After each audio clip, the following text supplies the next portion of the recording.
for the services you have rendered them in their fight against the Fivefold Truth. You recently returned here, having ensured the signing of the Stone Accords by the Northern Kingdom of Gerda, the dwarven neighbor among the Aglanon Peaks.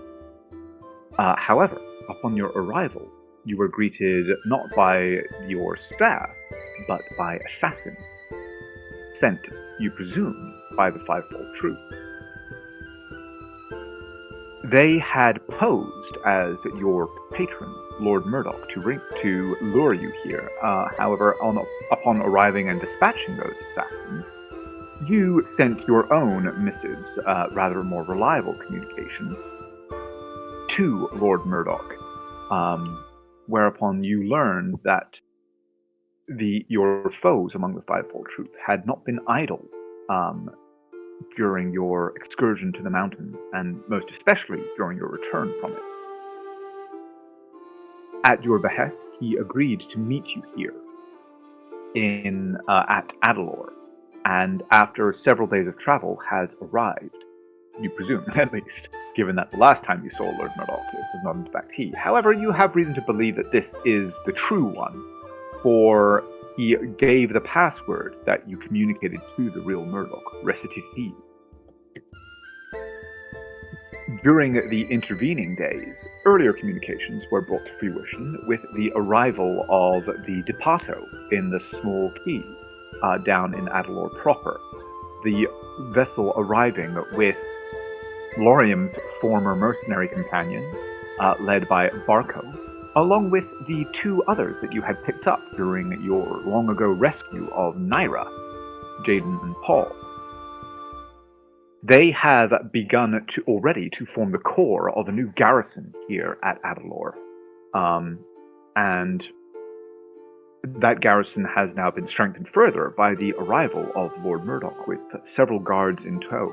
Most notably, however, is a familiar face to at least Midnight and Naira when he is introduced. You would both recognize the Huntmaster Jedin.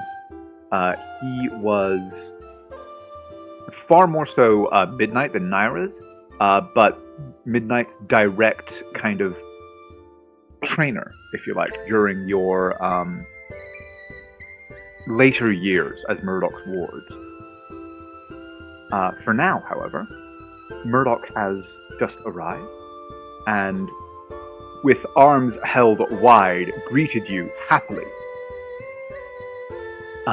Before he gets closer, leans in, and in a low voice designed not to be overheard, gives the password that you had provided him several days earlier. As he straightens, he has stepped forward and warmly shakes your hand, Midnight Green. It's so good to see you again, my boy. Where is your sister? Where is the Lord Lionsbane? Oh, well, you know them. They wanted to greet you in style inside. And, well, I just couldn't help being the first one out here to see you. It's been a while. She was always a stickler for protocol. And, well, it certainly has. Far too long. But I hear from Jedin that you have been performing admirably. He just, looks, slowly leans over to make eye contact with Jeddah. Who's that? That's high approval, you guys. You don't understand. Hello, me? A nod. I've never gotten a nod before.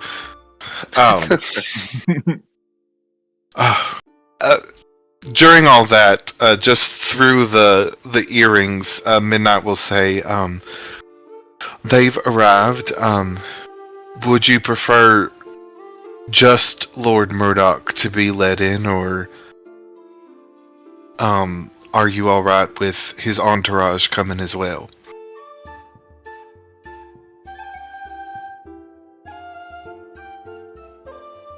Who are you sending that to? Through the earrings to... Oh, so just on the open channel. Okay. Yeah. To the three who aren't here. Well, while Midnight cocks his head and kind of his lips move silently, Murdoch obviously kind of recognizes the communication and turns to you, Lorian, and says, forgive me, not sir, but Lorian, wasn't it? Yeah, that's right. He'd shake his head. Good to see you again. Been keeping this one out of trouble, have you? No. Look up. I love that he's looking up. Well, it would have been more than I'd ever managed to do. Just behind him, Midnight makes like a hurt, pained face, like, oh. And then kind of goes like, yeah. Well, I mean, you did have a wonderfully large estate that had so many places to get into. Yes, you found most of them, as I recall.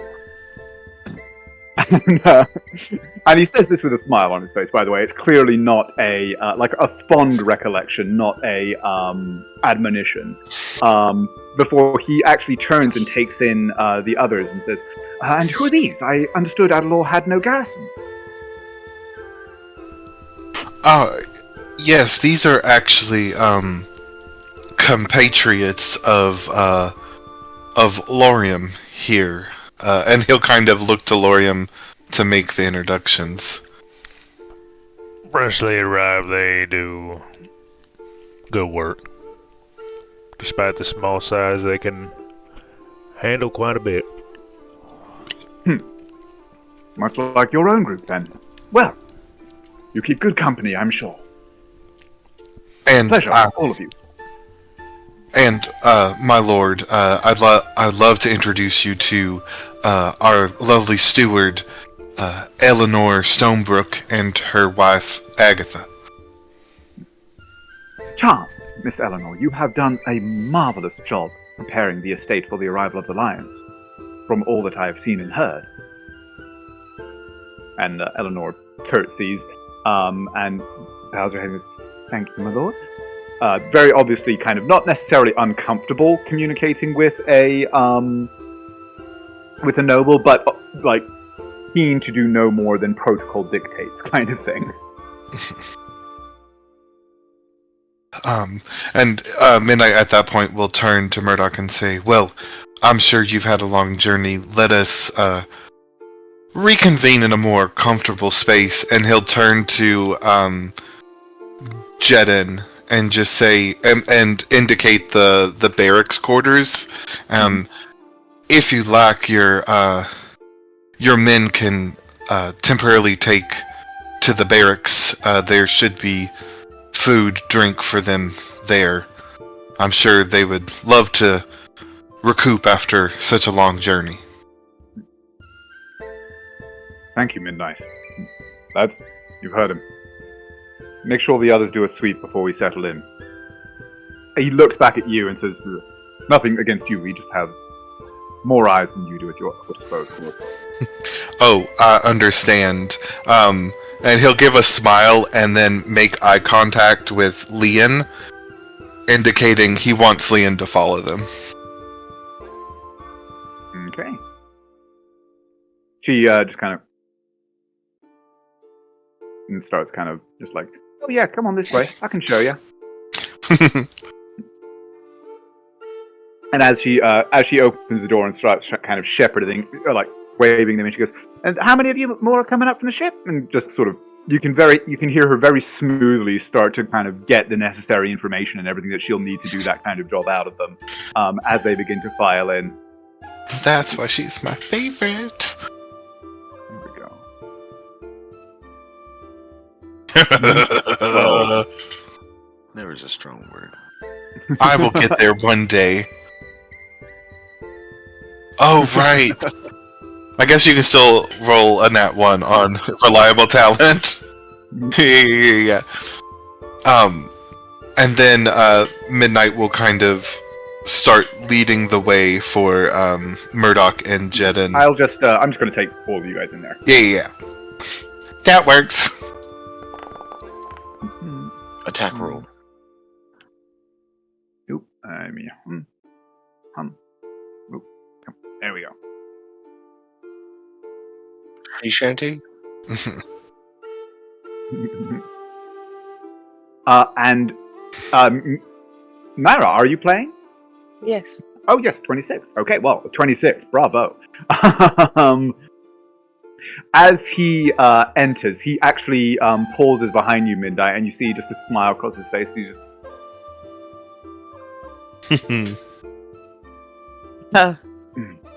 Just and for official sake, it is the song that Naira would know to be Murdoch's second favorite.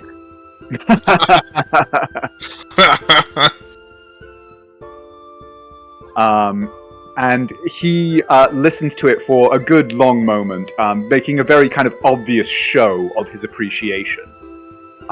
Before he turns and during like a natural kind of dip in the song towards it, like as it transitions into one of the choruses, for example, he just moves up. Oh, you've gotten better and better every time I hear you play. How is it possible?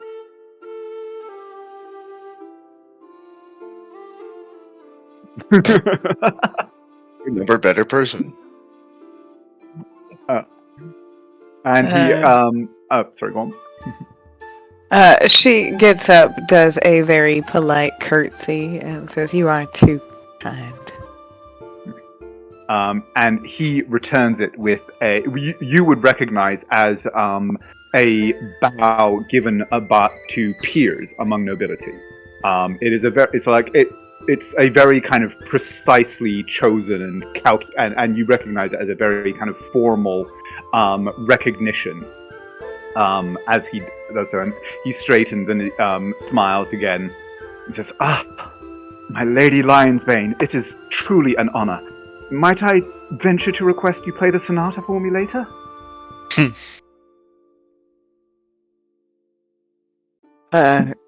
She smiles and says, "Oh, if there's time and, by popular demand." And she sort of gestures around. I hate to be that person at the party that's just playing their instruments. And he kind of lets out a small chuckle, turns and gives the like exact same bow to you, Uther. He goes, "And Lord Lionsbane, I must say it is a pleasure to see you again under more genial circumstances." Yes, it is a pleasure to see you again as well. I trust there was no issues on your road here? On the road, no, but as you can imagine, we have a great deal to discuss. And then he kind of seems to kind of looks around for a moment, and then you see his eyes settle on you, Wanda.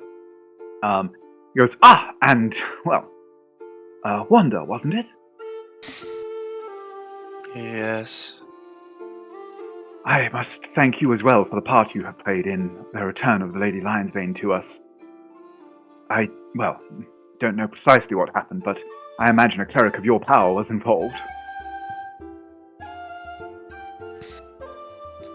Got just a little bit and then bows slightly.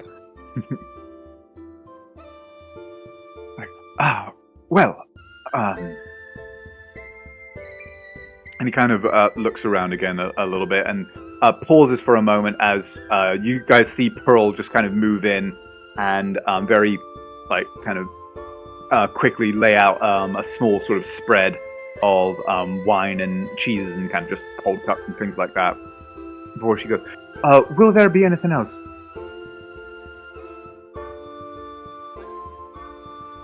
No? Okay, well, ring if you need. And just kind of bows her way out, closes the door. Lord Xavier kind of steps forward to this couch, and as he seats himself, you see Huntmaster Jedden kind of take do a quick loop of the room before coming to rest behind his shoulder, shutting that door as he goes. And he sort of looks around for a few moments, and then looks down at Xavier and nods. He says, Jedden seems satisfied, but are we speaking privately?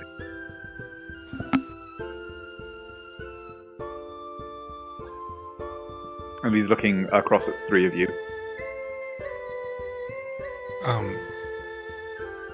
Yes, our staff has been instructed to leave us be until we call for them. I have done nothing to ensure magical protections, of course. No. I don't know that I can. Well, are you able to check for... if you would know, actually, if casting Detect Magic would reveal if there was an active scrying sensor.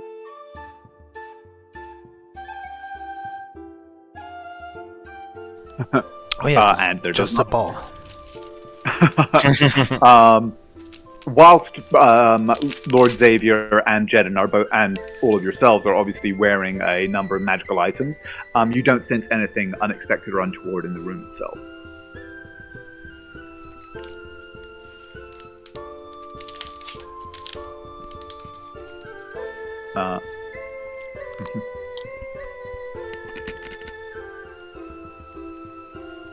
And I assume you share this fact? Yeah, that's what I said. Oh, sorry, it didn't come through on my... Sorry. Yeah. No worries. And he just kind of goes, good. Then, well, as much as I wish this could be a more pleasant reunion, as my sendings with your colleague suggested, there are rather urgent matters of business to attend to. I suppose, well, I shall begin. And then if you have, as I am sure you do, any additional information that you can provide about your own travelings and discoveries of late, I shall be most gratified to hear them. However,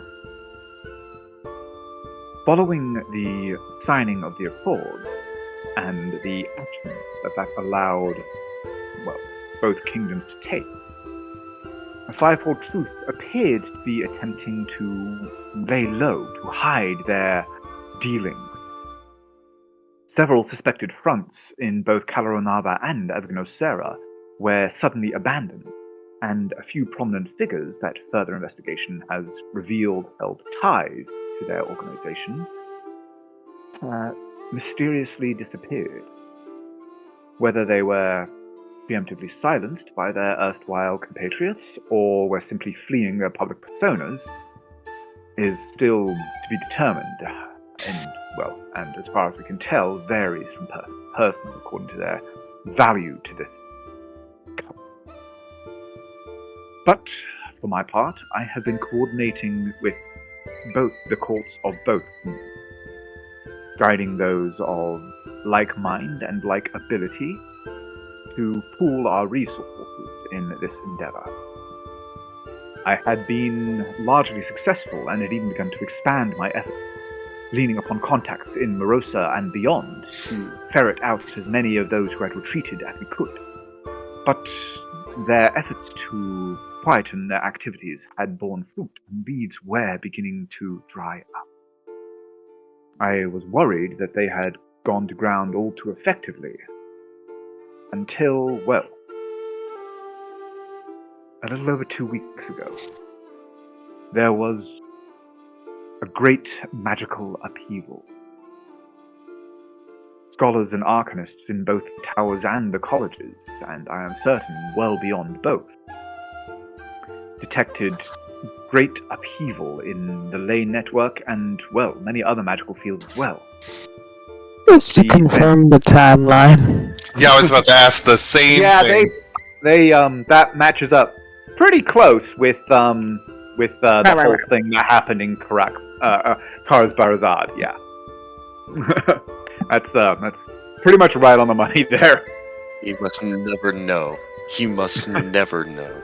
Oh no, not The Karsvar Azad, the Celestial Bridge, not the Wish. Oh. Oh, Okay. Oh, The Wish would have been a little bit before that. oh. I thought it was the wish. I was like, ugh. yeah, I did too. Yeah, the wish didn't change. It's like, So it was They rewrote the everything. so the stuff that happened when they were on the Celestial Bridge. That's what lines up with the upheaval. That would be, yeah, that would seem to be the date that lined up with the timeline that he described. And we're all aware of that, or just the smart people among us? I would imagine, like, pretty much all of you can go, yeah, that was about 2 weeks ago. None of you were, Okay. like, none of you are grog up in here. I think you all got at least a 12. Oh no, Lauren's there with 11. Shut I was gonna say I'm there with 11 too. Hey, 11 buddies. We function. We're functioning. We're above average. And Uther, in fact. But yeah, even you three would be able to make that connection. Mhm. I said smart continues. people. I didn't realize that was one person. Oh, it's Naira. That's fair. Actually, it's literally just Real Naira. 11, All of that's you 12. others dumped intelligence. But he continues this.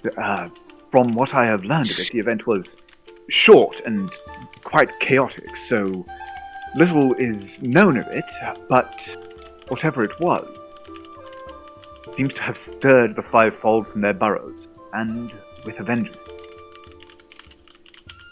In addition to the attack upon this fight, the attempt on your own lives, there have been attempts on the lives of several others. Prominent figures for the most part, including myself, and I have heard from the Lord Wolfard in Varnia that at least one serious conspiracy against the king was recently discovered and fortunately smashed. King Ortusio is, for the moment, safe, as I believe is the Queen in Verona. Most of our staunchest allies among them have been well secured, but the openness, the aggressiveness of these actions is concerning. It is a change to the war that I am used to. In the past, this fivefold truth, well, it was not until most recently that we even learned their names. They had been very careful to disguise any hand uniting their dealings. That they are now moving so openly suggests that either they are close to filling their design, or whatever happened has changed the game. As there can be little doubt that the group are reacting violently, indeed, to whatever this was, this upheaval. For my part, I have been engaged with Jeddan in combating this latest, resurgence. Rallying what forces and what resources the kingdoms have granted us, and directing them where they will do the most good. Undermine the most these designs. For the most part, we have been successful. For the fact that I am here talking to you, and that you are here talking to me, is testament to that. But, nonetheless, troubling.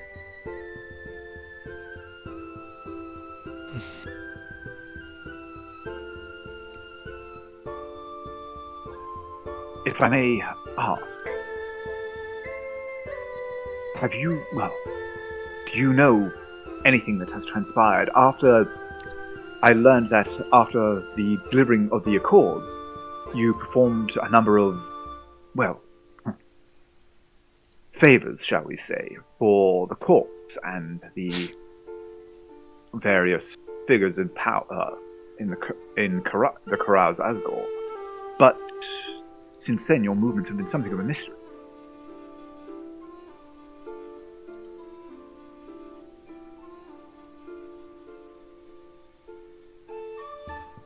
I'm I do gonna look at Wander, probably. And he's looking at you. He kind of looks. He And he looks notices at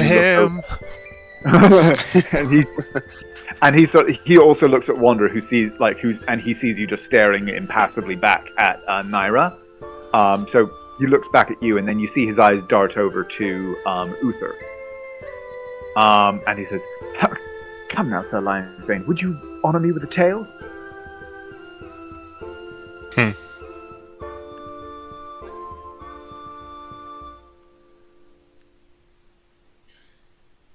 Sir Lionsbane? Uther? Nick? Meek? Yeah. Nick.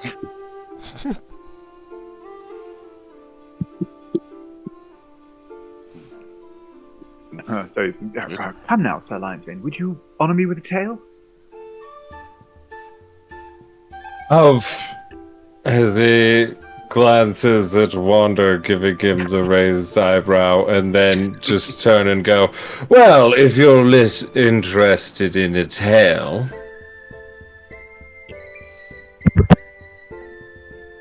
It was of some, I guess, interest. We did come to meet you, but it wasn't you. We'd received a message, and whoever was conspiring, we imagined the fivefold truth. We were able to kill the mage, though. Had met us here. A mage? I see. Skilled illusion, though. Some of the subtle things were off, and the devil always is in the details, and such we were able to flush out the lie. And he kind of turns and looks over his shoulder at Wander. And actually, it was Wander that sent all the sendings, right? Naira didn't send any herself? Yeah, okay. He looks over his shoulder at you and goes, that was the source of your rather cryptic first communication, and the source, I imagine, of your request for a recognition passphrase. Clever. You said that recently you've been working with several different groups.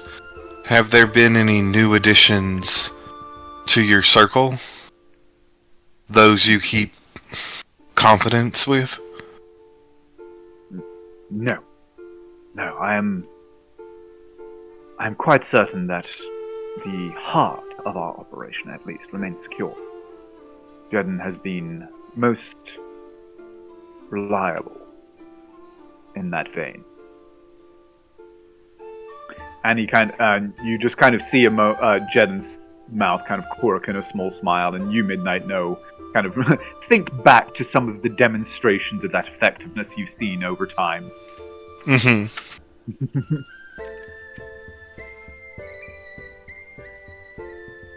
So, and in your travel, this attempt was made on you here, yes? They lured you here? When did you receive that first communique? We received it on our way here from the Karak. It was like the day before, right? It was about Some road is so like 4. It was about 3 or 4 days before you arrived at the thing itself. Mm-hmm. And he goes, that would put it near the start of their resurgence, just about a week or so after the upheaval.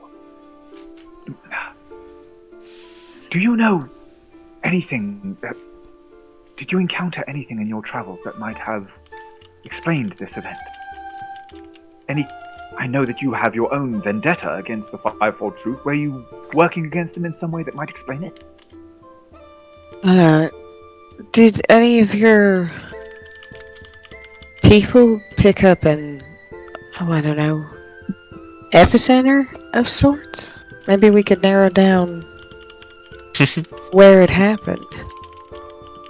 And he kind of sighed. Unfortunately, well, it was, as I said, quite chaotic from all accounts. You know I am no arcane scholar myself, though I have I fancy, modicum of ability. I am certainly not your equal when it comes to the, shall we say, esoterra of the matter. But, well, you know as well as I that there are learned enough in the colleges and the towers, and unfortunately, as they were not precisely prepared for it, there is little that they have been able to say. It appears to have come from some ways to the north of both cities, but more precise than that is difficult to be.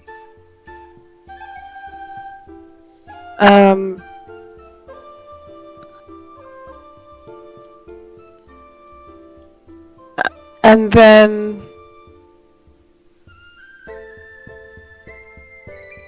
Naira is going to say, "Excuse me," and she's going to hold a handkerchief over her mouth while Just Wander gets a message.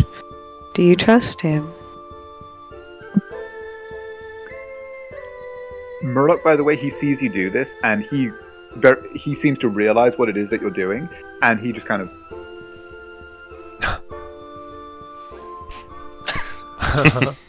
This fucking guy. James, did we remember to bring the purple silk?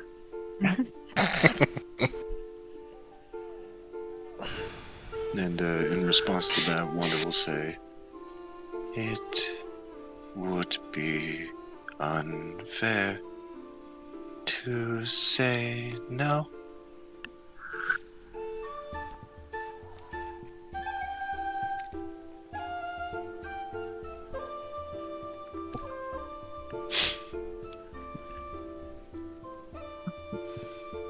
How will you feel if I tell him what happened at the bridge?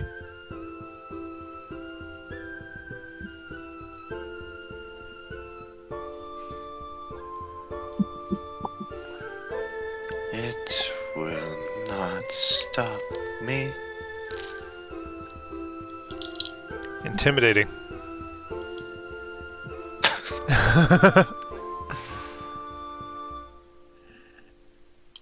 Skynet's taken over one way or another. I was never intending to. And then she will turn back to Murdoch and sort of recite the "Yes, I do believe. I know what might have caused this.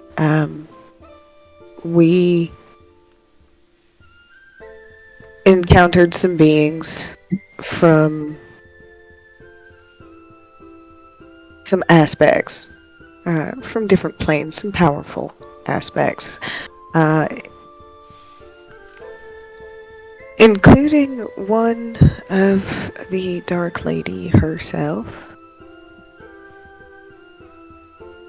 Tiamat, who, as it turns out, we have quite annoyed. And,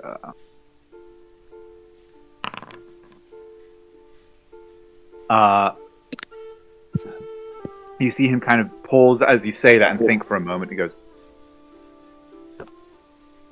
"What precisely do you mean? An aspect of... You communicated with the Dark Lady?" Yes, well, she appeared, or her form appeared as a woman, in a portal of sorts. She, threatened us, threatened the world, as they do. Of dragon heads.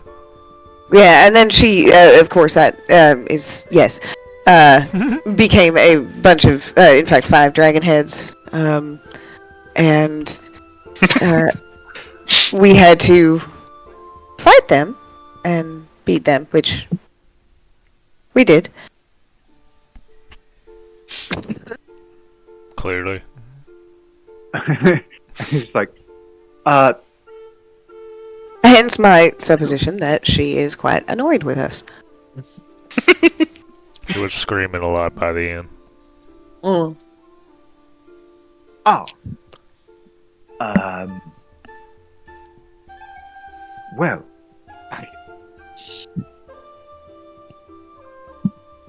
So, we are not certain that it was the Dark Lady herself. We already know that this cult relies on deception and the like. I don't see how. You know, I'm so sorry. You were right to ask Uther. I don't tell this story nearly as well as he does. No, he puts no. on a show. And he kind of glances over at you, Uther, and kind of gives you like this small kind of smile. It's like, as charming as that would be, what we need right now are unadorned facts. This entity that you fought, she was extraplanar and powerful. Yes? Yes. Did she say anything that could link her to the goings on of the fivefold truth?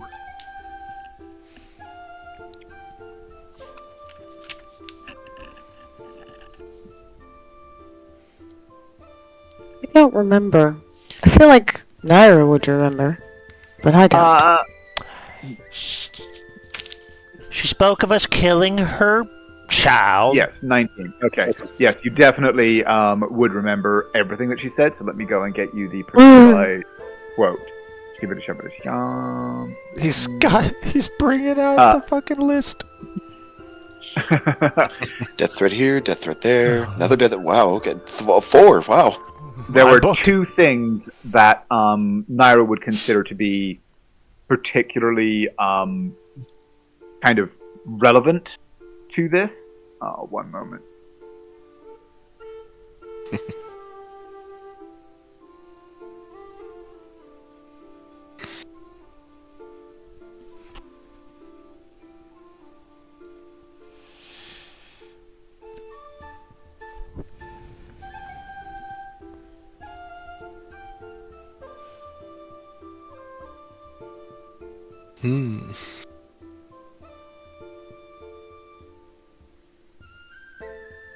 Yeah, the faithful.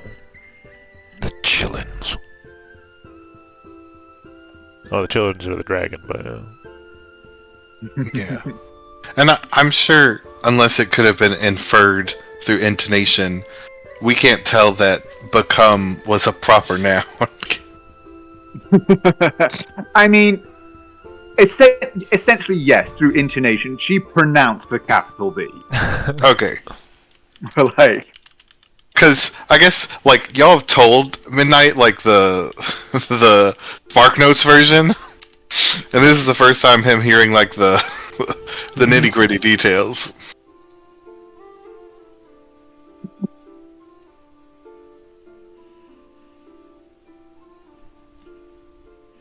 but would Naira share either of those?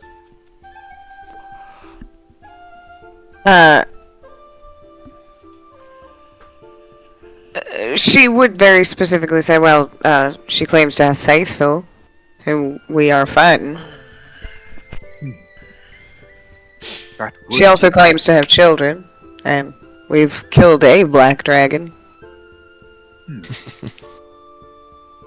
That is most suggestive, yes. I mean, she specifically named him as her kid, Quintazza. Oh, did Yeah. Oh, right. Yeah, she was really pissed off at you about And that. that she talks to him, which means like he's in hell. So So there's 4 more.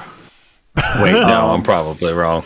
there's only 4 more kids. And he kind of goes, well,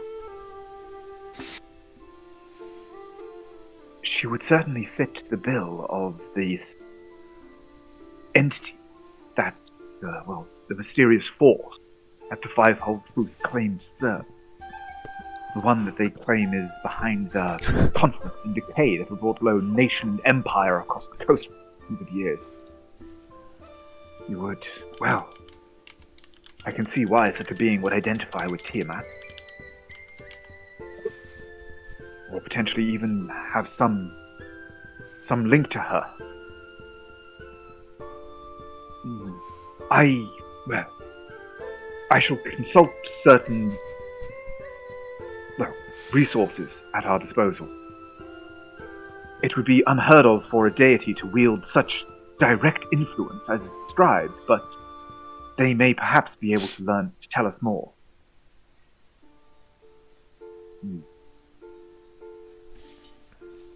Oh, may the pillars stand about us. I'm quite sure one of us actually honed in on that.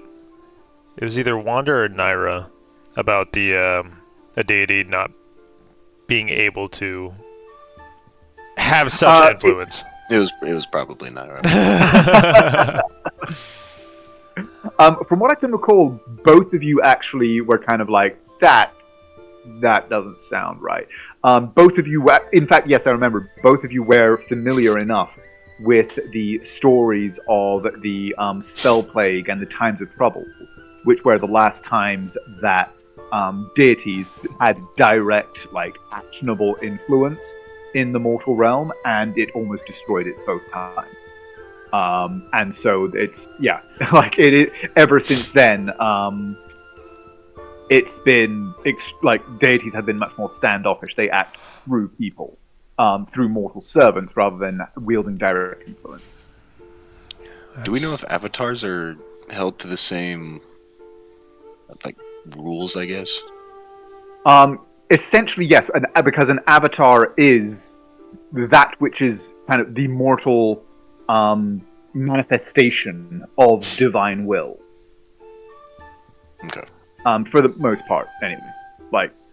That's how they act. Although the last time that an avatar was seen was thousands of years ago. So, what there is of it is legend and rumor. For Wander, in particular, for you, it's kind of a distant sort of instinctual feeling rather than oh yes, I remember reading about this, obviously. But you kind of, especially in your kind of function, that and kind of what how you manifest your knowledge and things like that. That does not sound like that does not sound like the behavior of an if an avatar were behind that, it would kind of be the same. It would be as if the god were doing it, because an avatar is a direct extension of the will of that deity. Okay.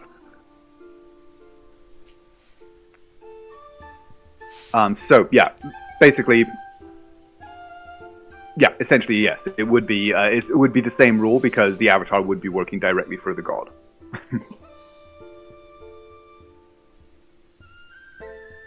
God's Ponzi scheme. Look, I'll pay you just a little bit less than I get paid, alright? And then you can do the same thing to someone else. Shut up, Gale. And eventually, one of us will be allowed on the material plane. Yeah, actually, go ahead and give me a religion check. My numbers are never low, they're always high. How about a job? Okay, yeah, that's pretty much your understanding of the situation.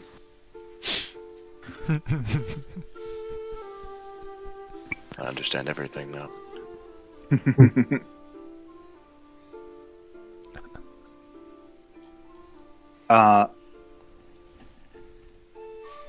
But is anybody going to say anything or have anything to say at this point? If not, he will continue. I throw a rock at him. No, you don't. Very true.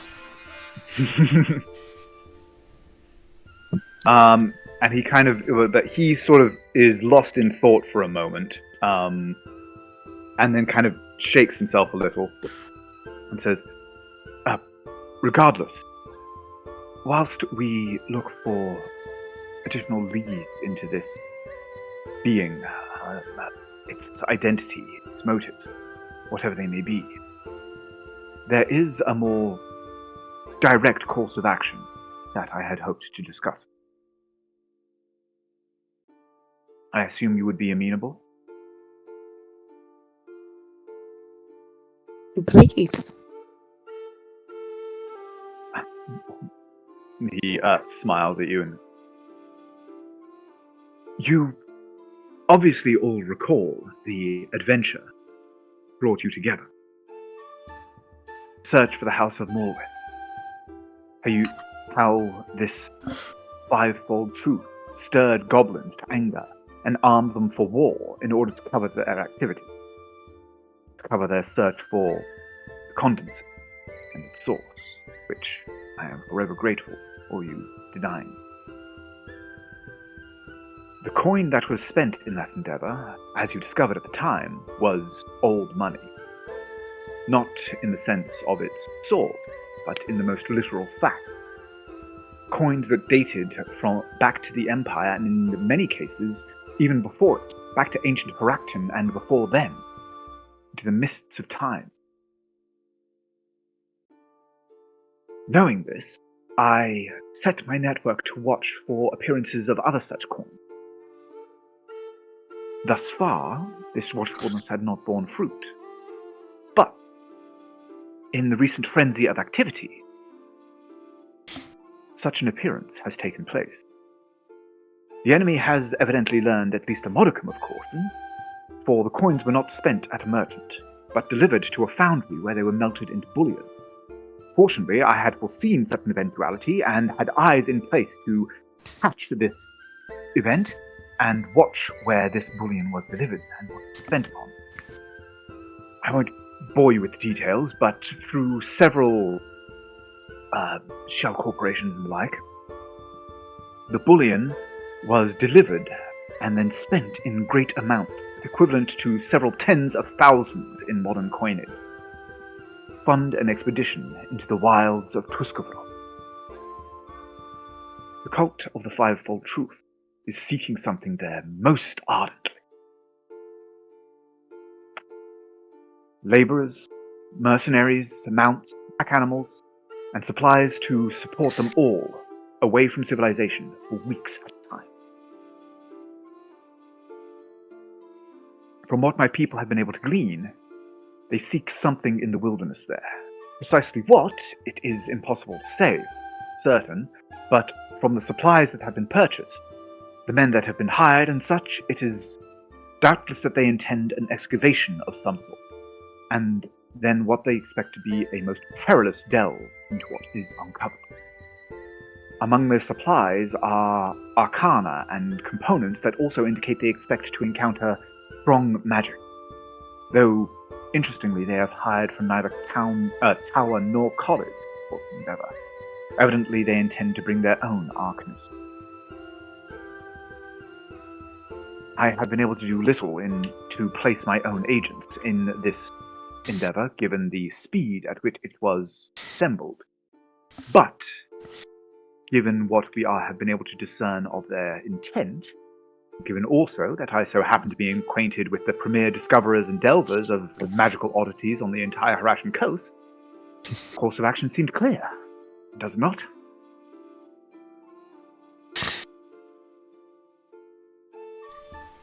I mean, a vacation to the wilds sounds interesting.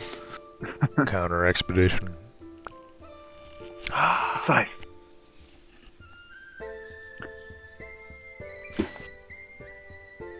I have, as I said, limited information to be able to give you. The distance from here to Tuskavron means that all that I have been able to glean thus far has been from a few sparse sendings with the agents that I have in place, who are few enough, certainly few enough with the skills needed for such an endeavor. But there is one man, a reliable source, that I believe has the most promising lead. A man by the name of Balin is in my employ in the region, and has been doing what he could to track these purchases and learn what he can of the destination of this caravan, mysterious as it is. From what he has told me thus far, most of those involved, certainly all laborers and swords that have been hired aboard, have no idea of their eventual destination, merely that it will be away from civilization for some time. But, well, my last report with him was some time ago. And in that time, he said that he would learn more, and requested that what reinforcements I intended to send meet him at a small outpost near Larkle called Harkolin. And I'm just going to pop that in here. Just for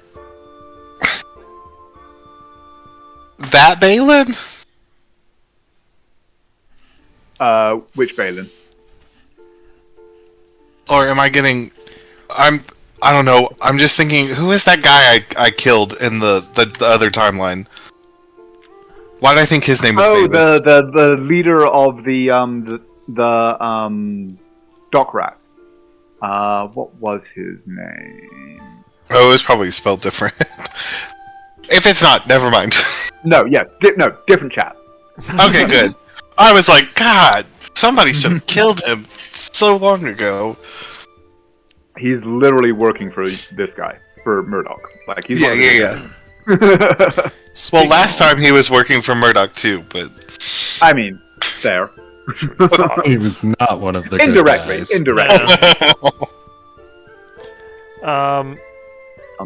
Oh god, what was his name? It's gonna bug me now until I can find Hey, you it. talking about Bellavere? No. No. no, Not. it was the guy Roland. Roland. Oh, yep. There was a Lin in there. Yep. Speaking of other timeline, we kind of had suspicions that one of the towers was infiltrated by a higher. At least one. Yeah, at least Yes. one. That's still Yes. okay. It's still very much something that you strongly suspect. In fact, you do still have information that there is a figure who is a very powerful spellcaster who is senior inside the Fivefold Truth, who is a spellcaster. You suspected, but we're not able to find hard proof that he was a member of one of the towers. I was gonna ask. Go ahead. No, I was gonna say, didn't we narrowed it down? We potentially narrowed it down to a potential too. Yeah. But Lauren would just say, was there any changes in any of the higher ups in the towers after the whole resurgence? Good question. Mm-hmm. He kind of that actually seems to be exactly Murdoch's response. He kind of goes,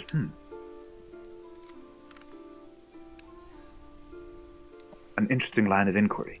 Jedden, get Cartha and Feathers. Have them investigate. And Jedden kind of, you see him sort of take out a little thing and start making a note.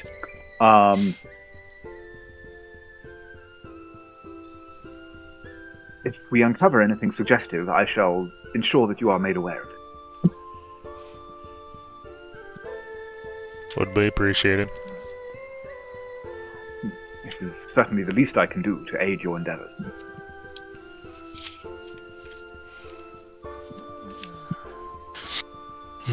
See my notes. I have fucking Coraline and Studistera. Yes.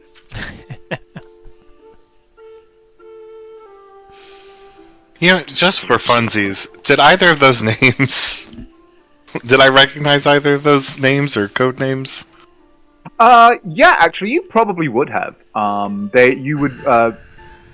You would definitely recognize them. Naira, you might recognize them as well, as basically being two relatively senior and well-respected kind of agents inside Murdoch's organization, specifically in his kind of Vanyan conclave.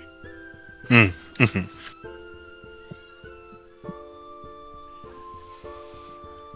Feathers. Say again? Feathers. Feathers.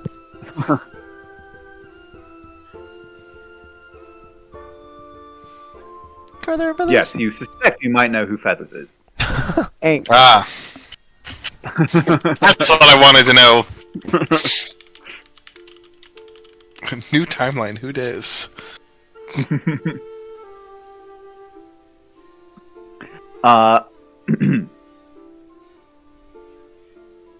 But then he goes, so, what? He actually, at that point, pulls out a small map. It's a kind of a rough, not rough, but it's a kind of supplemental sort of map of the area of around Larkoa with Harkonnen marked on it. And a set of kind of instructions on how to find what is evidently a kind of just a pinprick of a hamlet out in the middle of the steppes of Tuskuvrod. But he, as he kind of passes it over to you, Naira, you can see very quickly that this is, with something like this, somebody as skilled as you in cartography would have no problem finding their way there, and pretty much anybody who was even remotely able to navigate the wilderness would most likely be able to find their way there with pretty minimal difficulty. Is it up in the mountains to the north? No. Oh. If you come over to the Harashan Coast map, Mm-hmm. Larkoa is here. The small hamlet that he described of Harkonnen is about here, most of the way toward Lake Denir. Okay. Which is this. How far up into this stuff was the fief? House Morwen was about here, kind of this area. And if I remember, like, this is the place that was, like, rough and everybody else are soft. Tuskuvrod, yes. Larkoa calls itself, and any native of Larkoa considers the title, if you like, of the city to be the unconquered city. Because they are very proud of the fact that Larkoa was never conquered by the Empire. Almost every other city that eventually joined was done so through conflict. But Larkoa, though it was besieged many times by the Empire, was only brought in via treaty. And to this day, the citizens of it consider themselves kind of apart from the rest of the Harashan coast quite a bit. And for the most part, they are actually more concerned with their northern border with the Barossa Swamps, which has a reputation for disgorging all manner of horrible monstrosities, which the majority of their efforts are spent pushing back. There was also that fun fact I made up about it that one time that you said was canon, which is it also got incorporated into the Empire once before for about 7 hours through a unfortunate marriage that was ended rather abruptly. Yes, indeed. No, that is still a truth. But A, most people don't know about it, and B, those who do, most of them don't like to talk about it, especially if they're from Larkoa. So what you're saying is we need to conquer a city. I'm hearing a lot of problems are solved by marrying. Don't say I don't think it. Well, you and Lorium are available. Well, Well, all right, Lorium.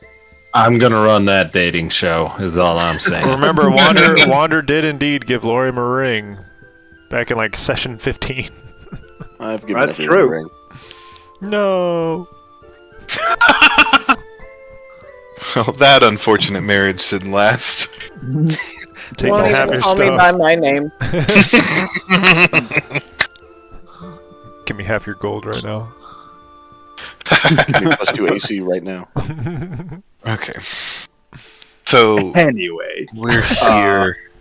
We would have to. Oh, okay. Yeah, you're currently Fife of Adalor is here. It is quite the trek, indeed. Some 300-ish miles And these are like as the crow world flies. roads or Those are borders. Borders, yeah. straight up And- borders. Okay. And borders is perhaps being a little kind. It's like it would be difficult to find any two people that agreed on precisely Yeah, it's where like this medieval line was borders. drawn. Yeah, it's like just whoever has more troops standing in that area, the border is drawn in front of them, kind of thing. If any kind of discussion needs to happen. But for the most part, there's basically no like real authority there.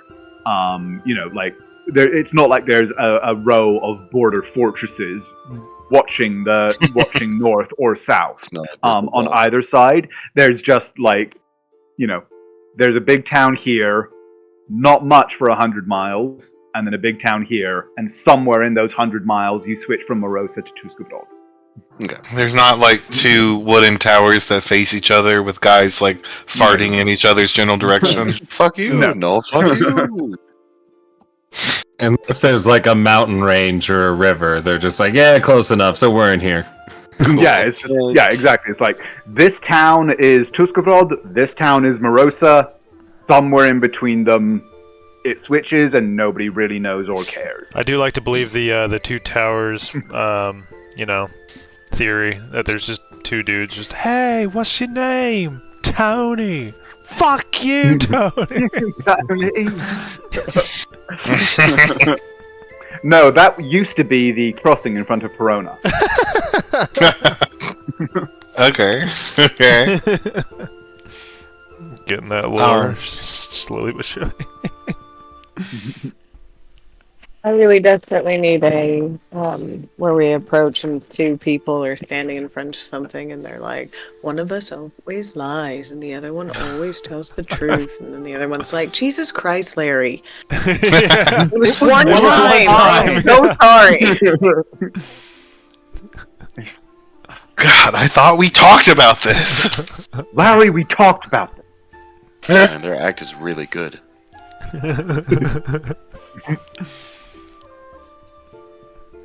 That's when you just kill one and then you look at the other and say, well, I believe you wholeheartedly. Tell me what happened. Anyway, do you any of you at this point have any questions for Lord Murdoch? Mm-mm. None that Except for come to last mind. The last time we heard from Berlin was a week or so ago? A couple weeks ago? About 3 or 4 days. Okay. So we'll call it a week or so. That way when I forget it and need to remember it and say a lower number, I'm right. Close enough. Now Midnight will ask, these, you said they've come to ground, but it's just been not minor, but like very strategic strikes against specific people or entities or governmental type. Strategic, well, is perhaps the wrong word. Were it not for the fact that they were so rushed, strategic absolutely would be the case. Had they succeeded in all of these endeavors, our efforts against them would have been crippled. And, well, mine certainly would have been, for I would be dead. But their efforts were overly aggressive, rushed even. They showed evidence of almost smacked of desperation.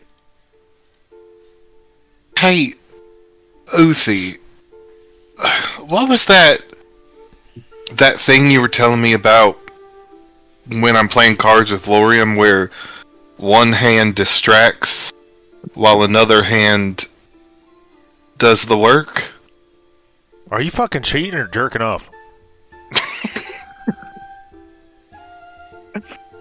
We're never playing cards again. Lord Murdoch is just like just absolutely stone-faced throughout all of this, but you do see Jen just kind of go. The worst part was I was talking with my hands at that moment. I do the same thing sometimes. I pantomime a lot of shit. I don't know. It just... I mean, on one hand, they could have just, like you said, been so rushed that they didn't care that we found out, but I don't know, with them going to ground as they did, it feels like they wanted us to see this. No. What are you trying to learn? Since Naira herself doesn't know, she would be asking a question to Lord Murdoch, so why doesn't Nick finish up what he and Uther were doing? That was it. A question. Says, I'll come back to your question in just a second, and then we'll also have Naira's question. But he does kind of he looks thoughtful after your speech at midnight, and he says, the assassination certainly would. Well, it'd be a most effective smokescreen, and we do know that these are not the kind to, well, be shy about spending the coin of their lives furthers their aim. It has been, well, taken considerable resources from myself and many others to hold them at bay as we have. And indeed, they would not have been able to move their bullion as quickly as they had and assemble this expedition so rapidly and without infiltration had our efforts not been expended elsewhere. It is likely that there is some truth to what you say. We should be on the lookout for other hidden efforts.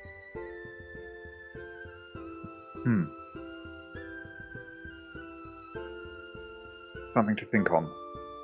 Something to set scribes and the clerks to work.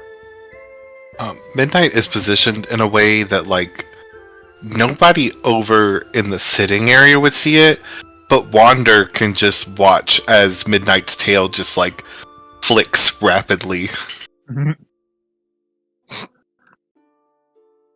What do we know about the history of the area? Any significant events or...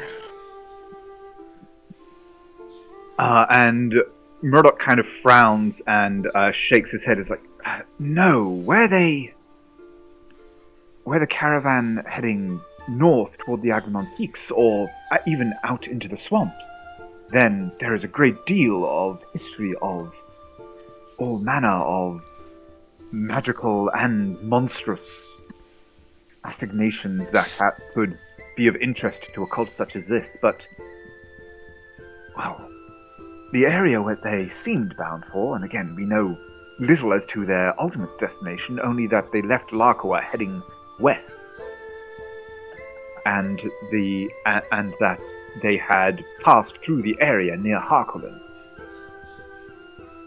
which again was kind of here. Unless they were taking a ludicrous detour, I cannot think of, well, unless they wished to take another adventure into the Washi Wilds, but from what I have learned, they didn't bring equipment sufficient to mountaineer in any serious manner.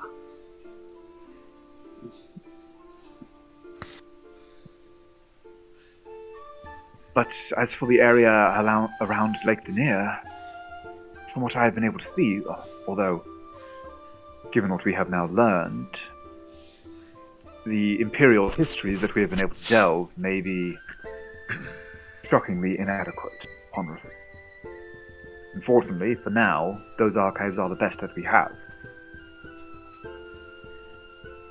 So, in short, no. I know of nothing that they could be particularly seeking there. But you, of all people, know that the history of the Harashan coast goes back far farther than the founding of the Empire. And farther still beyond the Haraktan Empire and its fall. There could be anything out there. And, well, that I suppose is why I deemed it best to recruit you now and send you on their trail. Regardless of what they find, I believe that your group is likely best equipped to handle it. Whether the requirement be martial, arcane, or simply investigate. And with those, his eyes switch from Laurium to Naira and then over to Midnight as he says each of those. I could very well have just stayed on Naira. Fair.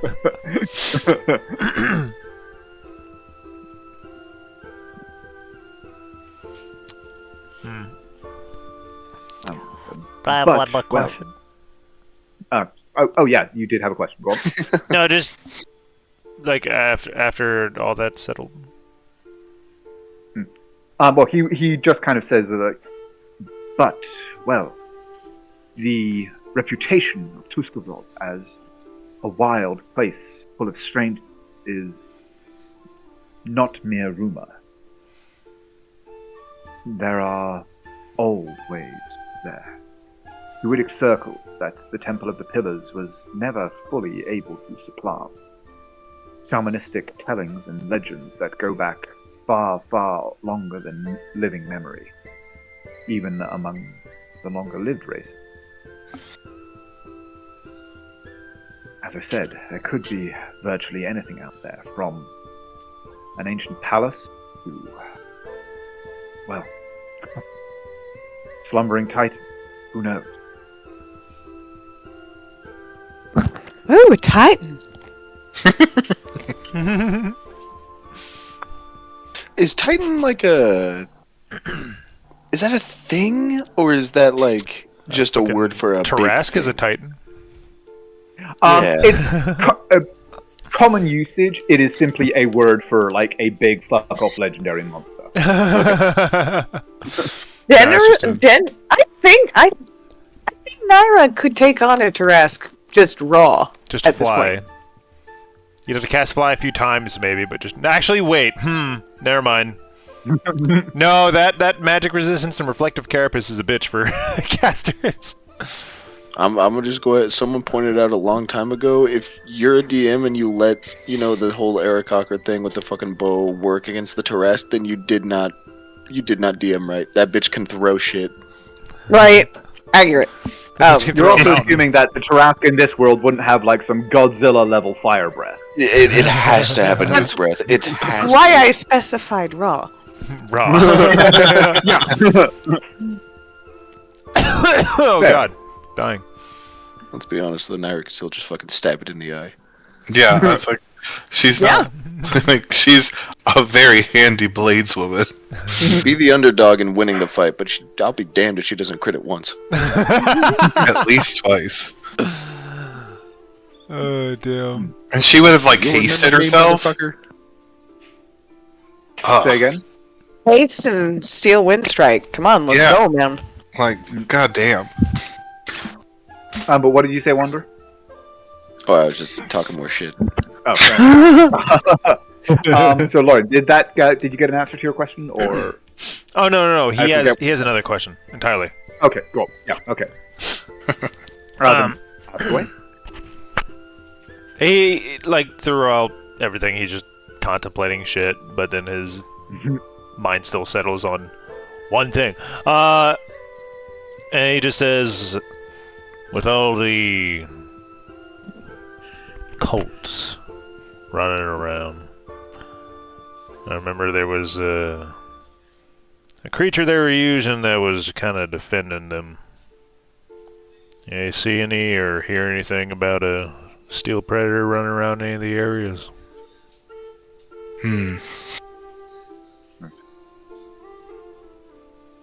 Nothing concrete. There has been, well, as successful as we have been in stymieing their attacks, they have not been without success. Several instances where a particularly brutal aspect, and it is certainly possible that this creature played some part.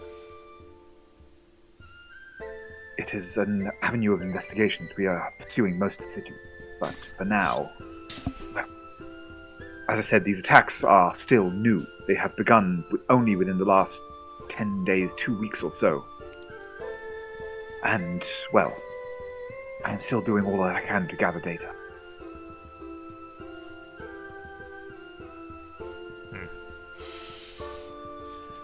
Above the table, Yeah. the last place we heard any information about the Steel Predator was in Vanya? Because that's where the towers yeah. were? It was around Vanya. So I remember it being, I want to say around that lake. Yeah, Yes, they what I were. wrote down. You were able to scry on it, and you saw that you basically saw that it looked as though it was on the far side of the lake somewhere, looking across at Vanya. So So in it could just, just in the Morosa-ish. distance. Yeah, it was somewhere on the coast, and in the very far distance, you could see the towers of Vanya. So it could have been on the Tuscavrad shores. Possibly.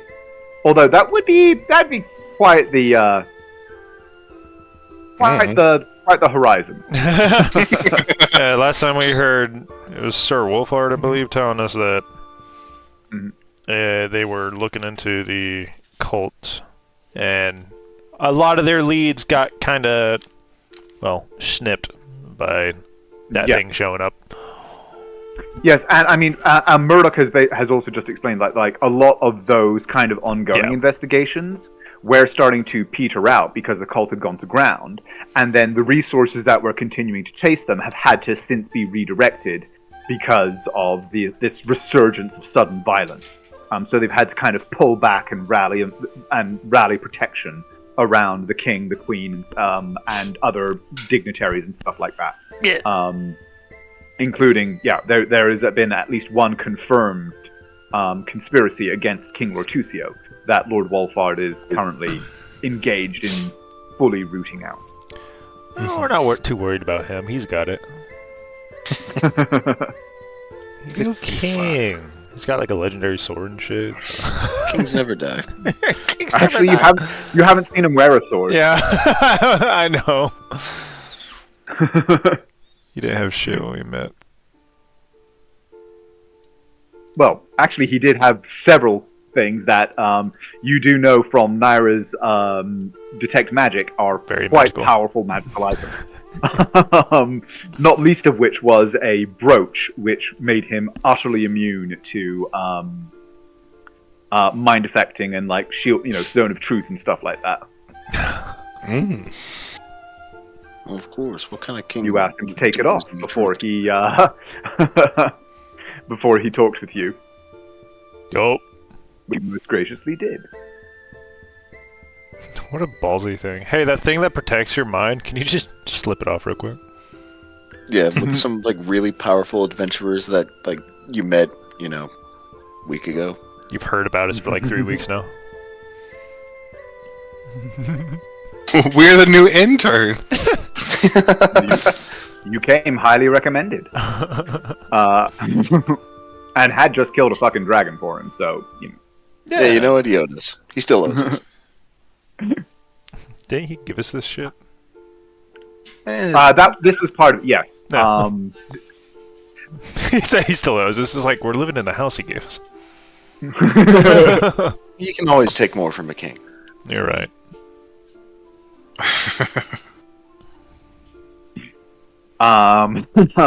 Sorry, But I derailed. are there any other...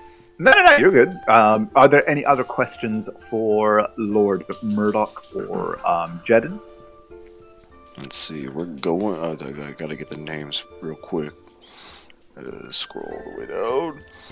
So we're going to Harkonnen to meet up with Balin, or to at least find him because he hasn't heard from him in a while.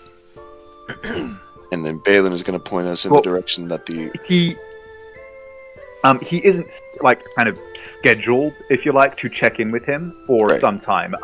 Lord Murdoch's, especially if you ask about this, Lord Murdoch will explain that essentially his network is so expansive and these days so busy that it is often,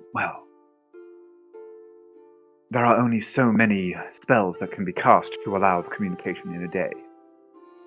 I have to abide by a schedule as dictated by necessity. In truth, in my last communication with him, he himself set the expectation that I should give him a week or so before any further contact were to be attempted, to give him time to continue his investigation.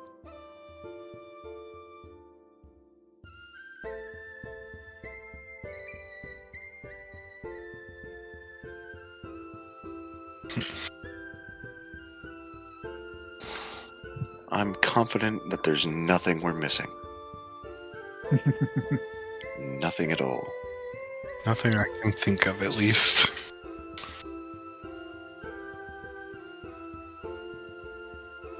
And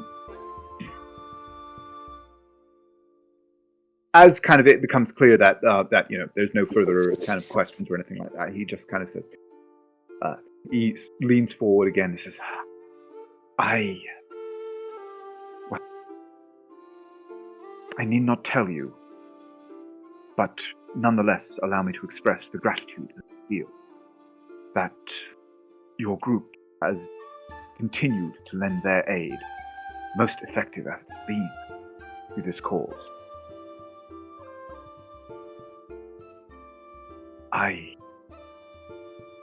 And he looks in particular at Naira and Midnight and says, your tale of this dark lady, whatever she may be, if she be the dark lady herself, and he makes the sign of the pillars.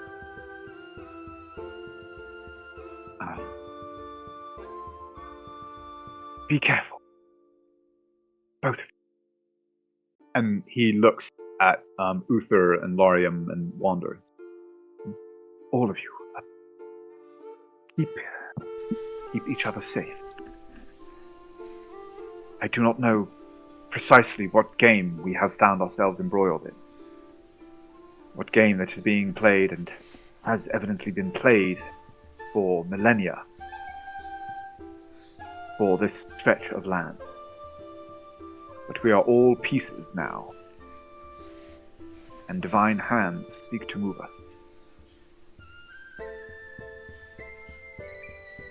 Be safe, all of you. Now I know he's totally on the up and up, but I would be remiss to do an insight check. I know he's the coolest, chillest guy, and he would never hate us or do anything wrong.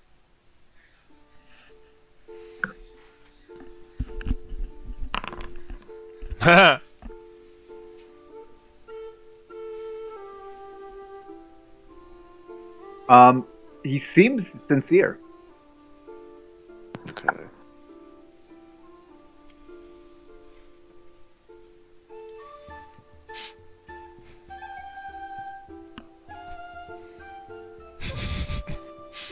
At this point, you just have advantage on insight checks against Murdoch because you know the bad one and the good one.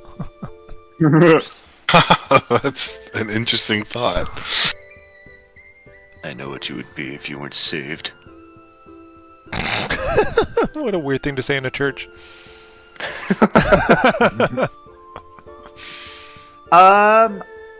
Naira. Let me see. No. No!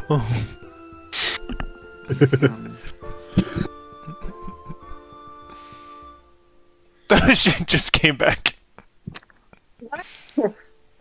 Why is it always that too? It's always Naira, and everybody at the table goes, "No." What did I do? Oh. Oh.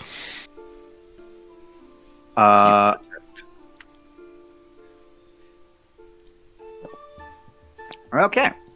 Oh wait, was that public? Yes. Yes. Oh, well, fair enough. then. Wait a second. Nobody look. It should have been private, but regardless. Wander and probably Midnight would notice him kind of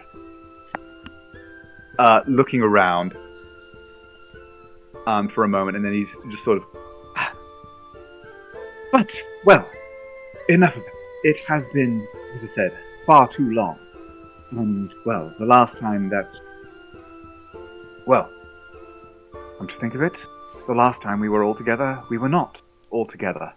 And he smiled very warmly at you, Naira. As urgent as this errand is, I imagine that you will have at least some business to finish. Is it too much to hope that we might have an evening before you set off? Well, of course you are welcome to stay. Thank you. Your hospitality is most gratifying. We have 2 guest rooms, or we have 1? I forgot. 2. Technically. Unless... Did Wander ever claim a room?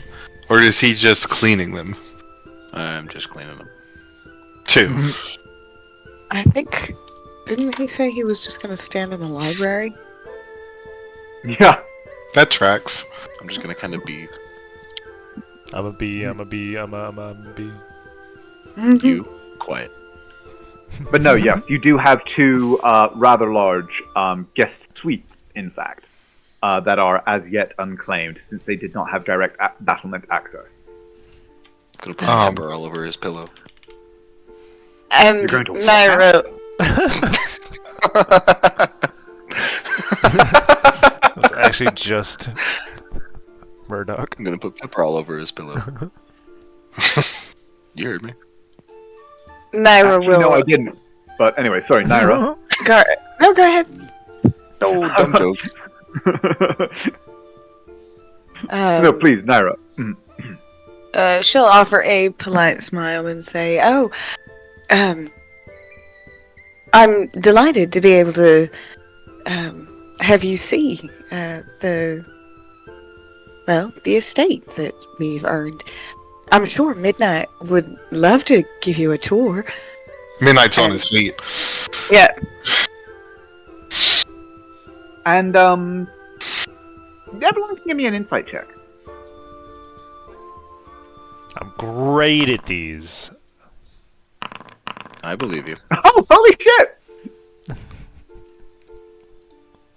Nat Rolled 20 from above a L'Oreal. 10.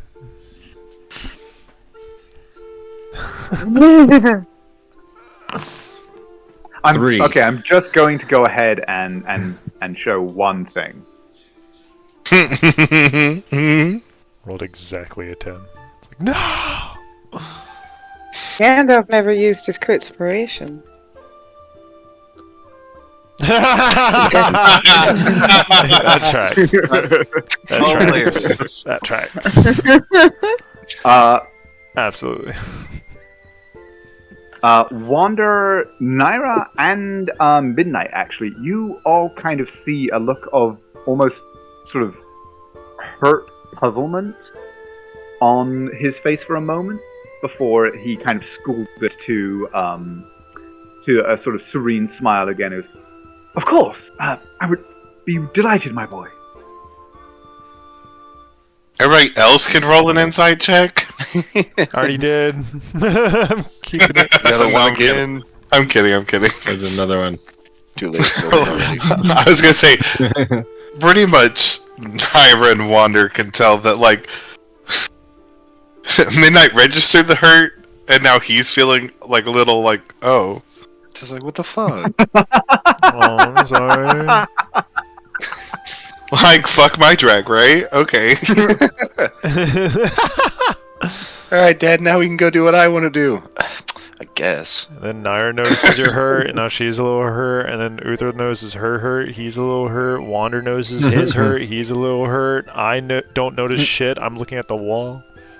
Wander's And then you actually stub in your that toe, path. and now you're hurt. I'm physically hurt.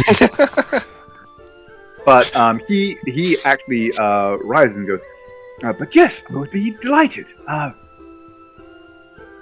I could see on the way in that the vineyards are rather extensive. Have you had a chance to walk their boundary yet? Oh. Yeah, actually, there's a couple of things I think you would really like. Really interested in topography, and he just starts talking about the land and how it's well suited to growing these type of grapes as he heads out with Murdoch. Like, this is his nerd moment.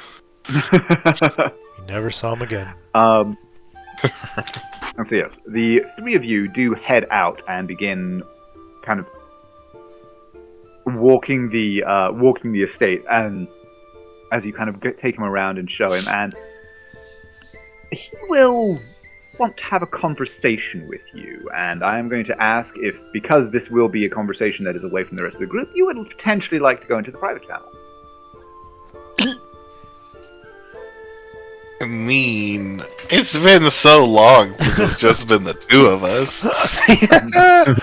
You know what you want to do. The claw. I just reach up, grab the claw myself.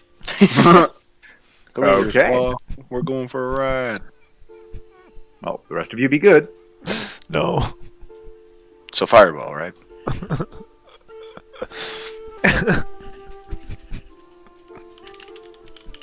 Now that they're gone, I can't wait for them to get back and for me to go, I choose to scry on midnight. Take that, you fool.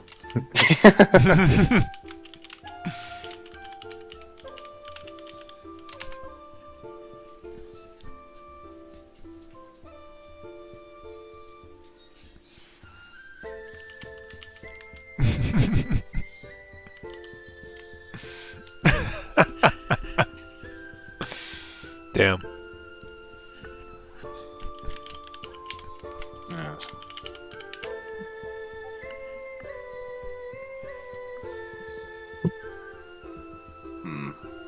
So when they get back, we're doing the old tar and feather on Murdoch, right? Everyone set your HP to 0. Okay. We've been poisoned. No! Andrew immediately hovered it like, what the fuck? There it is. The concern. Oh man. That was crazy. Okay.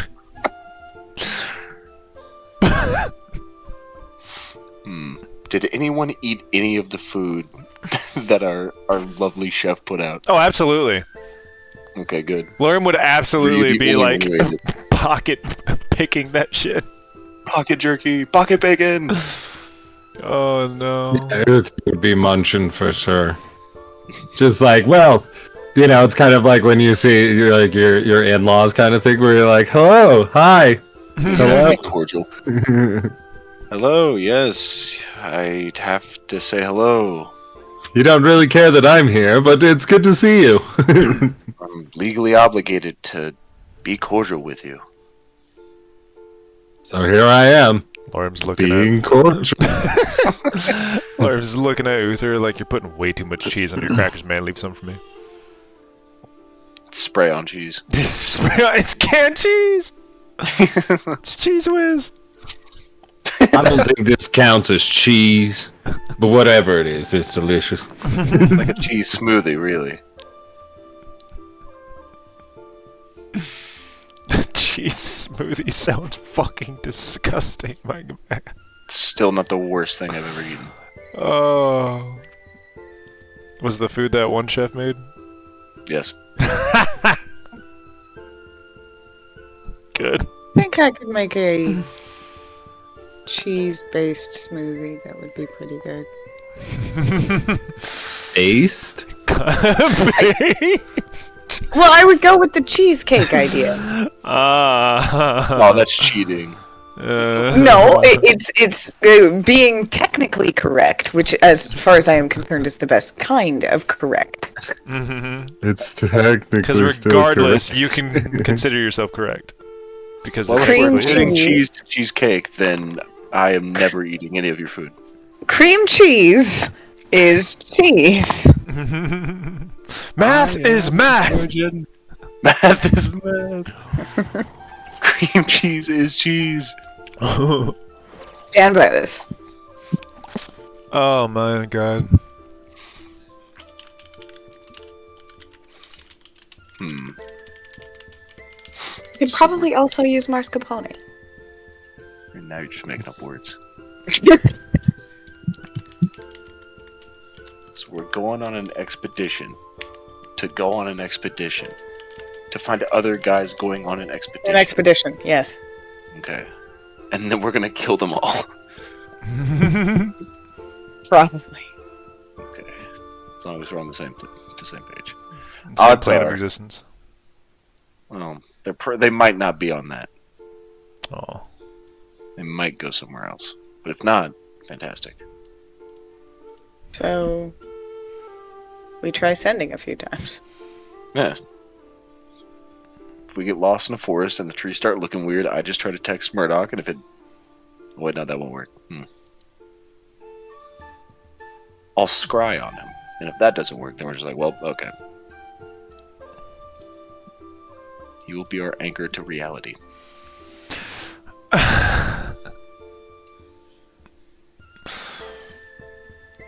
Fuck. Yeah? I fucking... I accidentally opened a game. Would you open? Dead by Daylight. Oh no. Love that game. And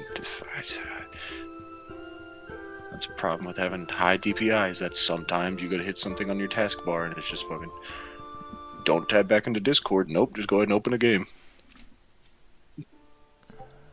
Huh.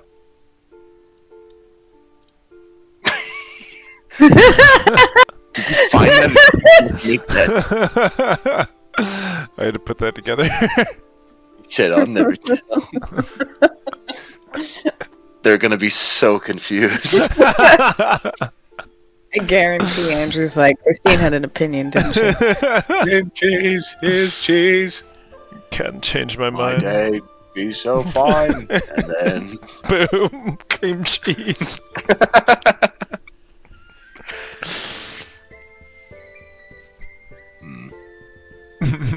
actually, I'm taking my 100 away. Mm-mm. That's getting It's getting put in the vault. Bunker gun.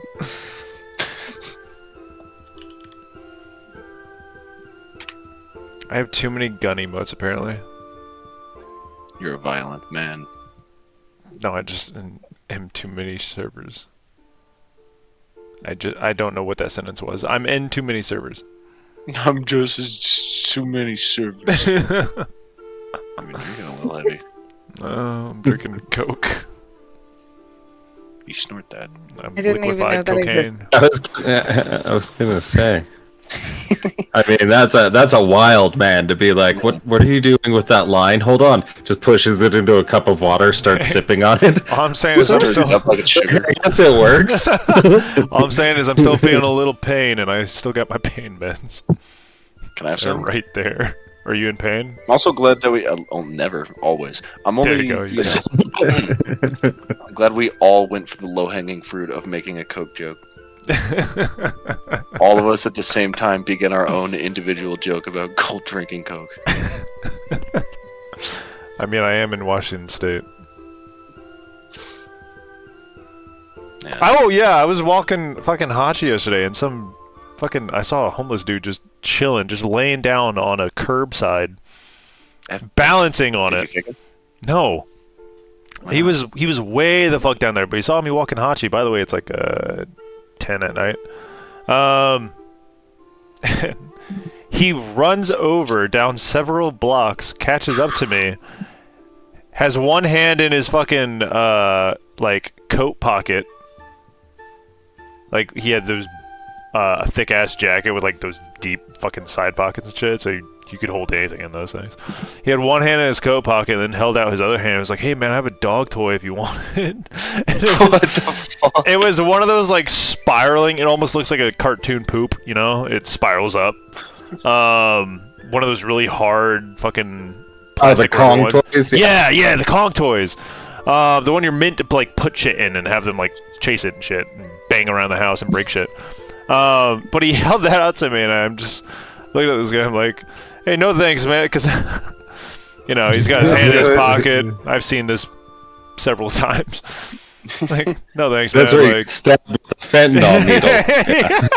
no thanks, man. They don't share those. He's got plenty of toys in the house, and that shit looks like he'll break a fucking mirror with it. So I'm good, bro. And he was like, "Oh, hey, no problem, man." And he just immediately starts walking away. He drops the fucking dog toy in a fucking bush. I'm like, Dude, fucking homeless jump scared. Holy shit. There's so many. That's why, like, May doesn't go out alone at night. Like with You stay in Haji. Washington because She'll get chased. May needs to be in Washington? Yes. Big 'Cause she's around stationed city here. centers in Washington for my girlfriend to go out or pregnant wife to go out solo. Yeah, I'd be like, "No, honey. Yeah, No. exactly. Just don't. No. What do you want? What do you need? I'll go." Oh, Oh, hello! Hello! Why is everything on fire? cream cheese is cheese. It's not. Help! I've been It moved. is. It's not. I mean, objectively though, it is. But, like, it's not. But like, define cheese. If I put cream cheese on a burger, right, and I sell that burger, I'm gonna get yelled at. But if I put a slice of American No, you're on not. that That burger, sounds no fucking one will say delicious. that. Tyler, That's my job. I'm not gonna lie. Tyler, why are you A up here? normal with me? person, yes. This Wow. debate started when I suggested that I could make a milkshake that involved cheese and it would be delicious, and they did not believe me. And I was like, "Well, cream cheese is cheese." Well, you did in fact say, "Well, I'll just make a cheesecake smoothie," and I'm like, "No, that's cheating." I said I would be I amazing mean- with that cheesecake because that seems like the way to make this work. And you would do that using cream cheese. You know damn well that we meant the block cheese. Yes. Craft cheese. But did you define it as the block cheese? No. And I am this not dealing becomes with a involved. genie or a wish spell. I'm dealing with another human being. Just gonna slowly Should my back words up. be convoluted, then fucking No, but they should be precise. Well, you know what? Now they're gonna be chaotic. I have spell slots and the need to use them. Okay. I'm gonna move out of Fireball and Spirit Guardian range. I am such a fucking child. Look at this shit. I just noticed this and had myself a little giggle. Shut up.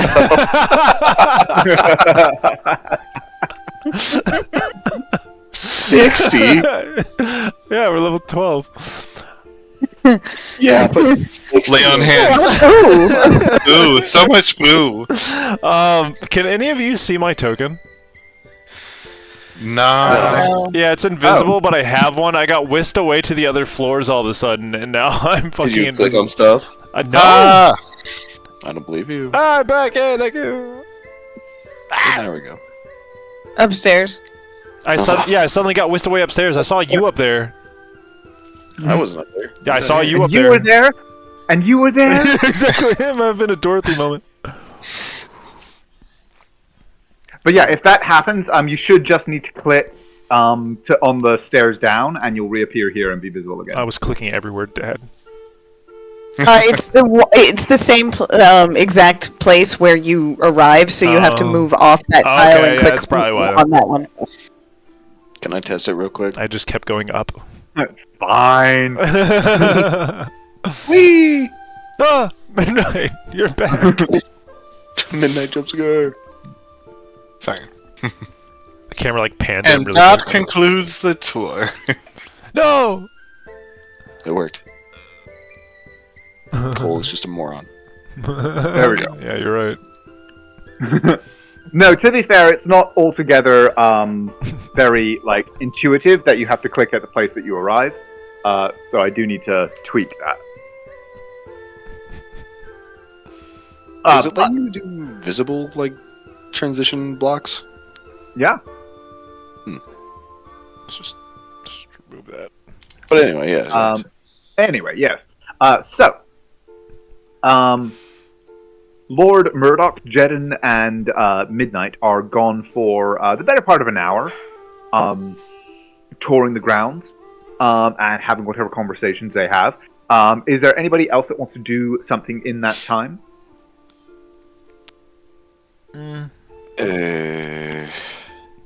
Perhaps.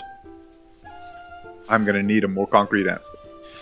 Yeah, it depends on how long they're gone. The better part of an hour. Actually a little over an hour, maybe an hour 15. Yeah. Then after about 15 minutes, I'm gonna just be like, well, he's dead. And go over here, find a nice seating position. And I'm gonna start a scry. Just because it feels like if I'm gonna start doing stuff now, should be the time to do it. Okay. Who and or what are you scrying? Super low chance, I know. But I got the spell slot. I'm here. I'm gonna try to scry on the Steel Predator. Okay. You're such a That sweetheart. time takes 10 minutes. You spend approximately 10 minutes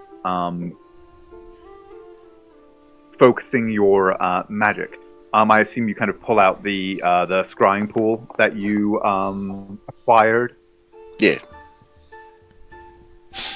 Okey-dokey. And then I'm not targeting myself, but there it is. Ah! What just happened? My cat knocked my goddamn I saw camera the down. tail for a second. I was like, And then I beast. I Seems watched like a it cat happen. thing. It was very nice. There we go. Okay. You conjure your scrying center and cast it out toward this creature. But you unfortunately don't feel the magic anchor on anything. And that would be a different result than if it had succeeded a save, or I would feel the same regardless. Give me a religion check. Go ahead. Hit. It's better than a 2 this time. How about a chair? Nope. did I forget to mention 7. it has protection against scrying? Hard to tell. Hard to tell whether the spell simply failed or whether it succeeded its save, or something else happened. Tragic. Pretty sure I was told by one of the... It might have been Archivist Trevalin. Yes, Archivist Trevalin did state that he believed that it had been upgraded recently with protections against many types of divination. Recently, like 5 months ago. Well, yeah, fair. Cool if I didn't try while I was- Recently, at the time. Yeah. I got the spell slot. There's no way we're doing any kind of combat. I might as well try. I appreciate it. Because I can't until level, 17. Well, unless anybody else does anything, at some point, Pearl does make an appearance again, and whilst they're out, she's like, "Will the Lord be staying for dinner?"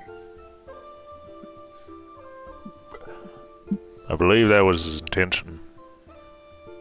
Looks over at Naira. Fabulous. Well, oh, my lady, my lord. I believe so.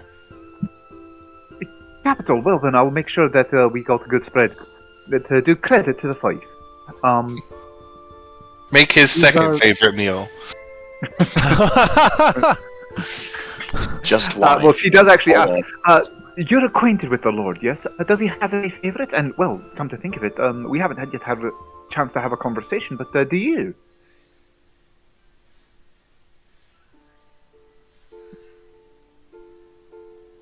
Christine? Oh, is she talking to me specifically? Sorry. Well, she's kind of looking around at the room. Mostly she's directing her attention toward Naira and Uther, since you are the kind of titled lord and lady. But technically, all of you are lords of the fief.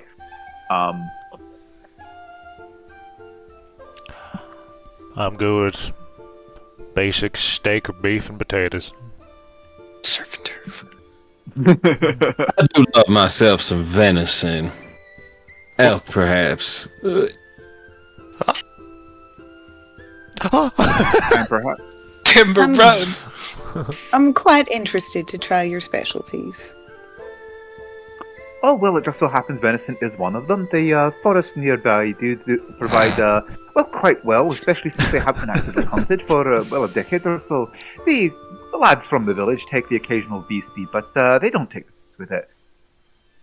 But, I've got a rather nice joint in stock that'll go down a treat tonight. I'll prepare it for your lordships. And your ladyship, of course. Wondrous. Dinner at 7 Bells?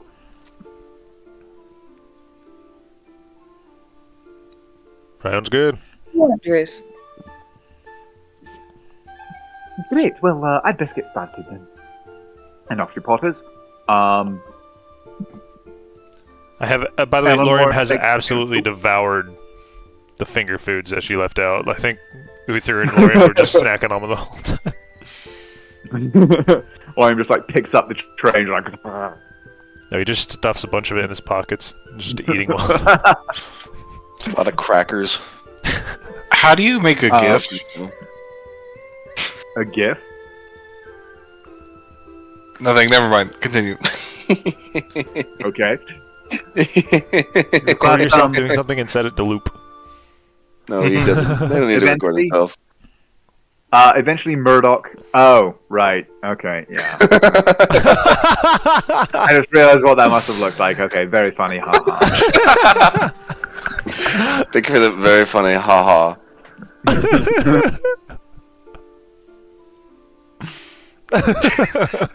Anyway. You think with a bunch of 12-year-olds. No, just one. Moving swiftly on. So, Lord Murdoch and Jedden return, and unless there is any particular kind of conversations or any other questions or anything like that anybody would like to ask him, the only other conversation that he would particularly wish to have, obviously throughout the course of the afternoon and the rest of the afternoon and the evening, he is the very model of a genteel, suave, urbane, kind of noble gentleman. He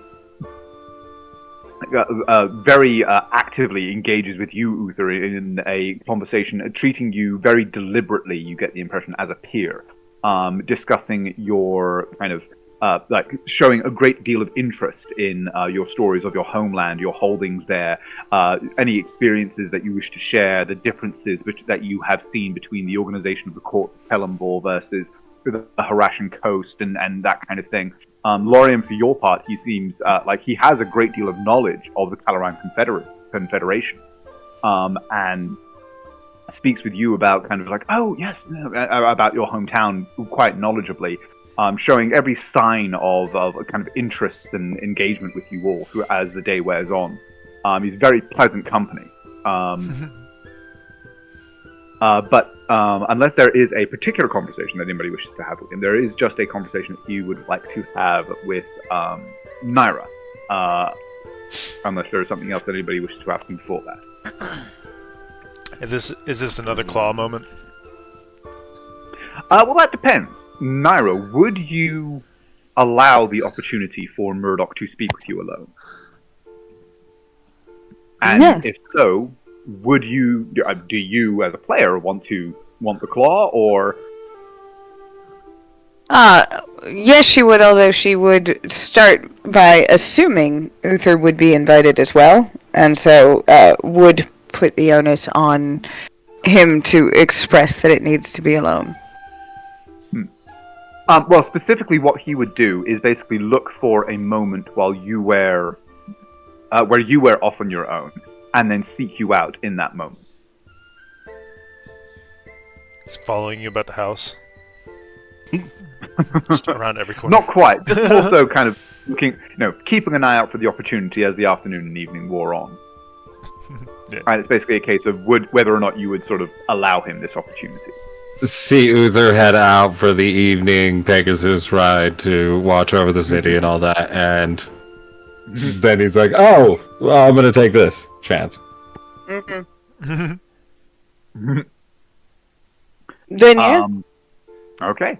And do you want to go into the private chat, or? No. Okay. Basically, at the opportune moment, he would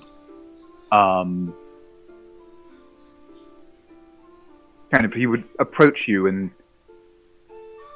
sort of settle next to you for a long moment, look down at you, kind of seems quite thoughtfully and a little wistfully, almost. He says,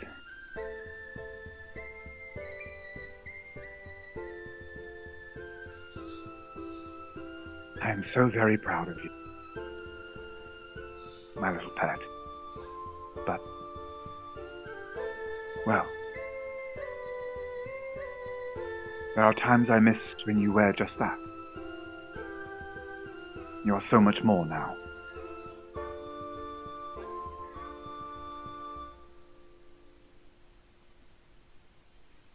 He seems to be waiting for some kind of reaction. And she studies him for a little while.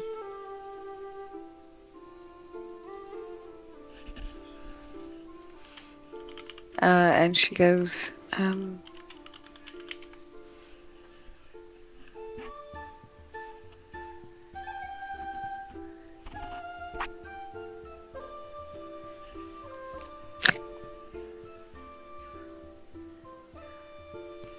what could you possibly miss?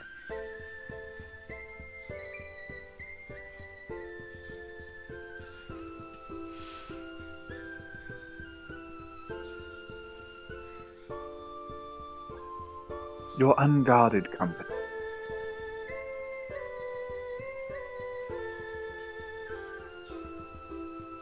There is a shield you have placed about you. Given all that has transpired, all that you have experienced of late, I cannot blame you for its creation. But, well, you used to smile more.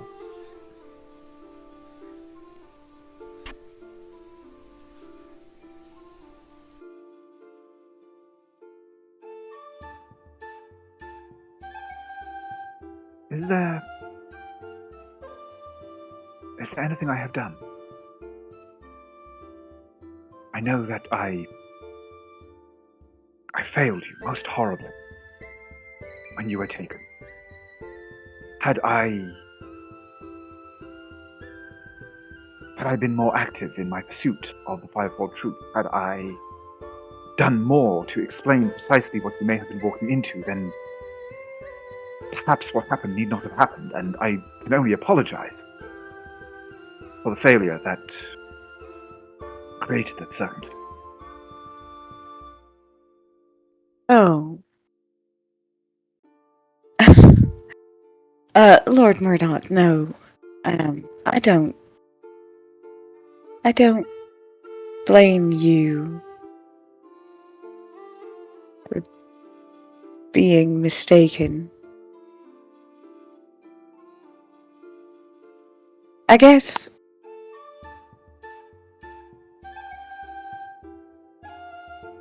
that experience taught me that the life that I lead means I can't afford to be as naive as I was. And I realized that perhaps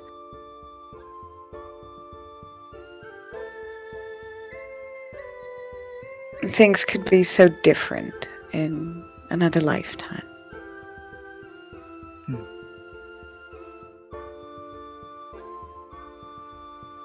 In another lifetime,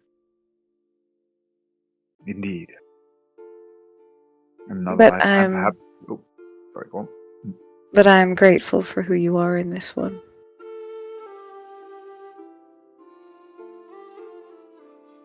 Thank you, Naira. I am grateful for you as well.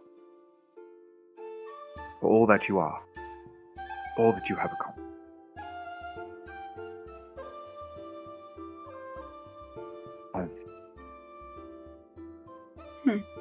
As much as I miss the girl you once were, I could not be prouder of the woman you have become.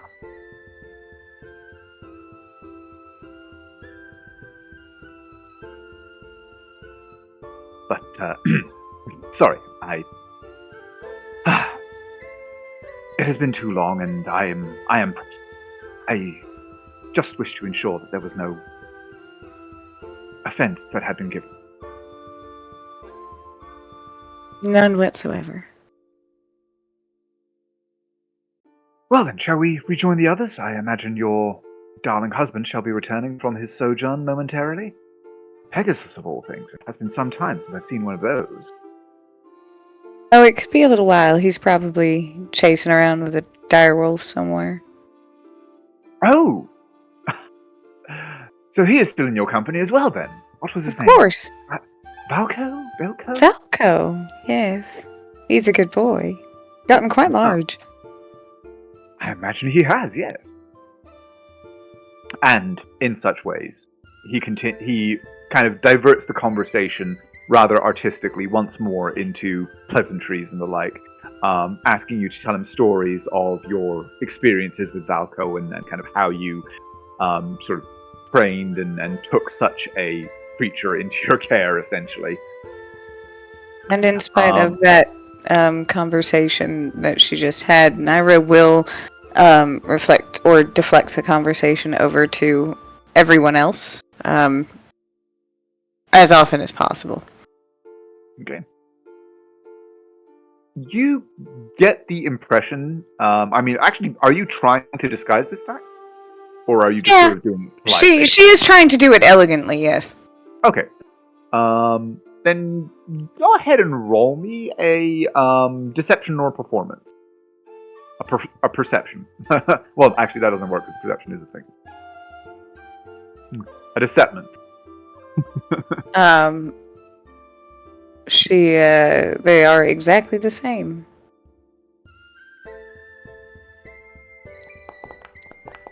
Nice. Okay. He doesn't seem like you actually do a very masterful job of this, and even someone as astute as Lord Murdoch, you get the impression that he is like, he does occasionally realize, oh, we're not talking about the thing that I wanted to be talking about anymore, but that's where the conversation has gone, and he is a successful and polite enough conversationalist that he just sort of goes with the flow. And you're very, very astutely able to keep the topic where you wish it throughout the course of the evening.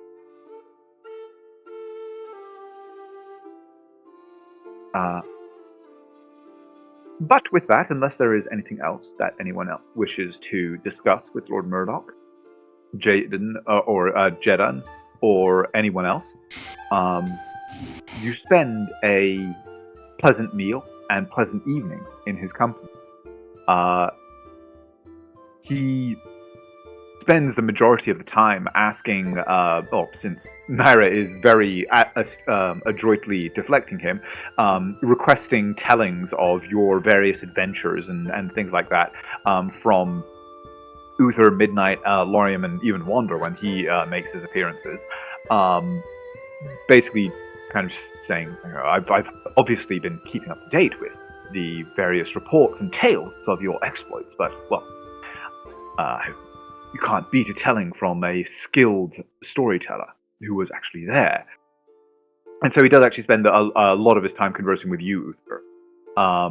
Who, again, like, he seems very, to be going out of his way to make it clear that he is giving you the social niceties and politeness that would be due to somebody who was a social equal. But in this way, the evening wears on. Eventually, you each retire to your rooms. Lord Murdoch to his suite. Jedin elects, as usual, to bunk with the rest of the retinue in the barracks outside. And unless anybody has anything else that they wish to do, we can kind of just fast forward to the journey. When are you guys intending to set out? Or is that a discussion you wish to have?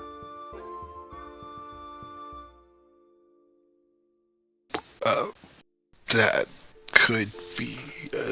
Well, are there any things that we need to like set in motion or finish up here in the fife? In terms of day-to-day operations, not particularly. Sergeant Barco has very quickly sort of settled into his role as the de facto head of the, or de facto operator, if not head, of the kind of garrison of the Fife. And so, he kind of works with Paul Jaden and the others to make sure that the security of the ground is fairly well looked after. Apart from that, Eleanor and the other staff, they are able to run the Fife much as they ever did, especially with the recent, shall we say, stimulus of coin that Uther has spread around. So no, in terms of the day-to-day running of the Fife, it can continue much as it has done in your absence, unless there is anything in particular that you wish to put into action before you leave. So it'd just be hand-wavy stuff, but yeah, he would just get there with Naira and be like, okay, we're going to prepare and leave in a few days. And I mean, depending on our money and anything in town, if there's like maybe... if anybody needs like potions or something that they could find useful, and that would be kind of minor, that a local witch could brew up kind of thing. And just work with Naira to be like, hey, let's just like grind some fat and work on some efficiency and get these people to work together and just kind of set some some improvements in motion that we've been able to pick apart. And I bet you if you dropped Naira in with her intelligence, she'd be like, yeah, this needs to be fixed. Open sewers are not allowed. Okay, so just general kind of taking over and sort of putting new eyes on the way that the Fife is operating and to make sure that everything's working the way it should, essentially. Yeah, Naira's also going to be focusing on that security. She really doesn't like that there is no guard.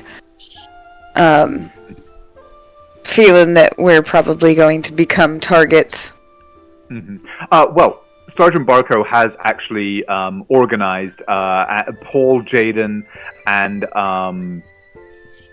himself. They actually have split up kind of a watch duty. There is at least one of them watching the gate at all times. And you know that Leon and Shaula are also taking various measures. Shaula has been busy setting kind of alarms and stuff like that around the perimeter. And you're just talking about our keep? Yes, of the keep and the kind of board curtain wall. I'm talking about the town. Ah, okay. I want to protect the people. Okay. So that's just something she wants to plan to recruit, and what a good guard force would be for, assume double this town size. Okay. So yeah, like there's maybe like 200 or 300 people in Adalor as a village. So for a 600-person town, you'd imagine that squad of maybe like 15 to 20 would be considered a good force of professional, dedicated guards. And so yeah, you can absolutely start to set in motion the prospect of the process of sort of selecting and recruiting those individuals. Okie. We're heavily militarized. Let's make it 30. Okay. Eleanor will make it clear that to properly, basically, the fief cannot sustain that without the provision of your personal coin. That obviously you have already given quite a generous stipend for the running of the fief, and that will suffice for now. But long term, such a force will be unsustainable without the provision of your personal wealth. Well, such force will not be sustainable with the town the size it is. And Or that. And if we can improve some of the outgoing from the winery and the like. Since we do not need to get a strict and well-trained force en masse, though. So, definitely, I know that we don't need, like, Navy SEALs guarding our town, every one of them to be. We still have, like, a small town, but we're just starting to get things rolling. Yeah, just like a basic kind of guard patrol.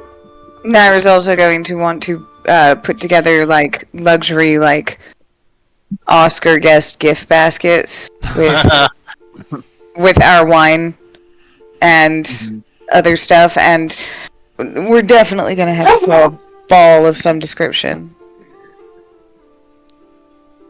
There's a single Yes. Cadbury egg in the basket. As well as I'd see that everyone got their blades, and then right into Perova. To Perona. Right into Perona. And have sheaths made with like lions and then showing like their house and have it like stitched on. But spend like, for their daggers, which are like 4 gold apiece, and spend like 8 gold on their sheath. So that it's like really fancy. Okay, I mean, yeah, that is absolutely doable. Is that basically money that you're planning on just like leaving here for Eleanor and the others to manage while you're gone, or is that just a plan for the future? Well, I'd imagine we're not just leaving like the next day. So over the days, I'd be like, "Oh, I'm gonna have this mail out," and then you know what I mean, send the parcel with it. So I imagine it will come back in a few weeks' time or whatever. Yes, yeah. Okay, so that will be... That's cool. An initial kind of investment for a guard force of that size, particularly if you wish to equip them that well, would be approximately 450 gold to basically start the recruitment and equipment process. I mean, the only good equipment was I wanted for our house council, like those. Okay, the 6 that are actually kind of your core group. Okay, I told them to will daggers and have them. So yeah, fair enough. Jeez, Okay, so in that case, that will drop it down to probably about 250 would be a good kind of initial investment in that process, and then obviously there'll be significantly more investment as time goes on and the guards are actually recruited and start working for you guys and stuff like that. We need to get a passive income going. Yes. We need to invest in real estate. The military is expensive. No. Also, okay, so a quick thought, but I would write that dwarf that I got to that we didn't have to fight, and I could have turned into like a ballroom blitz. And then I was like, "Hey, I'll call you when I get my winery going. I'm gonna send him a letter." And I'm getting my winery going since we're good friends and everything. I want you to start moving this much and talk to my master vintner and let him know that that's what one of the moves I'm planning to get it sold through the Dwarven Undermines. What a good And call. we'll add a Dwarven label and I'd write it up and everything. To my Dwarven brethren. Remember that one guy you thought we were just going to walk in and kill? Yeah, he's selling my wine now. And Naira, what were you saying? Basically those gift baskets and things, I definitely want to send to, like, the Dwarven Queen and all the important people that we met in the Dwarven City and stuff like that. The goal is to get them to start buying our stock. To make it fashionable in Karagagzor to have a few bottles. Well, and in Corona and in Vanya. I'm sending those things to the sort of names that I think will be smart enough to buy our wine. And then other people will buy our wine. Dropping a prestige pod in each one. Mm-hmm. We'll pay a courier a little bit extra, and he'll show up at the house of one of those three horrible people that were mean to you in the college, and he'll be like, "Oh, I'm here to deliver this. Oh, you know what? I'm at the wrong address. Sorry." Pew. Yes. Just long enough to see the name card. One thing. Oh, I do apologize. I thought this was the Benavin estate. My apologies, my lady. Yes. One thing Midnight will do, and he'll probably get his sister and Leon and Shala. Yeah.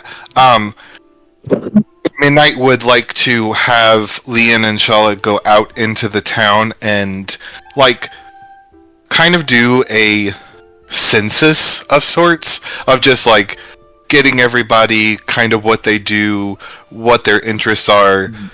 But the real intent for Midnight's purposes is I want her to study everybody, like identifying marks, ticks, how they operate.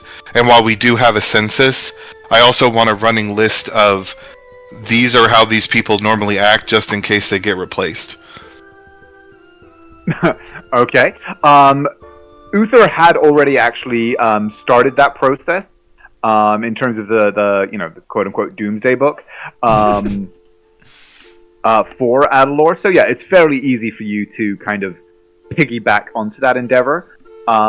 It's like kind of a big project, so it will take some time for them to familiarize themselves and properly kind of get a good feel for how things operate in the town. But yes, you are able to leave them those kind of standing orders. Yeah, that's why I'm sending Shola, because she's going to keep Leon on task.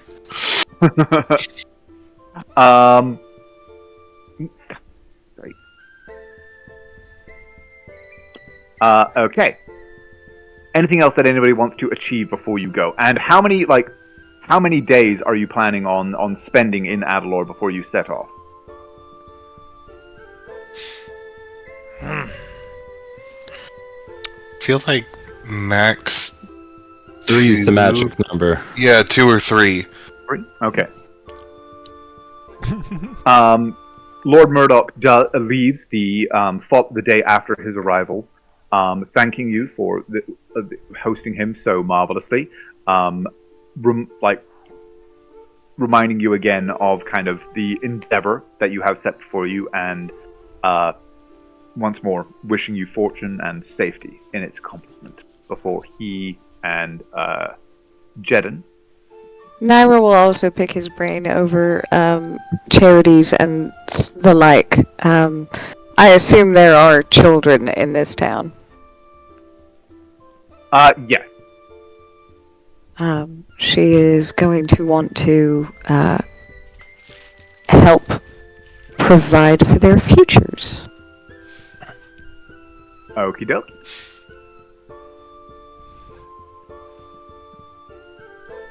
Yeah, like he would absolutely his endeavors focus more on the it's fairly rare. In fact, in a place the size of Adalor, it is a village. Don't have to go over that now, by the way. That's just something that is Naira is setting up for future. Okie dokie. Then yes, okay. All of that accomplished over the course of the next 3 days. Murdoch and Jedin, as I said, do set off on their own expedition.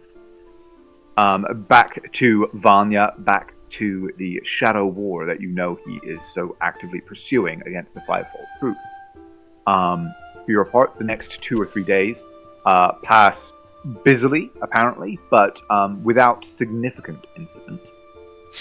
And third day dawns, and you are ready to set out on your journey to to Harkolit. What's the path gonna look like? Yeah, that was my 'Cause question. the water's not gonna take us all the way there. We're gonna have to fucking dock Indeed. somewhere and huff it. Yeah. Well, also the river Seralno that flows past is flowing here away from Vanya. Mm-hmm. Could obviously take the Depato upstream, but it would be slower than norm. During the 3 days, by the way, Naira is going to ask Uther to help explain to Valko that he's going to be staying here. No! Where it is safe.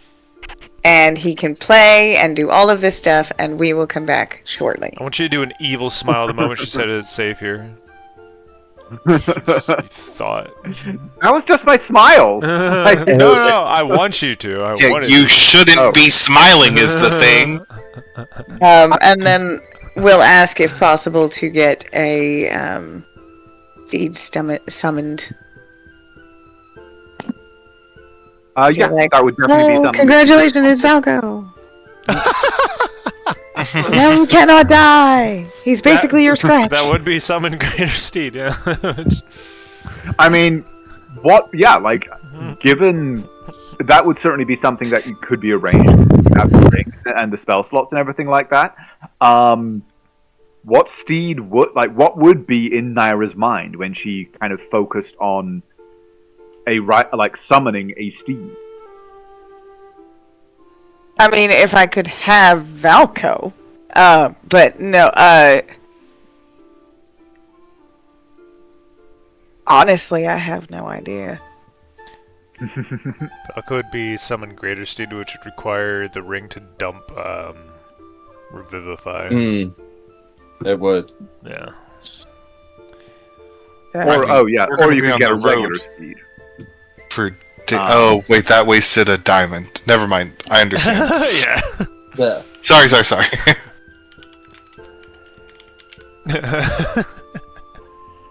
But we could put a second, which is the regular Fine fine steed. steed. Which is fine, so yeah. I could dump one You in could there have for a mastiff. I was about to say you could have a dog, but it's just not the one you want. You have to be small. So you have to be a halfling or a gnome or be a a steed, goblin. to be able to ride a mastiff. A warhorse, a pony, a camel, an elk, or a mastiff. Your GM might allow other animals to be summoned as seas.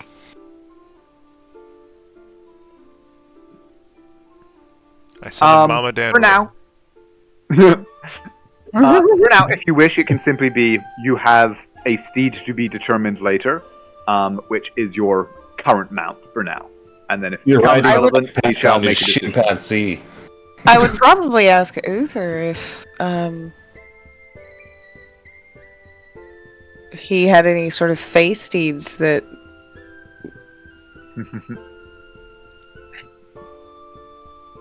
he wanted to sort of invite out here for me.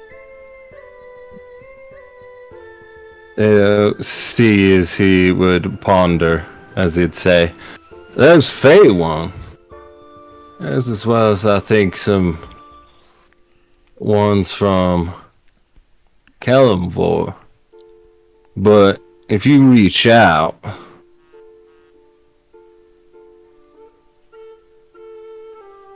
I'm sure whichever one you reach her with, it'll come to your call. I've had horses in both, and I've lost them long ago. I'm sure they'd be delighted to meet you. So yeah, I'll just get a horse. Okie dokie. Now Yeah, we can find you a are picture able of a to- pretty horse. Don't you roll a You d6? See how able to nice decked summon- out it is? Oh yes, actually, yeah. What am I doing? Roll a d6 to determine its barding. Ooh. Ooh. Okay, yeah, let me check something here.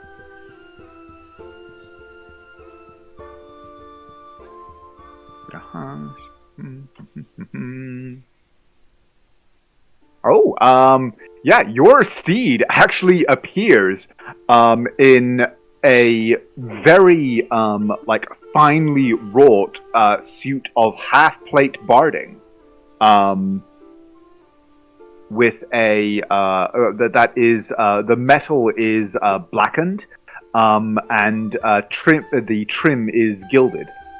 So it's a incredibly fine, very obviously noble steed, and you, Uther, would immediately recognize this as the steed of a kind of a noble of the Kalimbor's court of Carvalin. As he would step up, looking at it, as he would give a grin, as he would smile and say, "Ah, you're very lucky.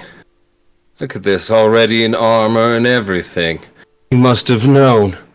As he would smile and pat the mare on the face.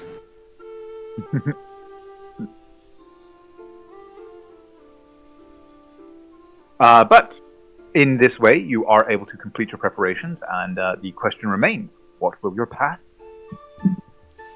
to Harkonnen? Looks like I might be having it.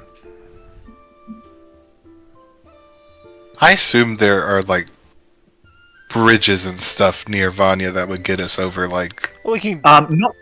No bridges. The river is like it's a broad fucking river. It's like kind of the Mississippi kind of level. And so bridges are a little bit ambitious for unless they are within a major city, which, you know, Vanya is more on the lake than on the river. But there are ferry crossings aplenty. Yeah. right, ferry. I forgot about the ferry. Yeah, we can just pick one up in Vanya, probably. Oh well, I mean, even all along the river, Okay. pretty much any village that is on either riverbank will have boats that are intended to take livestock, carriages, and mount people and stuff, and you know, traveling groups back and forth across the river if needed.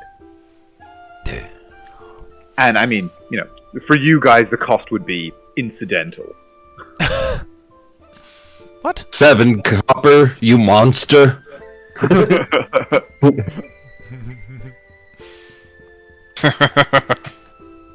Have a gold. Have some decency. Yeah, I assume we were just huffing it. Yeah. Carriage, bunch of mounts.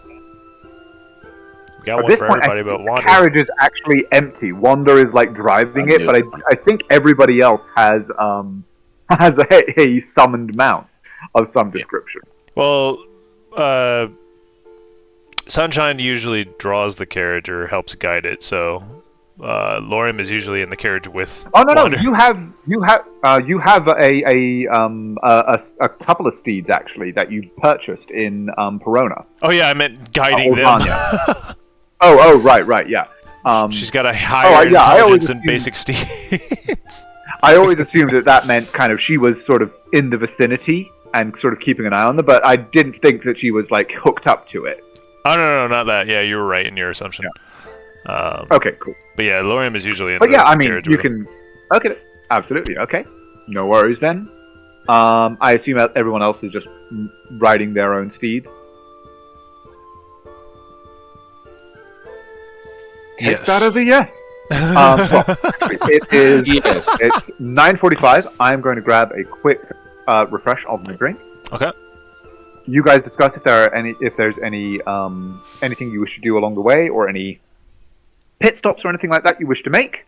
Okay. I will be right back. And well, actually, let's take 5 minutes, and then we can reconvene. As much as he would be seeming like it's kind of a game, he would be like, "Hey, who wants to take a ride on Umbra? Who wants to go for a flight? Anybody? Anybody want to go for a flight?" And Not Lori. it is so that you could get used to it, as to be able to be like, I need to helicopter one of you out of here, instead of your first time being, you know what I mean, at the top of the about to explode mage tower. Yeah, actually, Midnight would take you up on that offer, and then, like, the first time getting used to it, and then maybe, like, days into the trip, have you pick out targets. Yeah. Yeah, and then me fire arrows from the back, just to have that sense of that. It's the Eldritch Blast training all over again. But without Uther's hands on your hips. It feels weird, but you gotta lead it.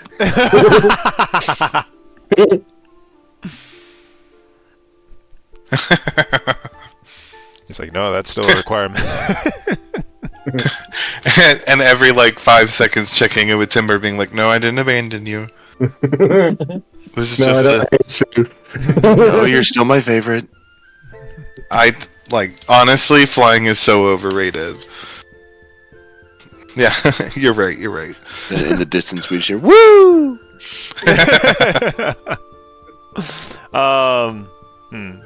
So we're totally just going to, like, Fario, right? Way off to the What did south. you just say? To what? Look at one of the most southern. We're going for Ohio. Yeah, Sure. we're going to for Ohio. Wait, why are we going there? Exactly. Why not? Oh, Actually, we're gonna take a straight up detour. We're not even gonna go north at all. We're gonna go straight east. Go straight to Bessel. okay, because I don't think I was here for this. Where did y'all fight the dragon? Wasn't that, like, somewhere in this area? It was over here. No. In Elendil. Ah. Eldenil. I always want to call it Gotcha. Elendil. Gotcha. In this stinky town that's not stinky anymore. Yeah, we unstunk the town. We unstunk it. And then Uther lied to all of them. We blessed the city. If anything bad happens, it looks horrible on us now. Yep. Not even we. I paid that entire Oh yeah, you're right. I said he blessed the city. Yeah, you're right. We go there again. Some old woman comes up. My son got sick. Spits on him. She spits on me. I cry. I run away. What did I She do? gets smited. All of a sudden, flame strike just falls from the sky. Just from a distance. No, it's banishing She's smite. gone. Meteor swarmer. No, you divine intervention. This Made one my needs boy to go. cry. Gods, can you just evaporate this bitch? Just Shit, I rolled an 8. It actually worked. I was kidding. Just wait. Thanos snap.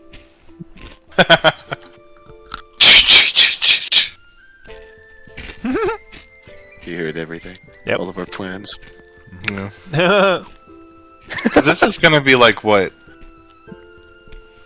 It's gonna be a long time, At right? least a week. I Yeah, think, because it was like 4 days from where we were to our 5. I think just So doing I'm this, At least Was like 8. just doing this was like 5 days to a 9? week.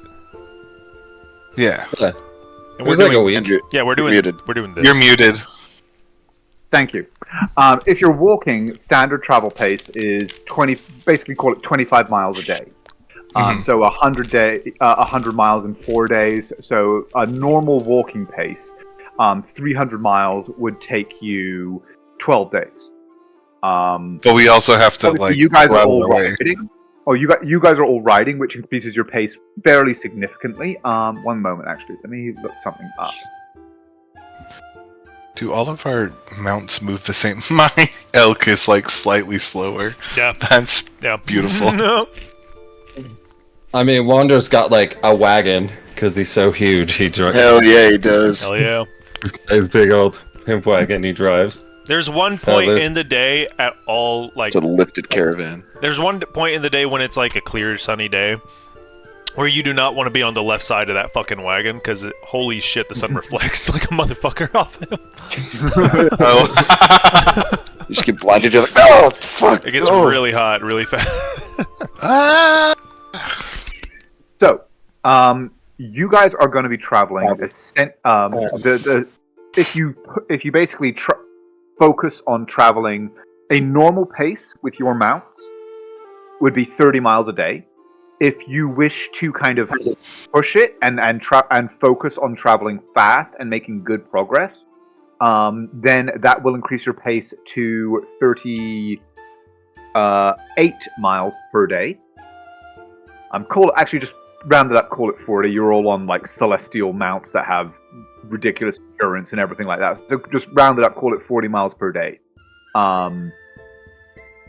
Which would make 300 divided by 40. So yeah, if you push, it's an 8-day trip. If you basically just go at a relatively sedate pace, it will be 8 to 10, depending on navigation and the like.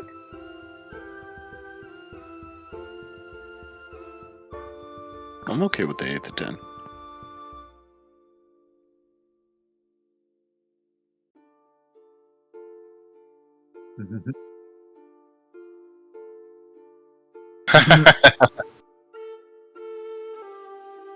God, please, please, yes.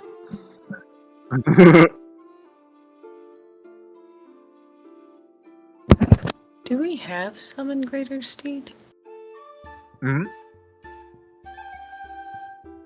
Yes, I do.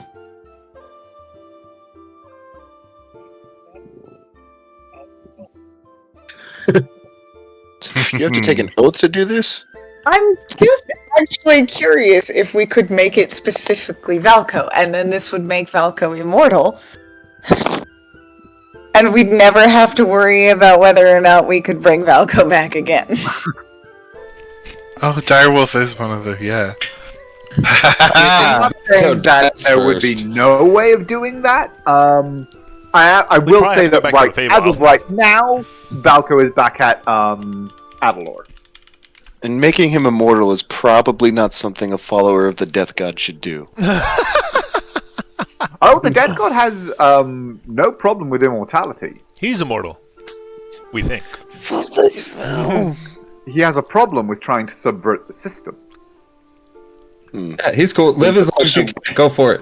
I wonder if Valco Keep allowed going. to be immortal. We have to make If you Valco a can celestial arrange fair. immortality without breaking any rules, you do you, as far as Kellamore is concerned. It's only when you're supposed to be going across the bridge and you try and avoid it, that's when he has an objection.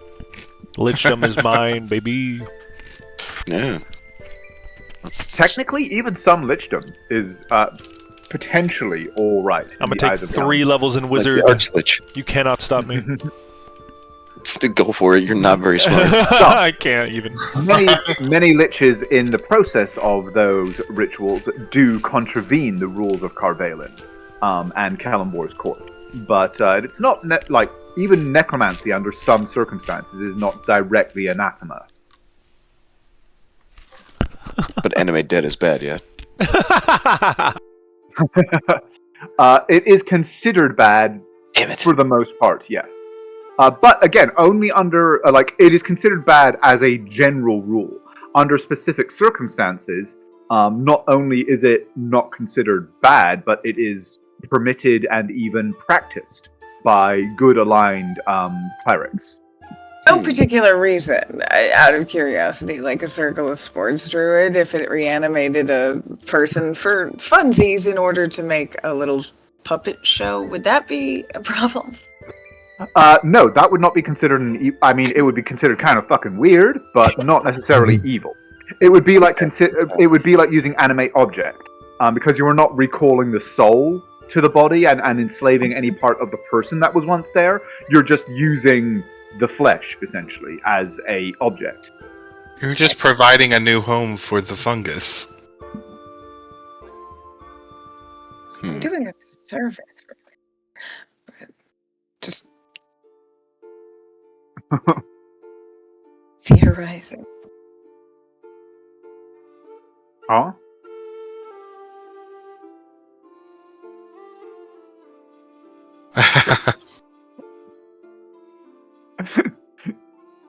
You're weird. Oh, I believe that the circle of spores effect that she mentioned only lasts for like a few minutes or hours or something. There's vampire lords and the like, supposedly, that they'll do it and make like zombie hordes. So it's like, oh, they till the field and plow, and like my small folk worry more about art and doing other things. And giving me their blood. And provided that the soul, this is a thing that Wander would know, and anybody who had studied the arcane traditions would know. Which is honestly most of you, via Naira. But Naira would have certainly been able to explain that essentially it is fully permitted to animate a body using necromancy and not have it be considered an evil act, provided that during life consent was given for that service to be provided by the immortal soul. It is not unheard of for particularly certain orders, particularly those concerned with the afterlife and things like that, to basically give oaths in life that permit clerics of their order to animate them should the order have need of them once more. Lorium has already told Wander that he could summon him. And under those circumstances, animate dead is considered a wholly good, normal act that helps these people to fulfill their oaths in memoriam. So if, like, before every fight we got our enemies to sign a waiver, we good? That is the most intimidating shit. Imagine it's like a UFC fight, and he walks up to you and he says, "Look, I'm gonna kill you in this fight.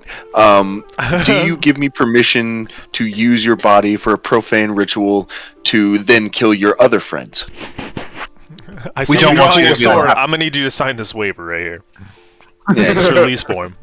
Let's go ahead and do that real quick. Just put an X on the dotted line, please. Thank you. We just want to make sure everyone here is on the. You don't like breaking laws. I don't even need you to sign it. I just need your pen to touch the paper. I command you. Touch. I don't think that's how consent. As I was about to say, much like with enchantment magic, the objection is when it is used to contravene the will of the individual and profane the utility and independence of the soul. That is why it is considered an evil act, because 99.9 times out of 1,000 it is being performed by somebody who just sees this body and the soul that they are binding to it as tools.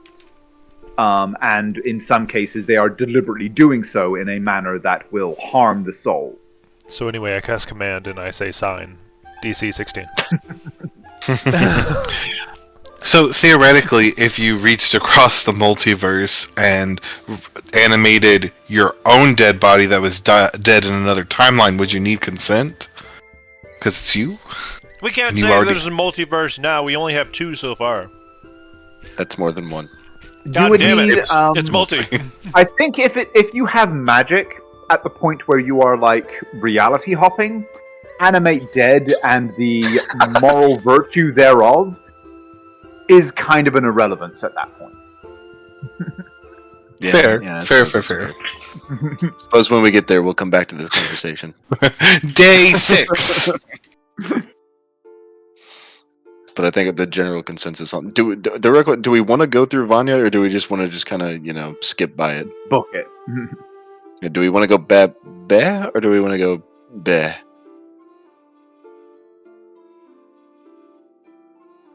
I mean, the best route would be, for the majority of the way, it would be the roads that lead you to Vanya. Certainly going into the city itself would absolutely slow you down. Yes, 100%. Compared to cutting across south of it.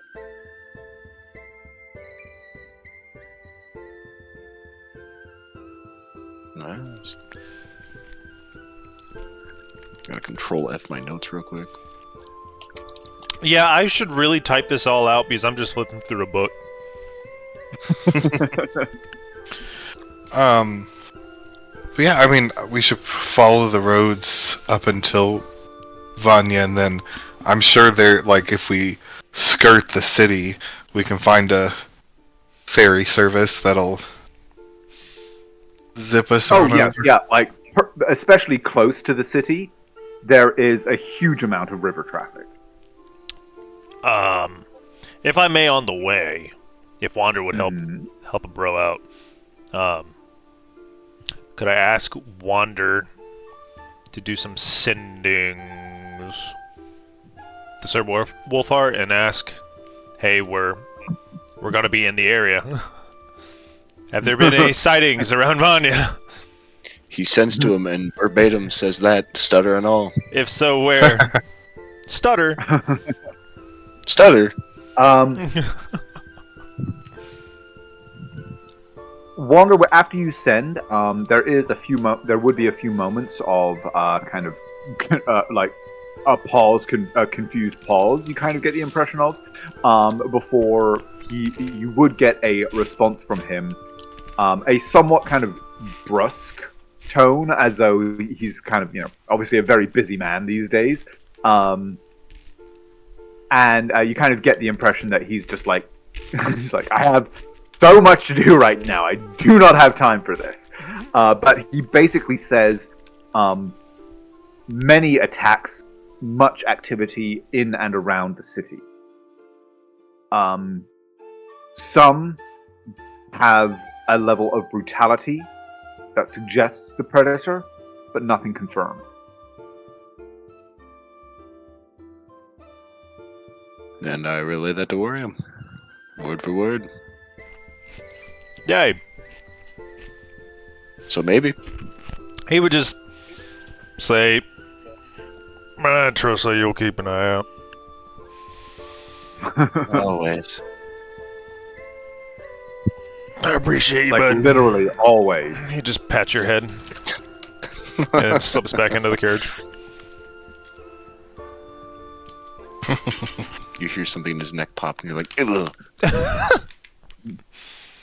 Chunk! Yeah. He can't turn his head 90 degrees for a little bit. You make a grandfather clock like alarm sound now too. The hourly sound. He's getting up in age.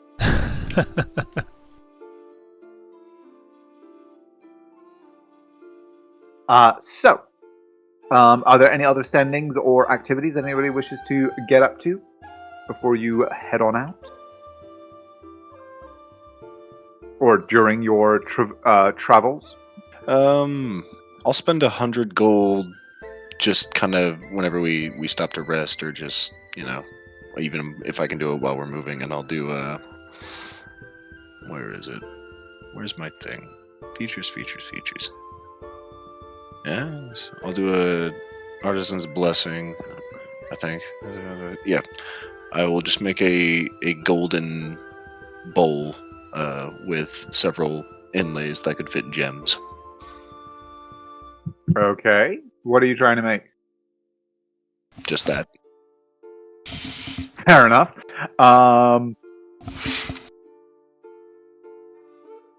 And if I can have it be that way, the inlays will be like, they will have clasps on them that can be like pressed down on to keep the gems in. There are no gems in there. Okay.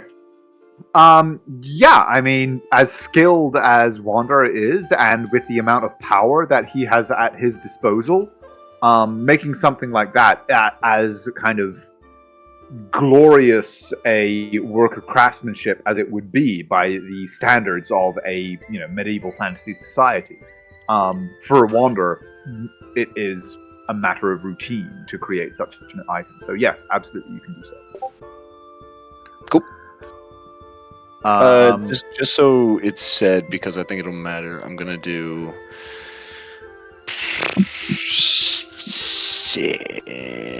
7 slots.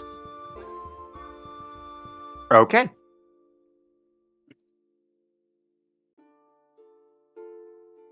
I'm poor now. Mhm. I have 14 coins on me. Oh my god. Now I feel even worse for you paying for my elk. 12 of them are platinum, alright? Oh, It's still 14 coins. that's misleading. Well, much like with the creation of the bowl and its clasps,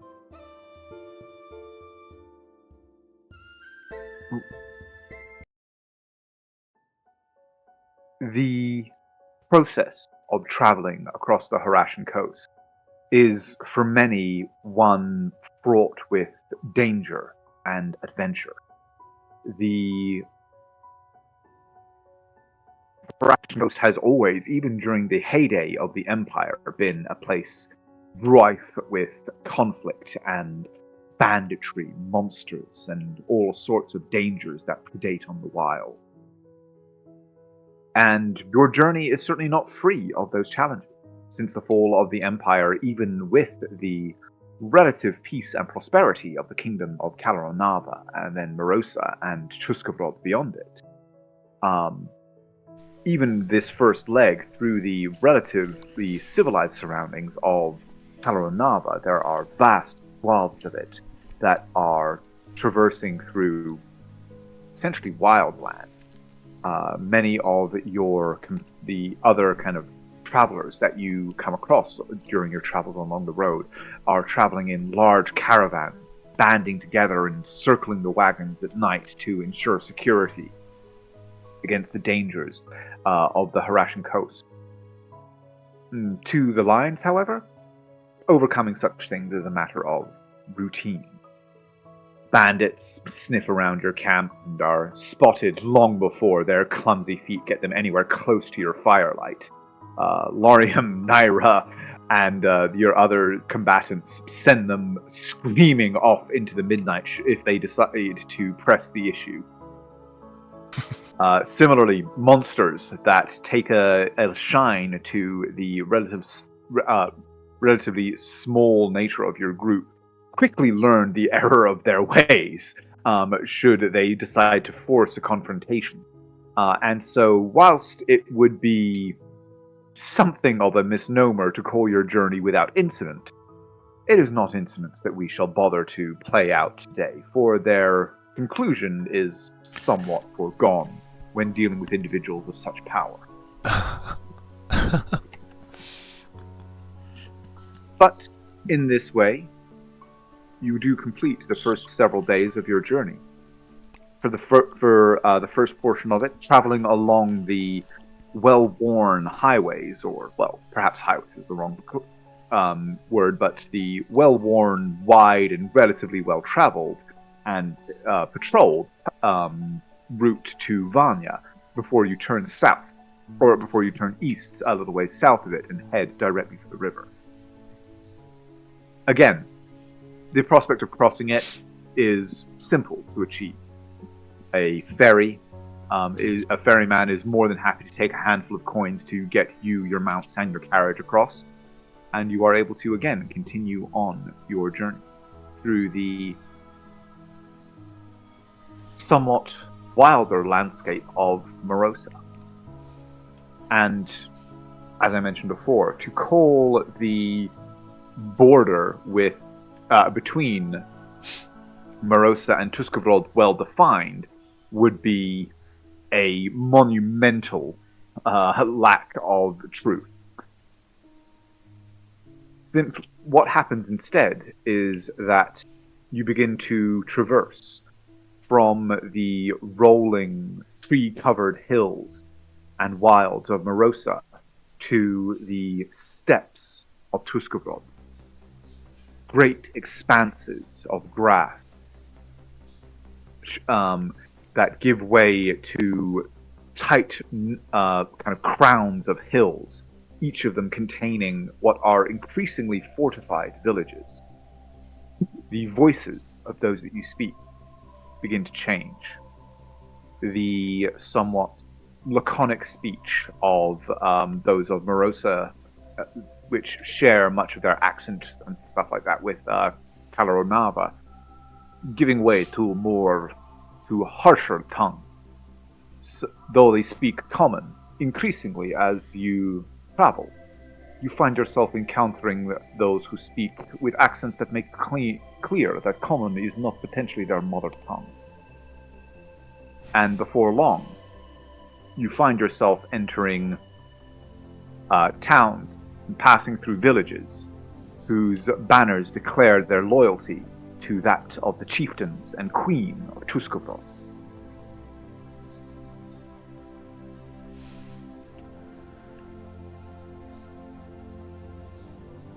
The seas of grass stretch out around you, interrupted every now and again by these small bastions of civilization, surrounded by fields of wheat and patrolled thoroughly by rough-looking men on rougher-looking horses, who ride up and give you all an assessing look each time you approach one of these outposts, but seem sensible enough to not force any kind of confrontation and are generally willing to allow you to pass with a modicum of explanation and a reassurance from the smooth-tongued Uther that you mean their small corner of the world no harm.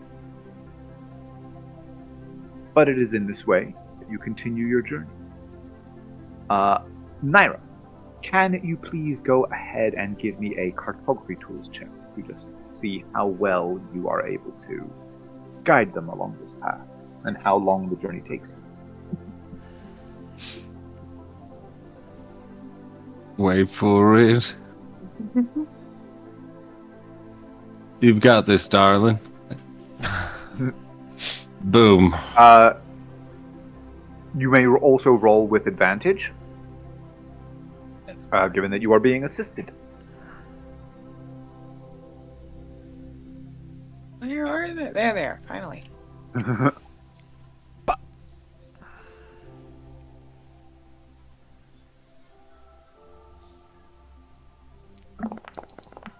Oh, I was so close to it. Still, a 24. Your journey is unerringly accurate. Every trail that you choose, every turn that you pick along the route is inevitably the correct one. And the miles fall behind you an astonishing rate as your like celestial steeds eat up the miles day after day after day. And it is indeed on the 8th day that among the rolling grasslands of Tuskobro, you see ahead of you, precisely where Naira expected them to be, the thin wisps of smoke that denote the hearth of a nearby hamlet. A hamlet that you believe to be Harkle. And I just realized I didn't put a token for you guys on here. Give me a second. Copy paste.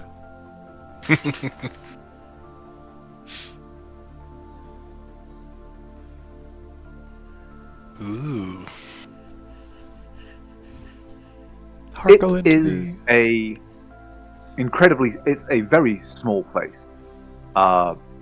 Barely a dozen buildings. You'd imagine probably no more than maybe 50, 60 people in the whole place, if that, judging by the paucity of rooftops that you can see. But despite this smallness, there is a sturdy-looking palisade that surrounds it. You could charitably call a gatehouse, with a man standing in front of it, the same kind of rough-looking man you've gotten used to seeing since you began to journey through Tuskobro. Obviously a frontiersman, broad-shouldered, bulky with muscles, made from a hard life. And you are all experienced enough to tell that the armor that he wears obviously was not made for him and is likely something that is just given to whomever's turn it is, essentially, to guard the gate. But nonetheless, as you approach, you see him kind of run his fingers through the heavy mustache that covers his top lip. He sort of strokes it as you approach and leans on the halberd that he holds, giving you all an assessing look as you arrive.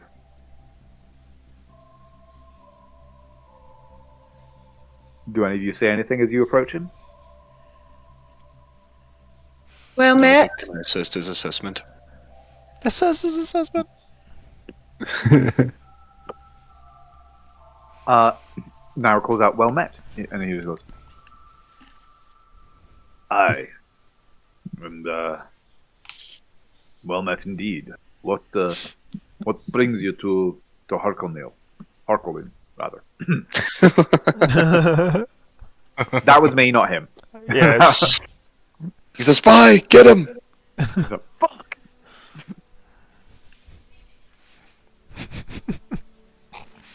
What business have travelers such as you here?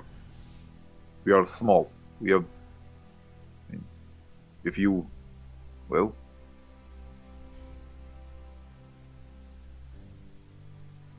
I'm not speaking.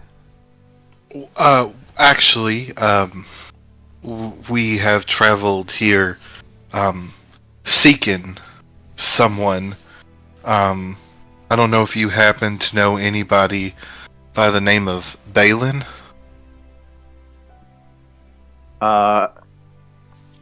And he kind of looks up at you and goes, "Balin. Yes, he took room in guest house. The Aura Crest. Well, Why? You are a friend of his? You're yeah. strange.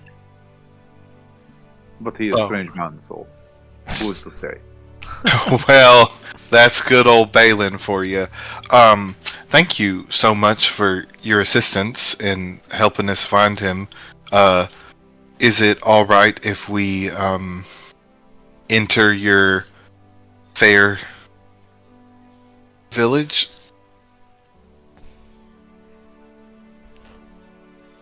That was Nick's You bring upturned trouble? question mark, not Midnight.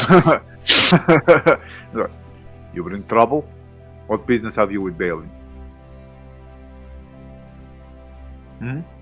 We are just friends. This is the last place that we knew he was, and we were just coming to check up on him. It's been a while since we've seen him. Give me a deception check.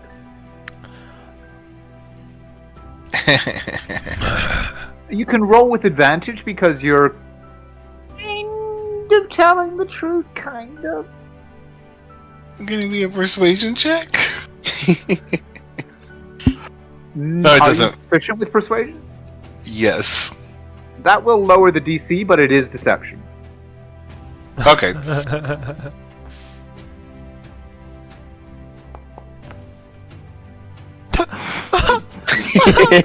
I don't think it matters. He goes, "What does Balin look like?" Uh-oh. You are a friend, huh? Quick message, Murdoch. What does he look like?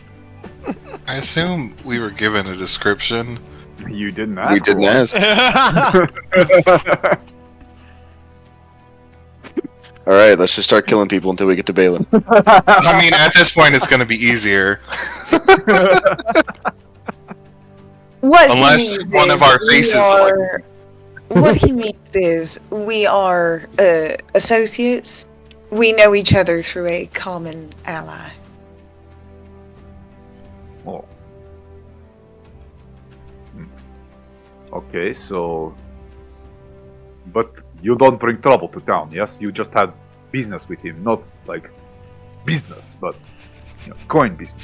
Not sword business. Does he actually do like a jabby jab? Yes. We all draw our weapons. You saw he attacked us! It's coming right for us. But yeah, well, It all happened he's so got a fast. halberd. He's got a halberd, and so he just kind of goes, "You have but like coin business, not like business." Yes. Yeah. He wants no trouble here. And she will jingle a relatively heavy coin purse and says, "Yes, we do intend to stop by the tavern, if you'll let You us." see his eyes kind of just go on the coin purse. He's just like, oh, okay, so you have you are more than experienced enough to know that he is now basically just going, I can make this as difficult as they want it, or they can give me a coin. Is basically what is written all over his face. Let's kill him. Naira, I'm gonna see if this man can be smart. And Naira is, with her hand still near her coin purse, going to flex her claws. Oh. Okay. Go ahead and give me an intimidation check.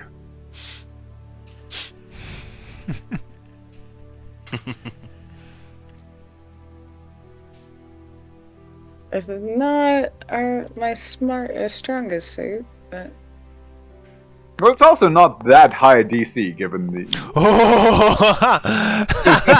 It was actually, given the fact that he is one dude in shabby armor with a halberd and he is staring down the lines of the Harashan coast. Even if he doesn't know who you guys are, you're still 5 very obviously magically equipped motherfuckers riding celestial steeds, one of which has a set of fucking wings. You've got Lorium there in, black gleaming full plate. Lorium's been in the carriage, but the moment this happens, Lorium just stands up with the fucking halberd strapped to his back. He's like, kind of hey, unfold. what's taking so long? Oh, hey, what's up? There's a hell of a lot of popping. no. Please breaking. And you do kind of see him take a little bit of a step back. I was just explaining to the very diligent guard here that we intend no trouble and would like to just be let straight into town. Wasn't that right, sir? Is that all right with you?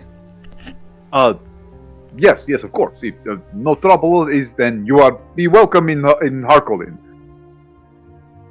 You are a credit to your uniform, sir. What's the best bar in town? As he'll flip him a silver. Well, only bar in town. Orok Riss. And it's like, and it's like he just literally kind of points to this building. I knew it. Hey, you are here. There. 100 feet that way. It's like, it's literally this big. There's 7 buildings in town, you can't miss it. It's like, If you miss it, you're in someone's house. He kind of just points and it's like, yeah, it's that one. Perfect, thank you so much. There won't be any kind of issue. As he'll just smile and turn and just half in his head go, man, that guy was so close to dead, he has no idea. Wow, what the fuck were y'all doing?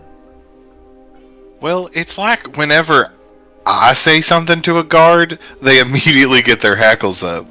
Well, you're really It's fucking weird. suspicious, that's why. I'm not. Quick question as we walk in. Is this actually here? Or is that just part of the art? Is what actually here? The crater outside of town. Yeah, but it looks like a kind of just a sinkhole, basically. Like it's a fairly kind of rugged, rocky terrain. Here it's grasslands, but it's also much of it is kind of scrublands and sort of little knots of hillocks that are very kind of uneven, weird terrain and geography. It doesn't look unnatural, essentially. Mm-hmm.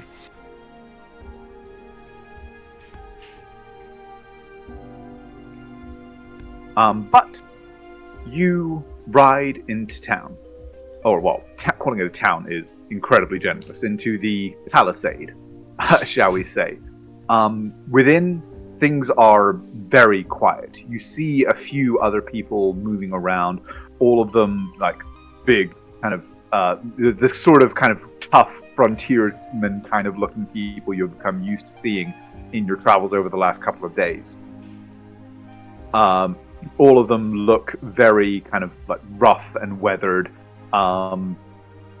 and are wearing kind of quite a gear that's quite clearly intended to double up between clothing that protects from the elements and from beasties and potentially blades beyond the palisade. Just so I can like visualize for myself, like number wise, when we say like they're these strong, tough people, are we talking like 12 strength strong tough, or are we talking like 18 strength strong tough? 14 to 16, depending on like how well their mama was able to feed them growing up. Okay. I mean, you imagine that probably a couple of them might potentially the person that was chosen to guard the gate. Yeah, they might be an 18 or maybe even a 20 kicking around somewhere. I imagine if there's a 20, we'll find them real quick. Fair. I'll just start asking more questions, you guys. They'll Now find there's 2 me. in town.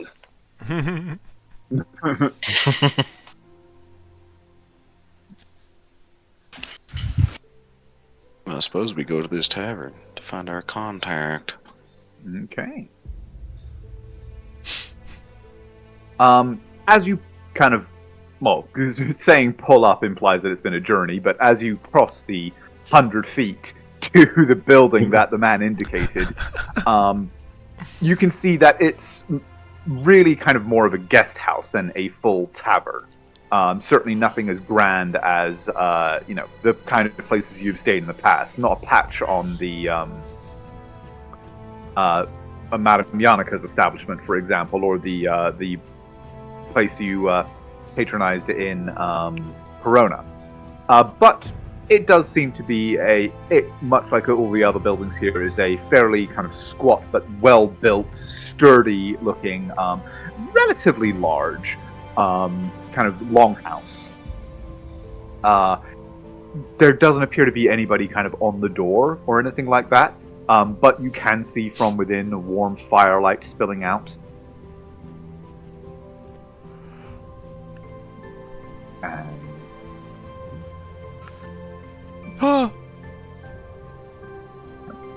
How are you saying that?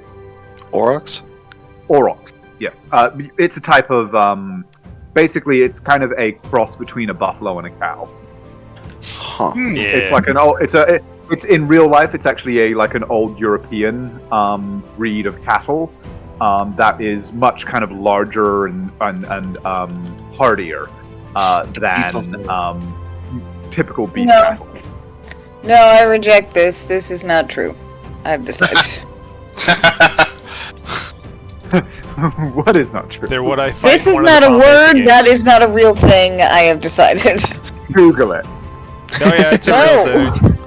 They're the Megalodon's cows. Ironically, I only know it from fantasy games because they're the only. Yeah, ones I was that gonna actually use say. that word. I assumed it was like a monster of some sort. It's always something I've been It's fighting. nerd coming in. Yes, and they think there's even an argument that it's the precursor, and it was bigger, smarter, and meaner than cows. So it was one of the reasons they kind of died out or got rid of them, is because, like, why would you want to keep them as like your Instead of a normal cow. smarter instead of a cow? This normal cow gives me cheese and cream cheese, which are the same thing. One is part of the subset of the other. Regardless, Cole is not getting a Christmas gift this year. Aw. So wait, the 5 of us roll up with huge armored steeds, Pegasus, an elk. Oh, no direwolf this time. They So really basically committed say, to make that we a just male. Yes. Say again? Nothing. Open the door. Get on the floor. No, Tyler. Yeah. Oh! Hey, there's a piano. Play it. Oh, I'm sure that will anger nobody. Open the door to see a fairly cozy, relatively well-appointed common room. Fairly empty at this point. You see a figure behind the bar, and it looks like there's you hear a few voices from one of the booths on the left. But apart from that, it looks pretty clean, pretty neat and tidy. And as you enter, or as the doors open, you hear the conversation that was proceeding inside cease for a moment. You see the two figures lean out of the booth here, these kind of gruff, bearded faces regarding you for a moment before they shrug and turn back to the conversation they were having, which resumes in slightly quieter voices.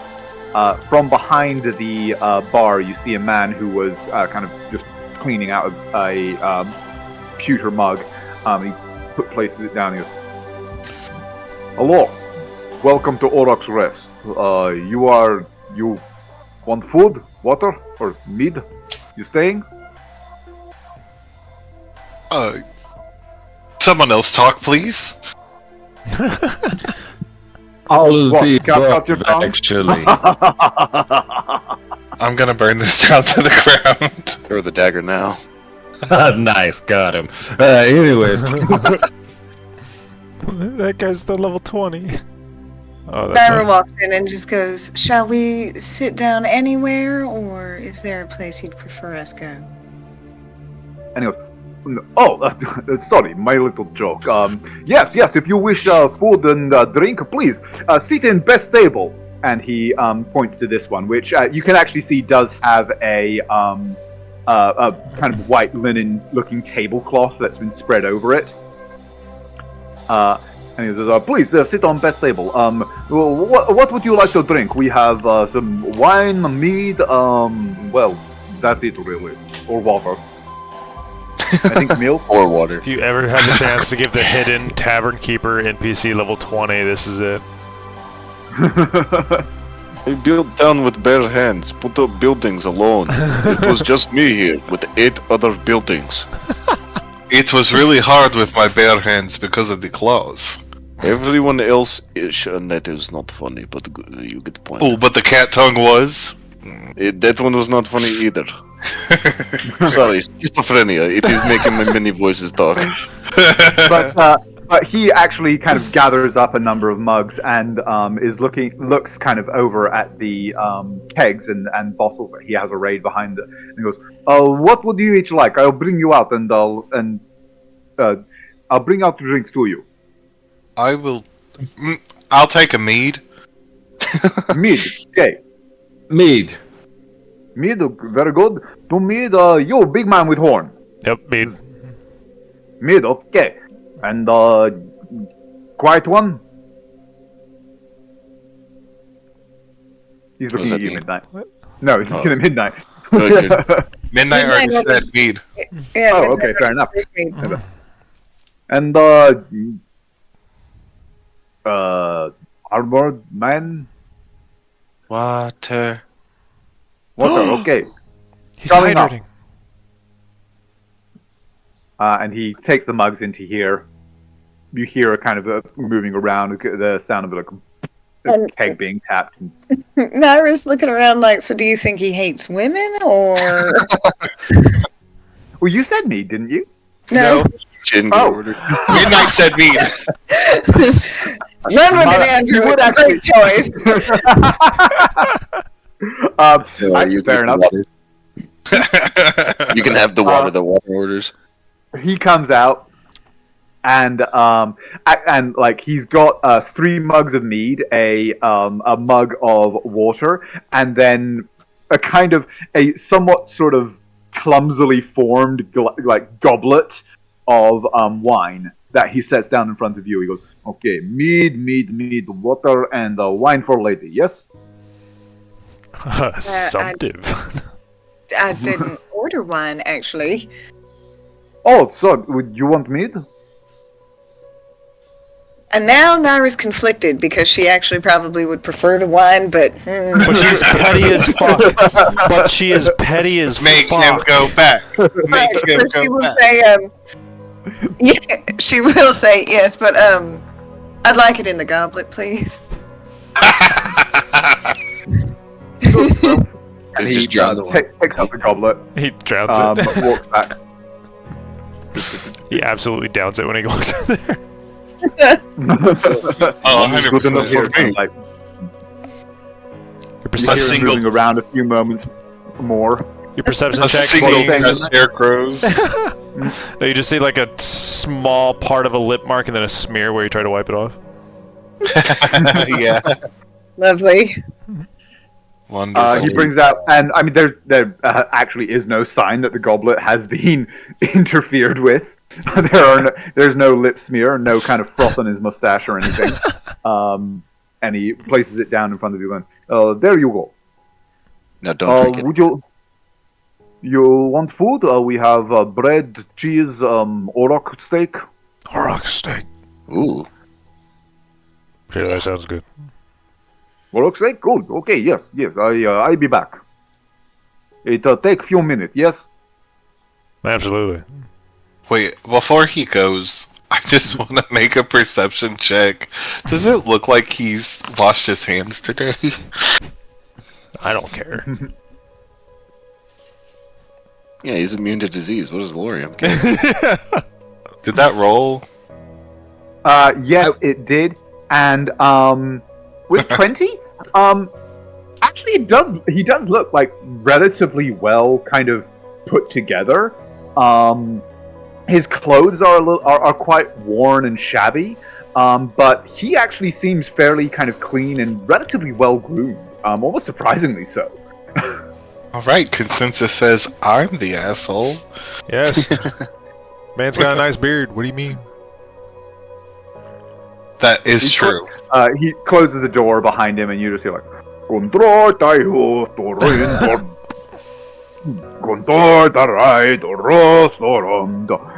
It's just one of the We're dwarf gonna order a songs from second fucking one, and Sleeping Beauty. Or He's Snow gonna White. go outside and like body slam an Auroch. It's gonna be like, oh, like, it is time for you to mid chopping block. Give me a second, I have to go catch your Auroch. The earpiece, Uther would just say, but directing at Wander and go, hey, everyone, keep an eye out. Our very presence might set off Balin. There might be... We've already had to deal with assassins and the like recently, and we're notable enough when we arrive. Just keep an eye out if you see someone taking off or the like. An eye is being kept out. Give me a perception check. Your left eye stays looking straight at Uther. Your right eye twists.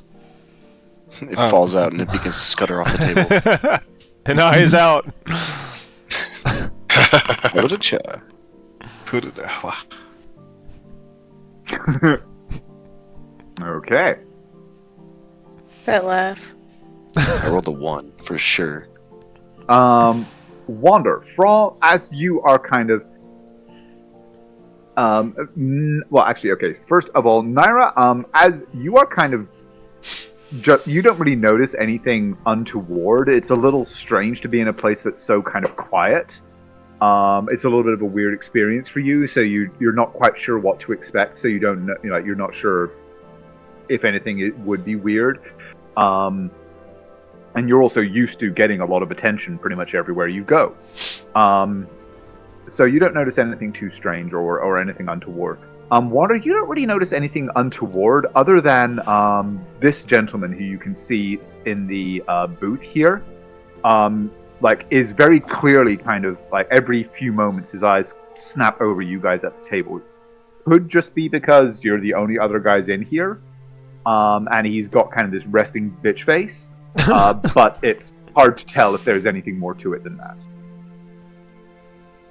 But you do notice that he's quite consistently like looking up from his conversation to take you guys in. Then through the earpiece, he'll go, The other table is watching us. Can Wander see... Like, is Wander at a view where he can see his lips moving? I can see this man's. You can actually, and you do have that feat, don't you? I do have observant. Okay. The funny people. Go ahead and give me another perception check then. see how well you're able to follow any or read anything or follow any kind of conversation. Follow-up eyeball check. Okay.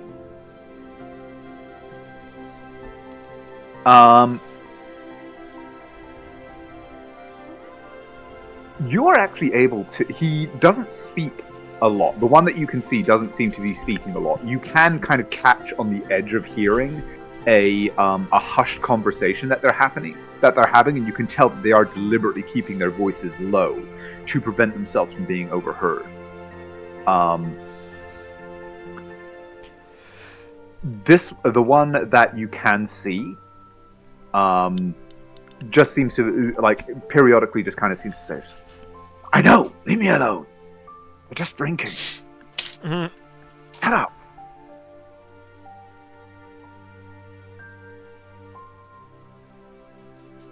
Yes, no, don't worry. I can wait.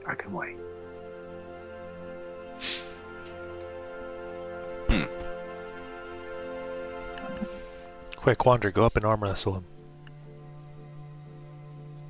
Quick, Midnight, you do that. I think we just Uther Ross and Even better. Yeah. mostly 'cause funny.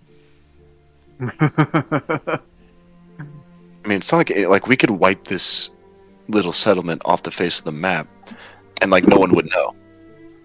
No one would know. They would never know. There's no cameras. Oh, funny thing is casting. Just in the bottom corner, just quick saving. Quick save. Cast animate objects on all the beer mugs. Watch hell They ensue. immediately die. Do you know what kind of Aztec pyramid I would be slinkied down by body slams from Kellen for? I'm good. Felt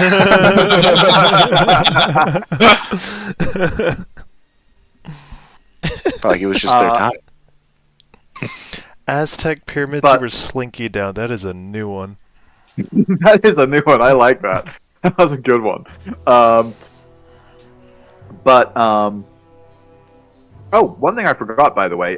Excellent roleplay back at the estate from Naira and Midnight. So if either of you need it, take inspiration.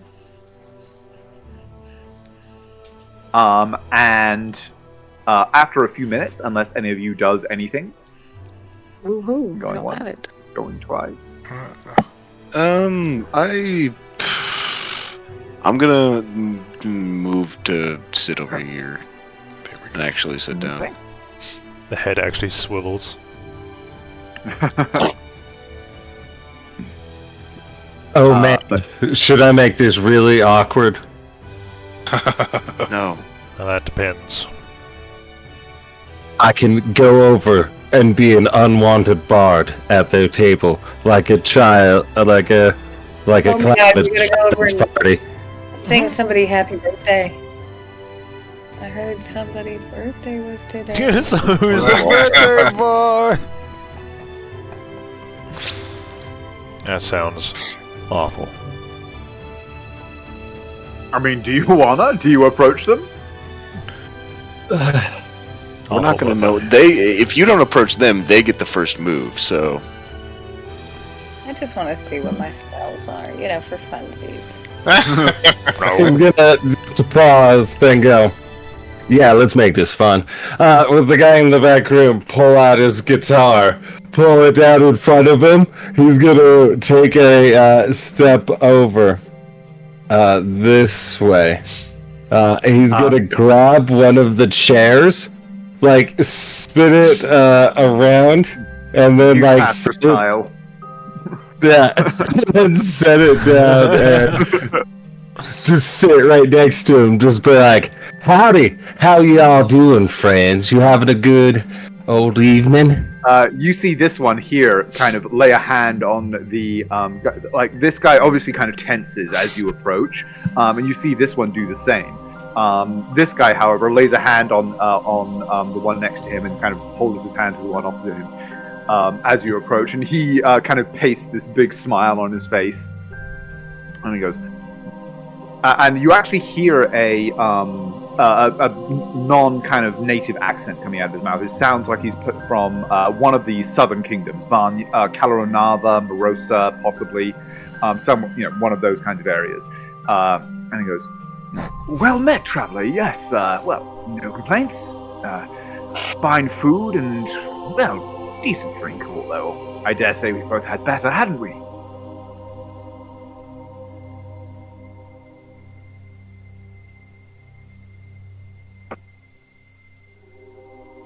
And And you are?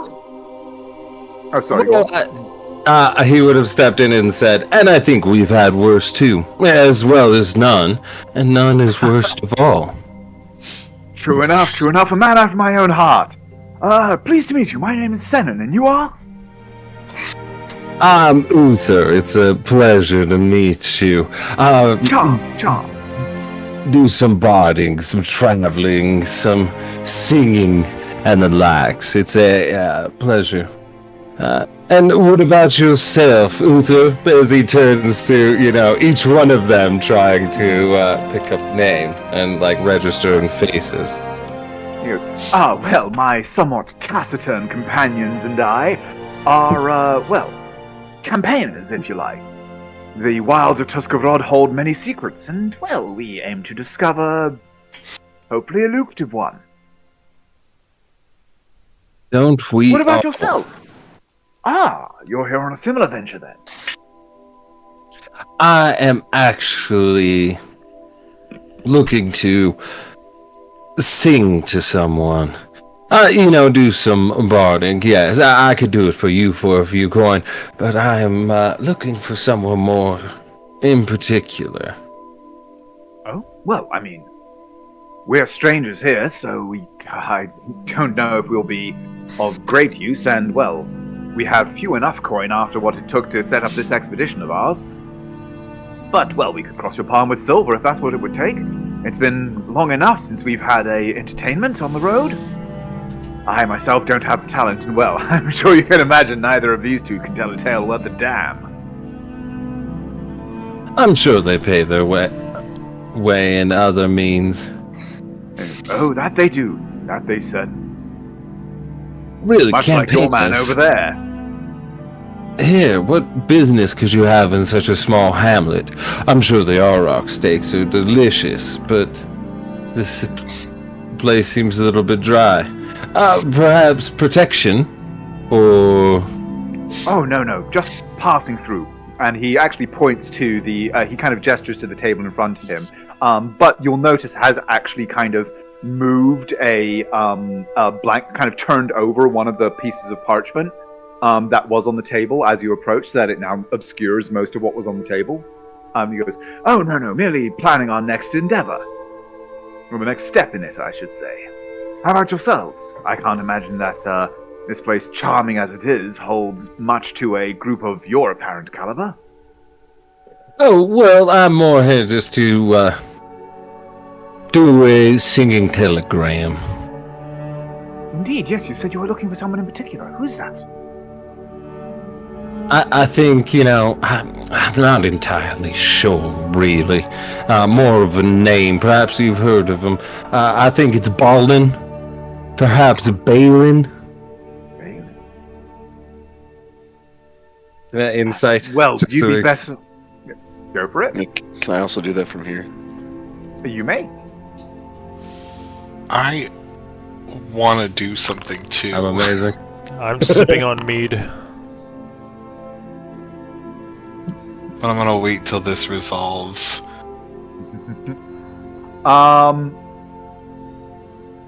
We've got your piece, so if you want questions or anything for me to pass, let me know. One moment, let me check something.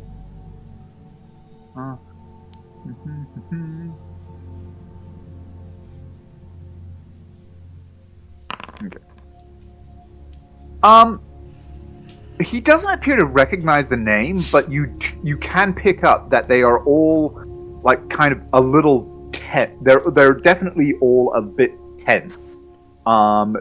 These two in particular, you can see, they each have a white knuckle hand on the weapons that are about their person. They didn't seem to have any particular reaction to the name, but they have been tense since you walked over. And Wander, you kind of pick up the same thing. In that, it's a general kind of, their hackles are up more so than a reaction to specifically a reaction to the name. As they seem rather tense.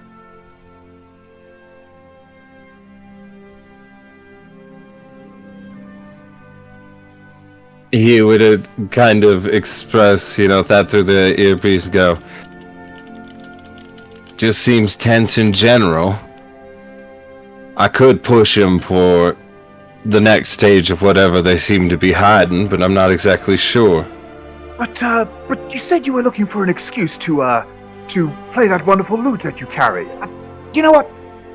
Hells, what's gold if you don't spend it? I have, I can't imagine it's much to a man wearing as fine a cut as you are, but, would 4 gold earn us a song? He would smile at him and just say, yes, I think I can give you a song. Oh, Captain. I'm looking forward to this. Of course, payment in advance. And he takes out 4 gold and kind of slides them across the table to you. He would take the 4 gold, stand up, spin around the chair, and begin to play. Go ahead and roll me a performance. As you do, this door opens up, and the innkeep moves out. He's got a large platter in his hands. 28. As always, a masterful, beyond masterful performance. A sheer musical perfection flowing from Uther's fingers and lips as he regales them. What song do you sing for them?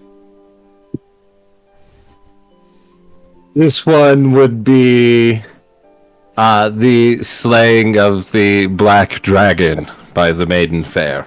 And then just kind of finish it with a flourish and a bow. Okay. As you are playing, the innkeep comes out with a... Oh, sorry, go on. I was just gonna ask, what save do I need so I don't just pounce on him? Whatever it is. It's a swing save. You don't think it should be a charisma, but maybe a will save? I'd say charisma would, like to, abide by decorum. I wanted to fail it so bad. But no, you are able to restrain yourself as the door opens and the innkeep comes out with a platter, arrayed with a number of cuts of steaming meat that he brings over to the table. And he goes, here, auroch steak for all of you. There should be enough for everyone. Yes, let me know if you want more. He's, you eat well, yes? More mead?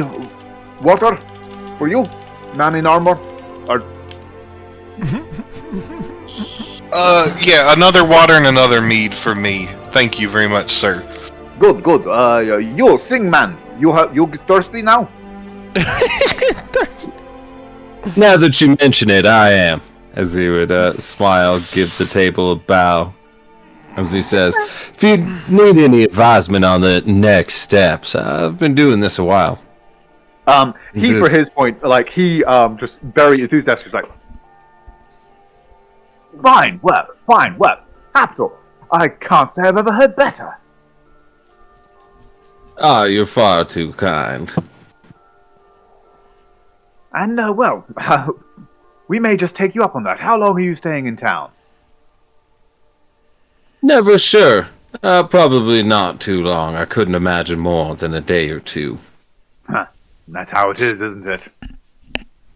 But still, well, I imagine your meat and mead awaits. It does. Gentlemen, as they'll tip his hat and then make his way 4 gold richer across the room. And so I imagine you will dig into Auroch steak and your second round of mead. And we're all poisoned. Yeah. I was gonna say, Except, I guess, Lorium, can you be well, Wander doesn't eat. I did not. My water has not been touched. I'm sitting next to Lorium. I'll be fine. And because your water has not been touched, Wander, you are the only one No that I shot. do not need to roll me a Constitution saving throw. Holy Oh my shit! God. Hell You've all been yes. poisoned. Well, is it a poison? It is. Hell yeah, advantage. Bum bum bum. Damn. I'm great. I'm about to. What do we get? Is You this get leaving? +4. Yeah, what's You get Plus four? Yeah, everything's +4. Let me use my inspiration. Level 12, hell yeah. Oh, yeah. Badoo. Oh, hell yeah, inspiration. Oh my Oh, god. this poor man made some very bad life choices. Don't. I think we Don't. with We these said we wouldn't cause trouble. with these rolls we We literally didn't don't even cause notice. trouble. We are responding to trouble. We do Do not not even brutalize notice. these people. I'm gonna brutalize the person who tried to poison me. It didn't work. It doesn't matter. As you eat, as you begin to chow down on the Auroch steak, drink the second round of drinks that were brought out, you all become aware of a strange kind of like almost acidic lethargy beginning to creep up into your muscles, a strange fatigue blossoming in your torsos. You feel your hearts beating. And you become aware of them as you become aware of a muscle that you've worked out for the first time in a long time. That subtle ache that builds.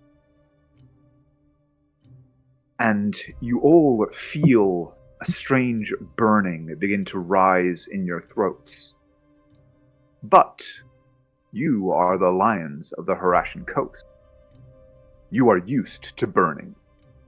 You have stood in the face of far greater conflagrations than whatever paltry substance was placed in your food.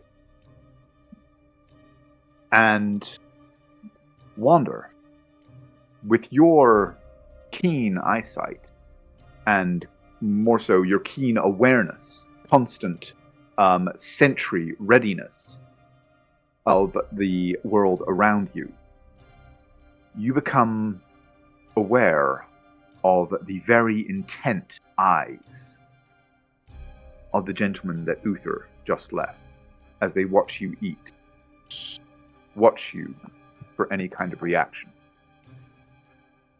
If you guys are going to be trying to disguise the fact that you have experienced this and recognized it, which you all do, and you all are able to shrug off, I will need deception checks or performance checks from all of you. Do I recognize it? No. Naira's gonna Like, look. as far as you're concerned, nothing's happened. Naira's gonna look at Uther and just go, Ross.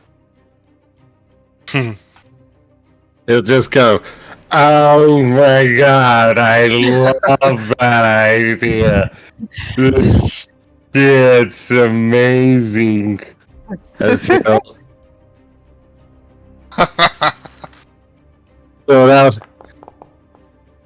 Mwah. Mwah. I. Hmm. He'll just turn and go, I want another round. Because, my friends, I'm gonna play you a song.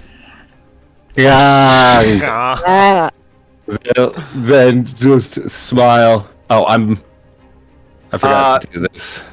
Naira, Laurium, and Midnight, can you guys please? Oh yes, and if anybody was missing any resources, this was obviously you have had several long rests since your last endeavor.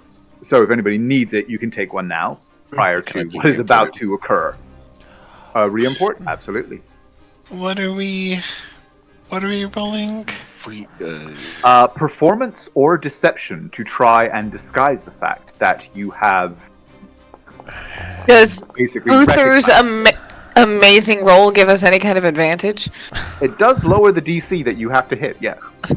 Nice. Those guys are gonna die in a fiery explosion, and not 15 minutes ago we said we wouldn't cause trouble. We didn't cause trouble. I can't stress this enough. You responded to trouble. Responding to Yes. trouble is causing trouble! No! The fault Midnight? was caused by yeah. someone else. Deception or performance? Yeah, if I double over, can I give myself advantage? No, that would be a part of your performance. If you prone yourself. Your numbers are so good. Your numbers are so good. Don't you have inspiration? I used it for the constitutions. Oh, I have critspiration. I could critspirate. You could. You could? Lauren But I'm just on a sneak attack. lays down on These assholes. like beans. I don't roll bad. I believe in you. I believe in you. I'm amazing at this. Wanderer's believe like, what the fuck is happening? Yeah, the only Not bad. is midnight.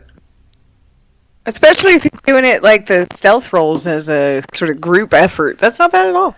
Yeah. Considering I just have a +1, that's honestly great. The coping is insane. Copium. You know what? Honestly, that's like the best you could get. It's better than my deception check earlier. True. Small favors. Okay. Just for the sake of oh wait, never mind. I can't be surprised. This is fine. I was gonna roll an insight to see if I could detect this, but Laurium is awesome. So. But yeah, I did in my motion. I did double over. I just want that to be known. Okay, so yeah, Midnight is kind of like leaning over, somewhat theatrically clutching his belly and leaning over the table. While Uther is kind of swaying far more convincingly. Grabbing his falling over, he's going to go to Strum and try and throw Hypnotic Pattern over into the corner. Heading fast. All right. I'm gonna hit this like this. Boom. Unfortunately, you suddenly bolt upright, strumming a chord of power across your lute. But you are greeted by Sinon for his part, also jumping to his feet, his hands raised as they form an arcane sigil in the world, in the air in front of him, his voice rising. And I just need to post a really quick little thing in the general chat. As his power rises to counter yours. Oh, wait. Whoopsie. Whoopsie. I was still doing that privately. Your chord of power. Now I have a very metagame question, which you probably shouldn't answer because I do not deserve to know, but I'm going to ask anyway. If I counterspell his counterspell, are we going to keep these saves or are we going to roll again?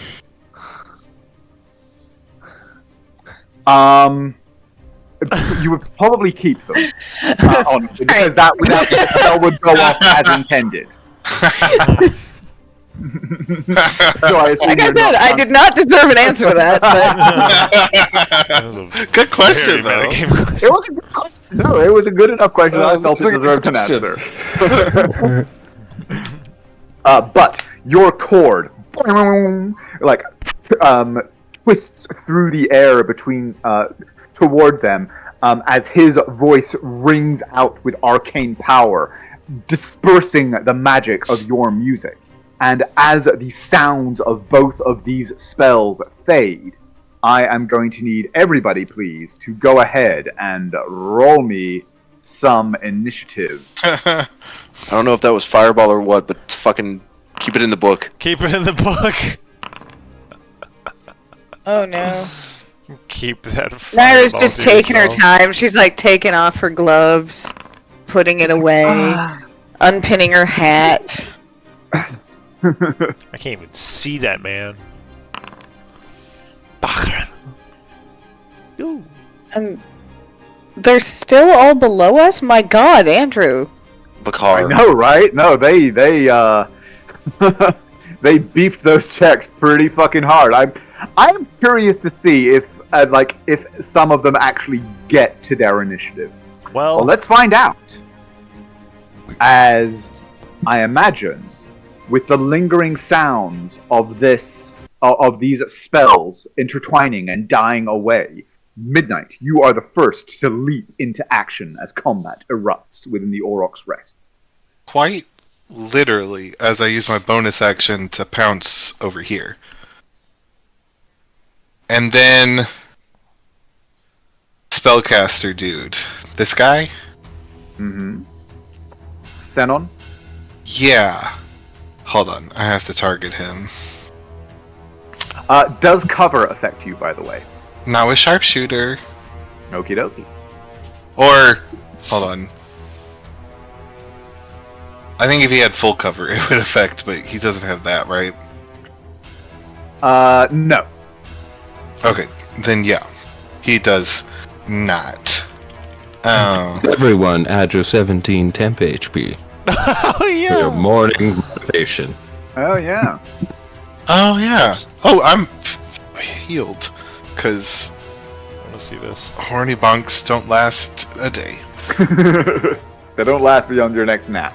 They're all session. I just have temporarily lost. Okay, I don't need to roll because I'm gonna crit spray him. But I have to so I can do damage. I thought you used your... Oh, no, you did I didn't. specifically save your Critspiration. Okay, yeah, go ahead. Are you gonna be able to sneak attack though on this turn? You would not be able to sneak attack him, no. Yeah. Oh, you're right. Then Can you steady aim? Is that a thing you can do? You can, but he moved. I can't. I moved. Yeah. I mean, it would. Out of curiosity, it would be probably a high DC, but could he technically take a bonus action hide? I mean... scoots under the table. The whole point is that you just don't know specifically where the shot is coming from. I think using a table, or especially one with like a... You've even said this has a tablecloth. Tablecloth, it does. Would hide him, so just Well, asking. I could. I could if I don't. If I don't If you jump. don't target Senon, if you didn't target Senon, to get a line of sight on Senon, you would need to be in basically plain view. But given that yes, there is a tablecloth, you could technically like jump out from underneath it somewhere unexpected, with line of sight to Ogra. Well, if I. So you would be able to make a hide check to try and attack with advantage against him. Well, if I take a high check, because Sinan cannot see me right now, and I stealth, and I have like 40 movement now, could I not pop up somewhere up here and have eyes on him? It's a brightly lit room, and you would need to move across open space to get line of sight on him.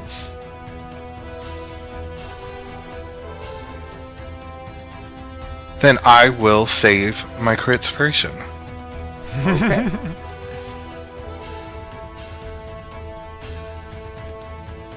So, what are you doing instead?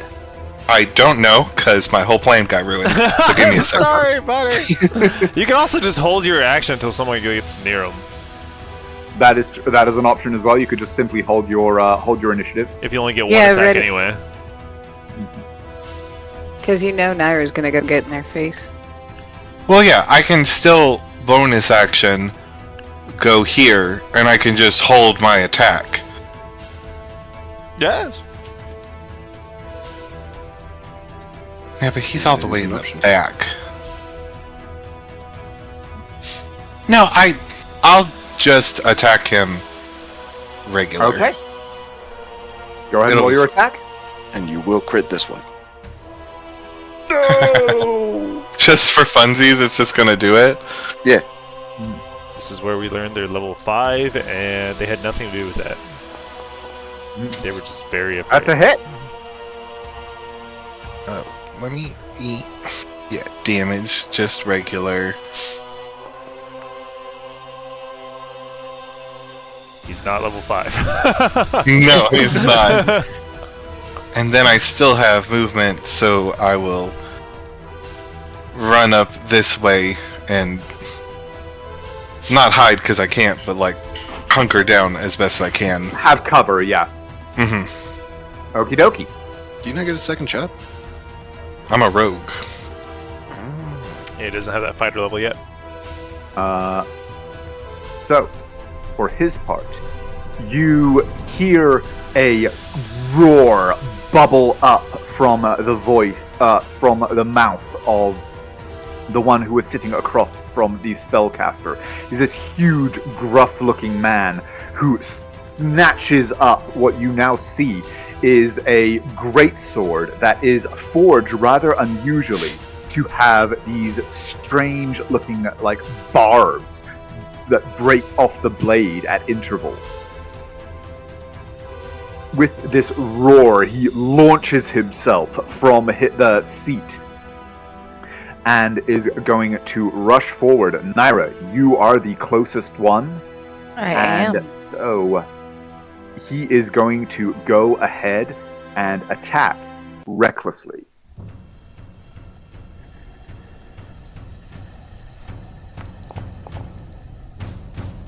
For an 18.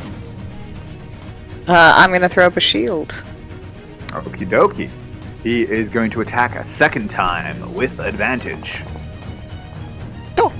And a 16 isn't going to do it, as both of them ring off the invisible barrier that you throw up. Still which getting brings- ready. Brings us to Lorium. Just stand up. You guys all rolled over 20 on your fucking con saves. Woody. Dude, I can't believe you poisoned I'll us. walk around, I poisoned you! knock this It happens shit all the out. time. I don't know why you guys keep eating stuff. At least it wasn't a baby. That's true. As far as you know. William's I just love gonna how look over his shoulder real quick at Senan, who just took an arrow to the knee, and just say, "So you know who we are?" As he's just gonna take 2 attacks this way. Which way? On Bashar. Okay. Yeah. Yeah, that's a hit. Oh, actually, well, yeah, no, he's going to take that first hit. But on your second hit, go ahead and roll. Okay. He is going to go ahead and use this. Oh, wait, hang on. That's, oh, god damn it. It didn't, okay, so Is it the wrong that thing? should not be +2. Yeah, it is the wrong thing. That is basically, it makes you, his parry forces you to re-roll and take the lowest roll. Okay. So far, 13. Yeah, 13, and then let's roll again. I'm not rolling damage. Oh. And that is going to be a miss, unfortunately, as his greatsword swings around and knocks aside your second attack. Fuck you. We've had one, yes, but what about third No! attack? Oh, Double fours. That more. Wait,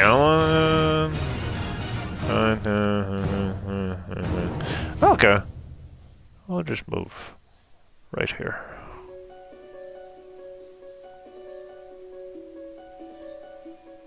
Oh, I have to hit the button. Enter! Okie dokie. And that brings us to Wander. You're up. Hello, it me. It you. Yeah. Why prep spells if you're not going to use them, right? Right? Where's targeting? What do I have to target before I... Him? This. You must have... Oh my god. Why is it doing this to me? I'm going to do a 5th level banishment. Oh! I'm targeting Fox's nuts and nuts' fox. Wait, you Well, can banish more than one at a time? Holy shit. Yeah, it's a Upcast. 4th level spell, and if I upcast it, I can do more than one creature. Okie dokie. Yeah, I don't know how to upcast, so I'm just going to cast the spell and then get rid of the spell Yeah, slot. cast spell and then, manually adjust the spell slots. That's cool. So, target him, cast it. There we go. We'll do a 5th level slot. Does it let me cast it now with 2? Yes, okay. So I'll get 1/5 back because I already removed 1. Let's go. Oh my Oh, god! holy shit. However, he is going to use his Disciple of Conviction ability, and he is going to re-roll that. That is a Charisma saving throw, so chances are he's still going to fail it.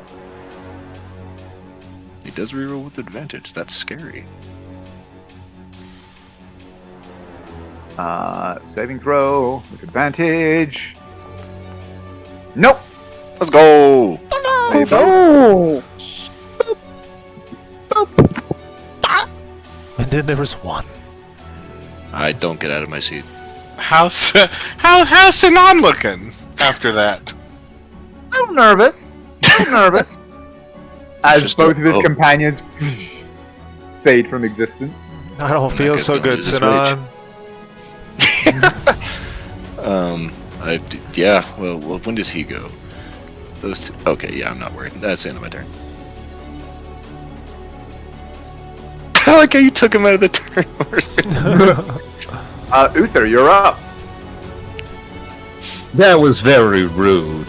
Now your friends had to be disappeared to hell for eternity. As he turns and gives him a quick Quick 3-piece. a fun.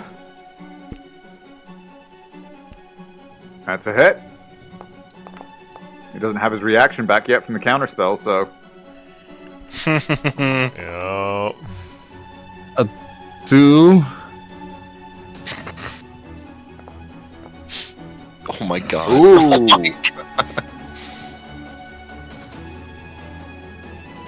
3.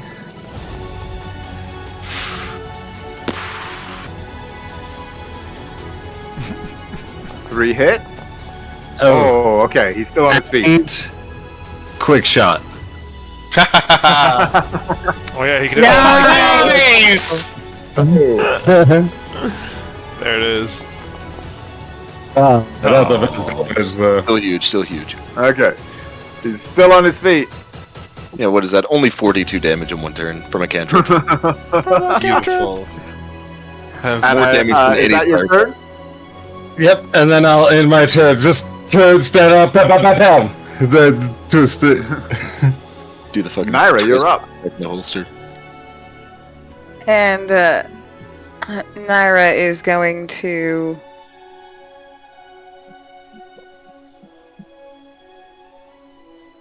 come over, sit on the bench next to him, put her leg on, or put her hand on his leg and say, do you have any regrets? And cast Inflict Wounds. Oh, yes. Yep. Yeah, no, you're gonna hit that. Oh, I'm lagging. I'm lagging. I don't even see it yet. No. That was You nice. kind of say, "Do you have any regrets?"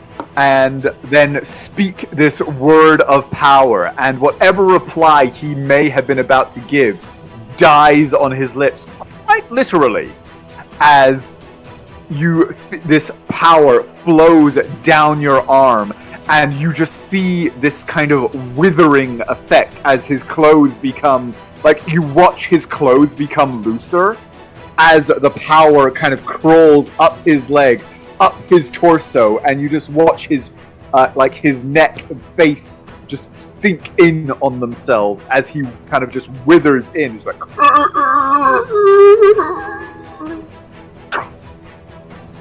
and he just collapses down onto the bench, never having even got an initiative.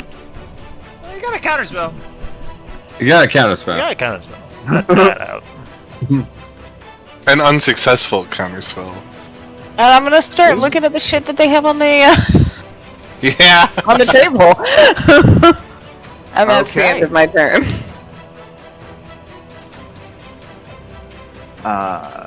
What you got, bartender? What you got? Jordan, Poison. the door bangs back open as Dornlin bursts back through. He looks around in apparent bewilderment for a moment, obviously having expected to have emerged onto rather a different scene than he has. Can I try and weaken But- and Bernie this? Just like, no. But he does apparently rally rather quickly for turning very quickly from the spectacle of his dead accomplice. He throws out a hand pointing at the table and utters a word of power. Uther and Wander, you both see and feel the upswelling of magical potential counterspell? that has just been Oh. unleashed. I can't see him. You cannot. It's also something that's can I already there. cast He's that? just activating it. Oh, And that's true. the table and the chairs are thrown aside as as for a moment arcane runes flash on the floorboard at your feet. And a creature Oh shimmers no. into being. Ah! Oh. What is that? Bugman. Are you balling? Ice devil. Are you? Are you bailing? Are you Just real quick, get that out of the way. Take inspiration. I don't even care that was like above the table over there. That was fucking great. And in fact, knowing Uther, that 100% wasn't above the table. That was exactly what it was. Are you bailing? Oh yeah, that's what he would say. We don't know what he looks like. He can look like we're not prejudiced. Oh my god. That's beautiful. But that was his bonus action.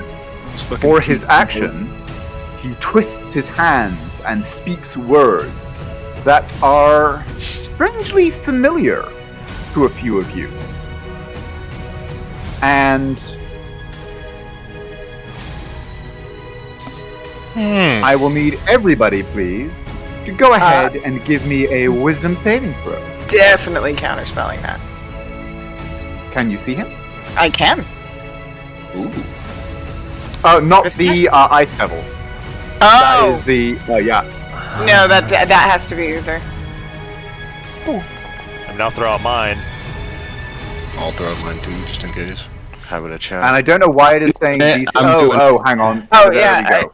I think Even Uther's having 17, mic not problems. 14. Sorry, Okay. no, I was clicking it. It didn't go off. So give me a second. Okay. I had some connection issues earlier. It just reconnected. Yeah, it has been a little bit. weird No, I today. think that one was just my internet. Okay. Never mind. The words of power die away as Uther throws out, twangs a string, and a discordant note scatters the gathering arcane power. And with a curse, he ducks back in. Oh, no.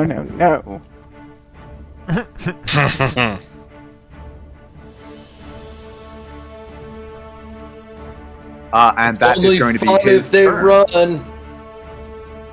Midnight, you're up. You're saying that to the cat. This just Oh, became a God. game. Hang on, sorry, 1 second. Something weird is going on with this. No, Well, you're I got me. fine. Okay, I can move him around. Okay, I'll be. Okay, I think I found a way around it. 1 second then. Okay. Cool. Yes, Midnight, you're up. Well, I clicky the thingy in my sheet and then no come uppy. 1 second while I reconnect. But essentially, I'm going to use my Crinspiration now because it feels appropriate. Fair. But I'm going to do it in a little bit of a fun way, I guess.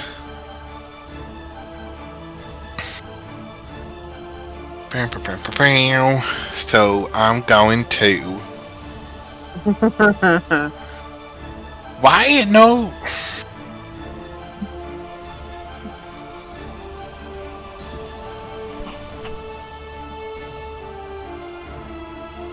Okay. We're doing this the old-fashioned way. It should be plus 11.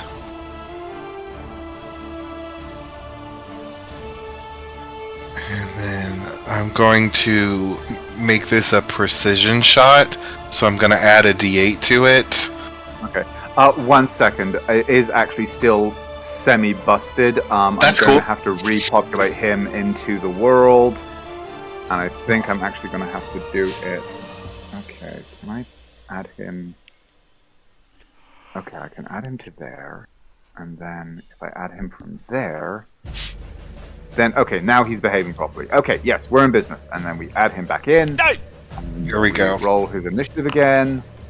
And we put him back where he was, which was on 14. Which is a pity because I really prefer his 17, because that means he might actually get an action, but say la fucking V. Here we go. Midnight, you're up. Yes. I am making this a precision shot, so I'll add a d8, and then where the is it a... Yeah. And I'm doing sharpshooter, so I'll subtract a 5. Oh, I guess I can't do that on a Critspiration because it's an automatic hit. Yee. Then I'll... your sharpshooter? Yeah. No, yeah, you can apply sharpshooter. Like, it's not double, but it is, yeah, you would get the plus 10. Oh, cool. Well then, I will, instead of doing the precision attack... I'm sorry, you guys. I know how this character works, I promise. You're fine. I'm excited to see the 57 damage. I'm excited It's gonna be too. a big number. What am I gonna do? Where's my other thing? Oh, yeah, is it this one?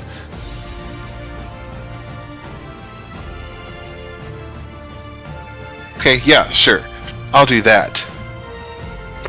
So I will still... I don't have to do a roll. What is wrong with me? Oh, it won't let me damage. Motherfucker. Yeah, so you have 2 rolls just for that. Me. Okay, so it is still 1d8 plus 10. Plus... Oh, am I at 4 or 5? I think you're at 5 because you get one at level Yeah. 1. What it should say, if you I know, He's I'm trying trying to to- type it all in. It's the same shit I used to do with Alola. Yeah. No, it's cool. I get that. So sneak attack right now, you are on. I think it's 5 because I think I went up 1 because I took that I'm level. actually just gonna. Yeah, it's 5d6. I just checked. Cool. Yay. And then I'll hit critical hit and we'll let the numbers go. Wah. And you know what? It's 54, but I'm gonna re-roll one of the d8s. If I did that correctly. I probably didn't. Oh, no, well that's fine. So it's 56. I was so close. Okay. And then...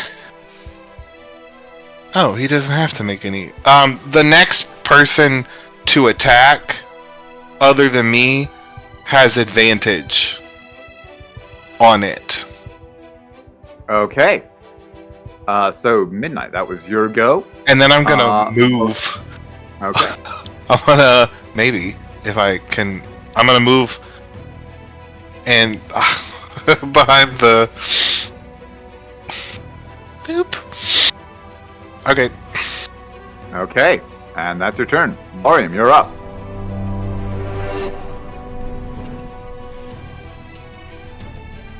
Alright. Can I ask super quick? Peeking around the The ice. corner. What's that, Naira? I'm just asking real quick. Does the ice devil appear to be made of ice?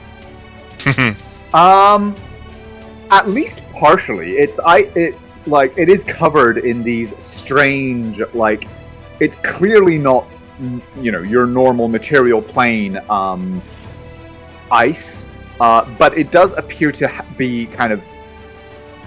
It is made of kind of flesh, but it is a sort of unnatural. It is obviously a natural flesh. I just saw your DM. No, it would count as an organic object. Okay.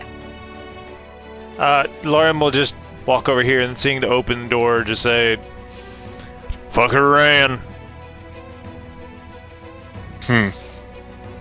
Catch him if you can. Of course he fucking ran! Like, I mean, obviously he ran! He's like, whose establishment is this? Let's see, he's got advantage on the first hit, right? That's what it was? Yeah. Okay. So close. Nice. That's a hit.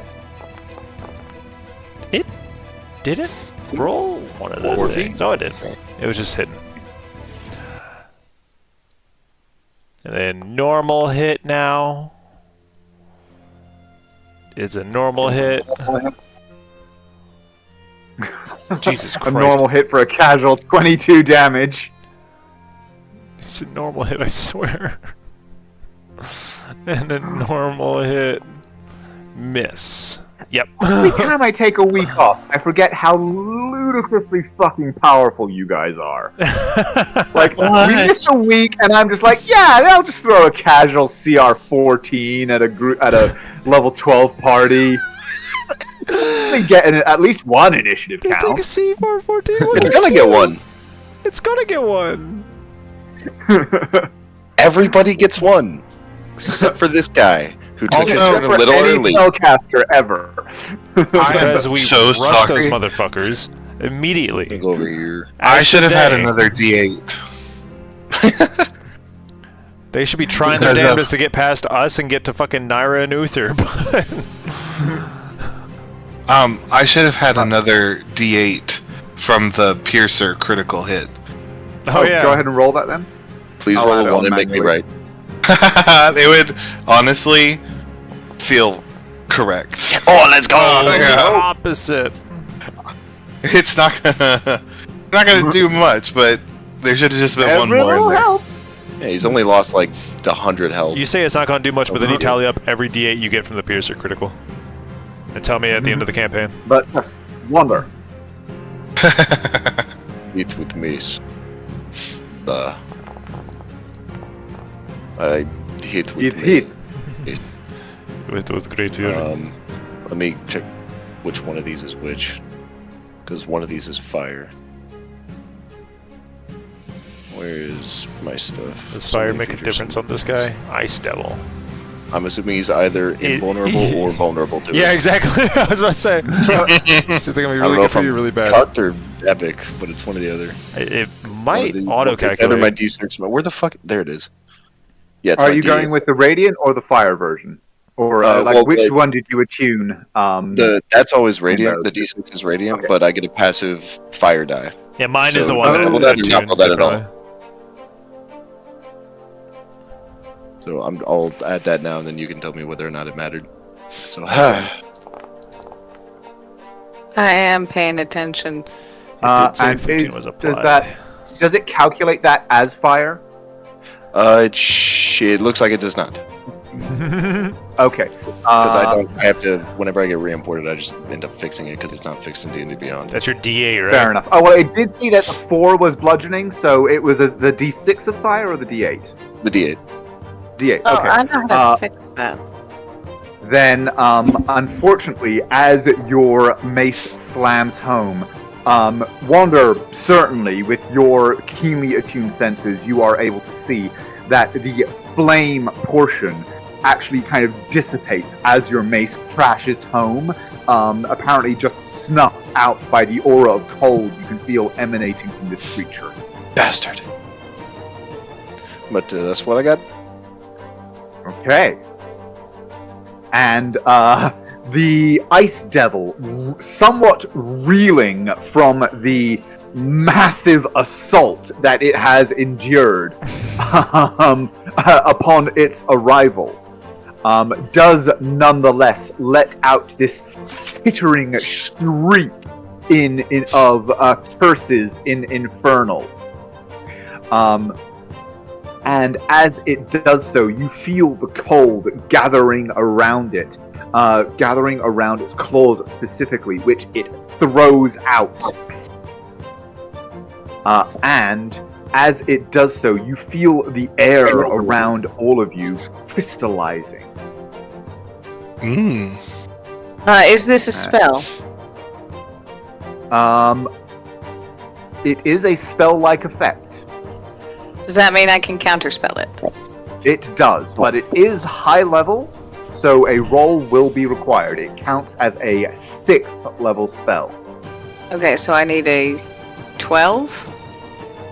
It's 10 plus? The spell level. So Or is yes, it I believe it. Is it the spell level or the difference? No, it's a spell level. No, Okay. spell level. Yeah. Yeah. 16 or higher then. 16 or higher.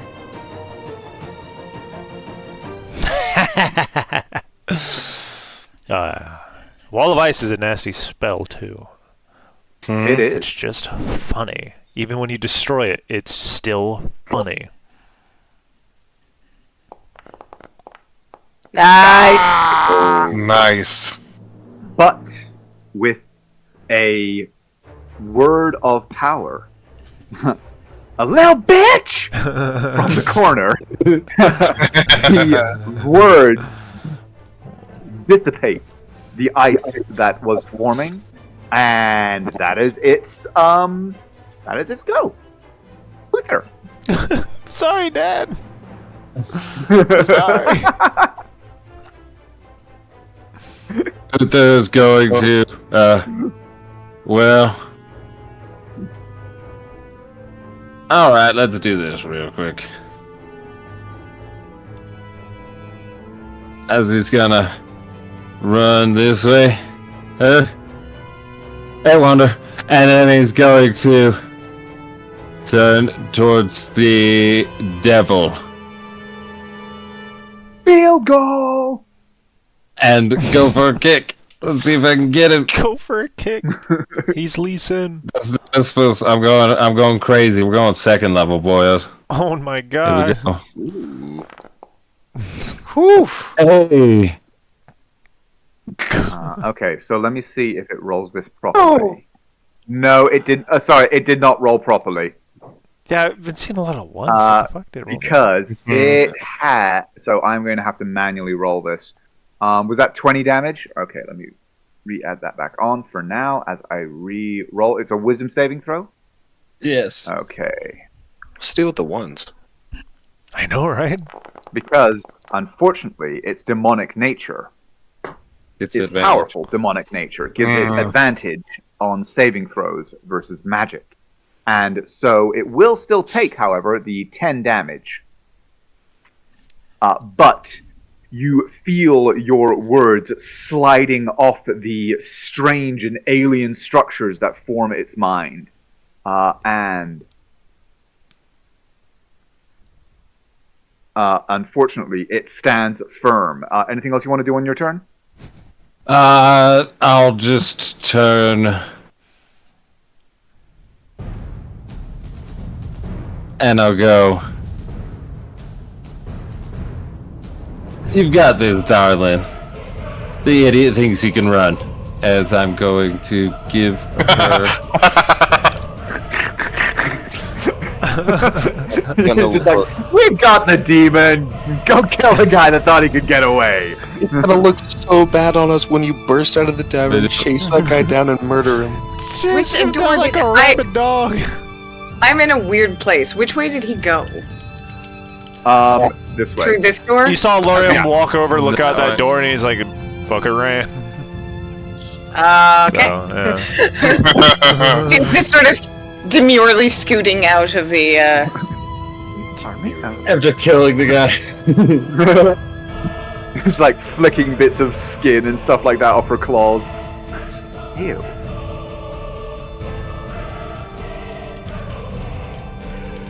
Okay, so there, and then we're gonna go ahead and. Oh, is that him? He didn't even get that far. You got He too only far had from me, a move okay? action, and he's a regular ass human. So I'm gonna go ahead and just use the sprint. Did you say dead ass human? Back to- I mean, Oh my probably God. yes. And I am going to bonus action Blade Song as I do this. Oh, it's not even a bonus action to use your sprint? No, it's just a thing I can do. It's so cool. What it costs me is movement the next time if I want to do it again. So I have to stand still for one turn to get to use it again. As you do, I guess. Yes. And then, well, we're gonna start with a stabby, why not? Oh, that paired really well when you were a rogue and you had The bonus Steady action aim. dash. Oh my god, Oh I yeah, did. yeah. yeah, that just like goes really well together. I had advantage sneak Oh, attack, I and now I can't. catch you, bitch.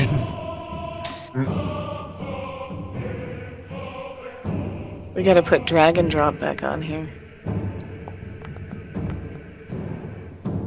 19. Okay, oh, he is going to go ahead and throw up a shield. Which Counterspell! does Counterspell the shield. You already counterspelled once you get your reaction back at the end of your turn. I think it's the beginning. I thought you've read this before at beginning. So just Really?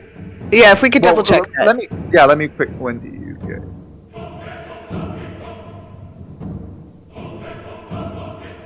Here we go. It is the start of your next turn. I withdraw the complaint. You counterspell. His shield fizzles. His shield fizzles. Your blow lands.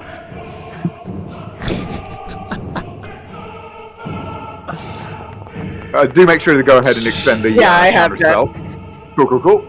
But okay, yep. And then I'm gonna do a cantrip next. My favorite cantrip. Fuck your reactions.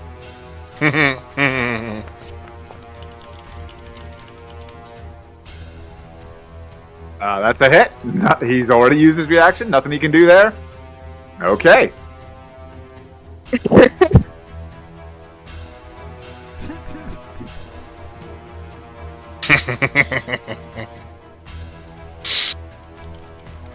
And that is fucked. that is the end of my turn. Okay. And, Oh, no. Oh, no, that is a no? bonus action. I think, Okay. hold on, let me check one thing. Yeah, it's a bonus action, so that's the end of my turn. Okay. Oh, wait, sorry. There we go. Okay, his turn. He snarls in anger as you dissipate one spell, but then begins to twist and turn his hands in another. A spell that you do recognize, but cannot halt. And he fades from view. And then, what's your passive perception? Just 10. Okay. Oh my god. Oh my god. He said, So you are aware of him as he moves off in. This general direction. he starts Scooby-Doo sneaking off. Where do I see him go? Or where do I hear You him don't go? see him, but you are. Where do I hear him go? His panting footsteps and, or his panting breath and footsteps, running off in this direction. You hear him quietly whispering, "Oh, jeez, I gotta get out of here." Oh jeez, jeez. Oh no! Oh gosh! Oh jeez! They found me out. And, midnight. Who? Killed them all so fast. How? Oh, that's right. Just out of curiosity, since nothing's actually happened to him and he just got fucked off to another dimension, is he still like Uther Rossing in another in a pocket dimension? What do you mean? He didn't get Uther The Ross. Uther Ross didn't go through. Yeah, got No, counterspell. yeah. I know, but I thought she counterspelled the counterspell. No, but we have seen like 5 counterspells so far. No, that was the bullshit question that I didn't know Yeah. the answer to. Gotcha. Oh well. I am going to take my bonus action to study aim. Okie dokie. Advantage. Oh my god. Well, that guy's dead. Oh my god. Well, it's been fun, guys. You just had the rogue You guys, you can just finish this up without me. I'm gonna go We're cry working now. on it. I'm thinking, We were right. He does get one turn. I'm thinking I start with a shatter and then go to fireball. I'm not gonna throw anything special on this one.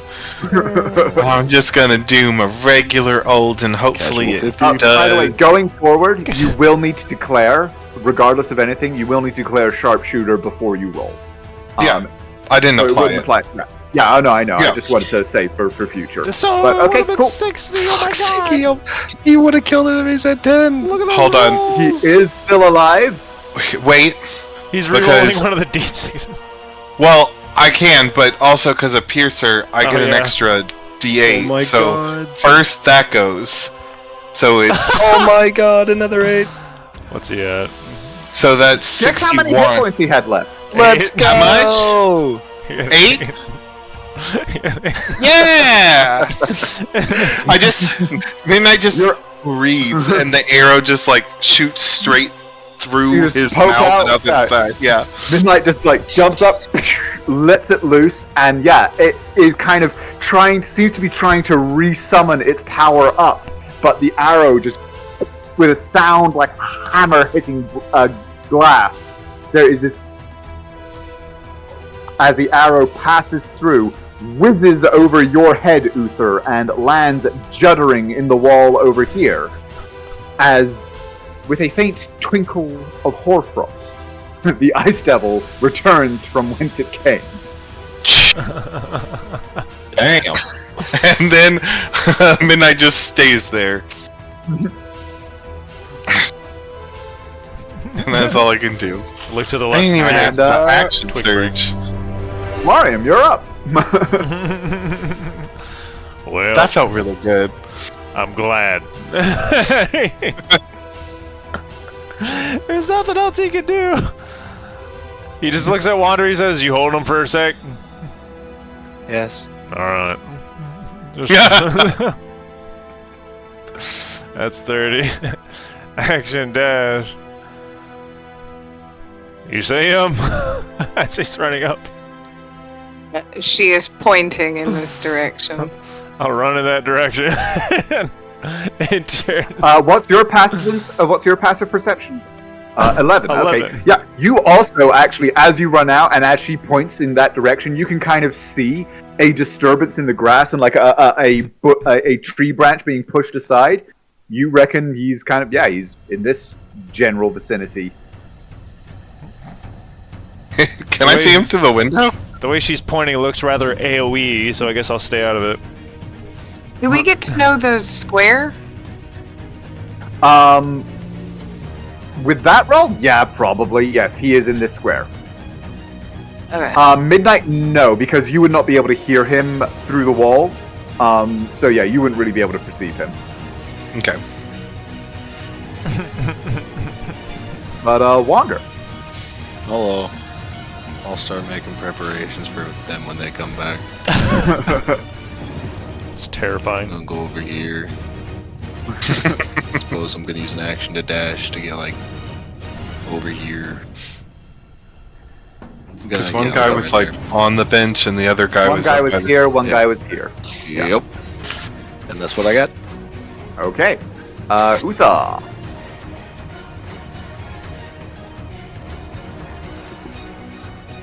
Uther's going to take off.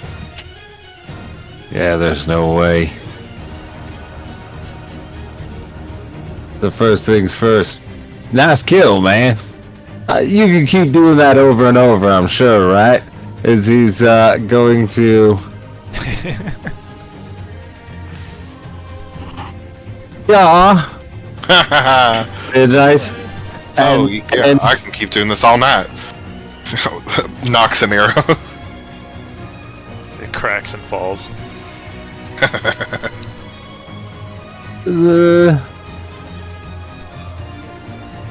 Wait, I gotta... How far did I go? Can I control Z that? Okay. Yeah, that's pretty much all I got. To there. Okey-dokey. And then... Just looking out, can I...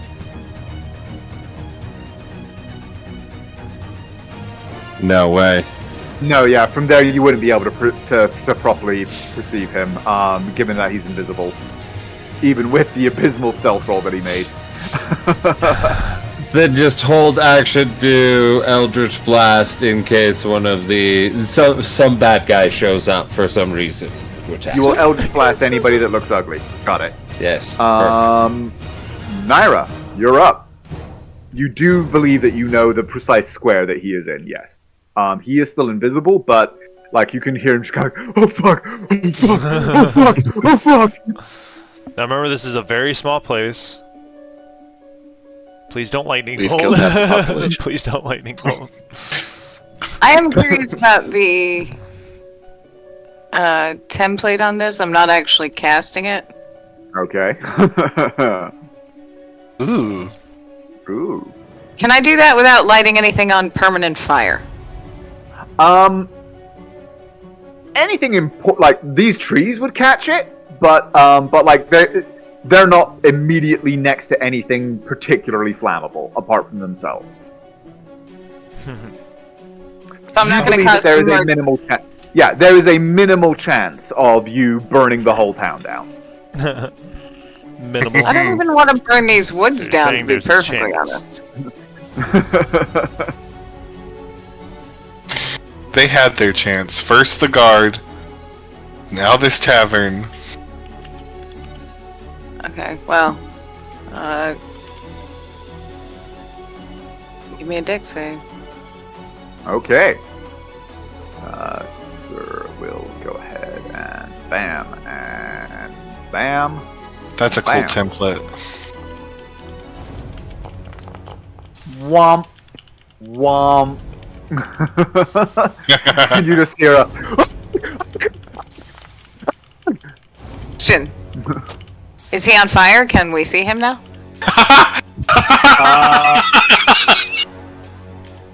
It does not ignite objects that are being worn or carried, so no, he is not actively on fire right now. Okay. But he was in which square? This square. And you definitely know which square he is in now as you hear this shriek of pain from the fire that has just licked across him.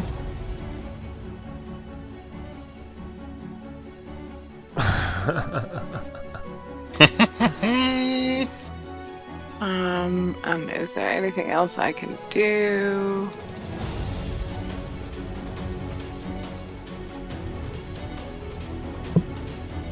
One sec, sorry.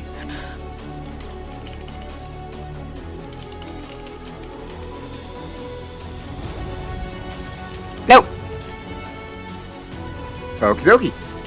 That's your turn.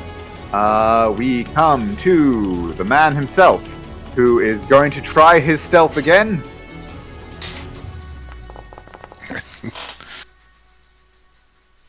Okay, it's better than your passive at least. So he is evidently able to to quiet himself a little, and you are unable to determine precisely what direction he slips away in. As a reaction, can I try and follow his? No, you would need to make an active perception check on your turn. We come to midnight.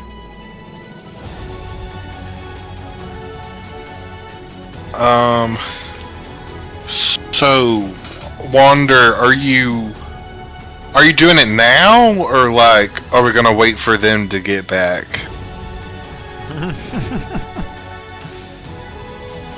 30 seconds. Okay, yeah, that sounds fine, and I'll just like start stretching and getting myself limber. Contemplating how I'm gonna do this. I haven't taken any damage. Okay. Lorium, you're up. Hello. I I will feel like walk this up. music's too epic for this fight. Like I should swap it out for the Benny Hill theme tune or something.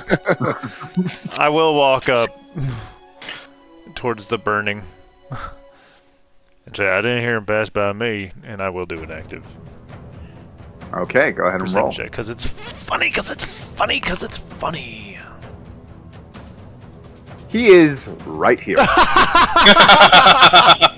What did it roll? You rolled a dirty 20. Nice. Right here? Yep. Oh, found him. I saw children out in the town earlier. Alright, let's see. What can I do with the bonus action? Ah, yes, indeed. The only thing I can do without being able to see it. Commissioner Stone. See, he was right here, right? Right here. Yeah. I'll just Missy step behind him. And then reach out my hand right here and just be like, who's right here? Okay. Wander. Oh, I'm gonna- sorry. There we go. I'm gonna lean over and grab the body out of the booth. Whoop, whoop. I'll start Where are you moving. putting it? Okay. Just dragging him. I mean, Dragging this withered corpse. I'm just taking precautions. I'm assuming that guy's a dead man. And I wanted, like, someone has to ask someone something, so... if this guy's dead, I'm taking a body. And I toss him up on the table. Okay. Just like slumped over the Sacrificial, boards there. And then I Is get that your back turn? up, and that's where I'm at. Okay. Huzzah! Just like, if I get fireballed, I'm making sure I'm not losing that body.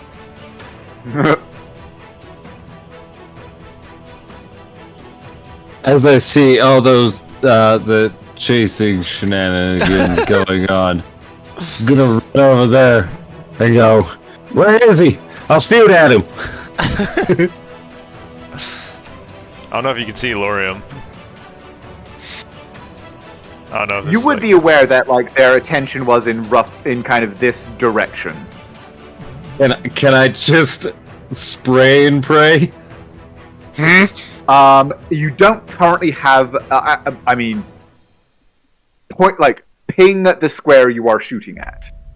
I'm gonna send out my 3 like that way. Like you just drag that line.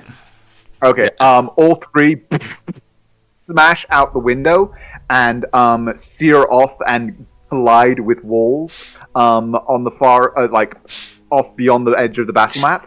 But unfortunately, none of them pass through the square that he was in. You hear off in the distance. I got him. The guy at the gate's like, they said they weren't gonna be trouble. That man lied to me. That man puts down his visor and the Doom music starts playing. That was the one guy with 20 strength, the gate guard. But Naira, you're up. Do I want to shatter, or do I just want to run up and stab him? Go ahead and shatter if you like. I feel like one is a lot harder to defend than the other.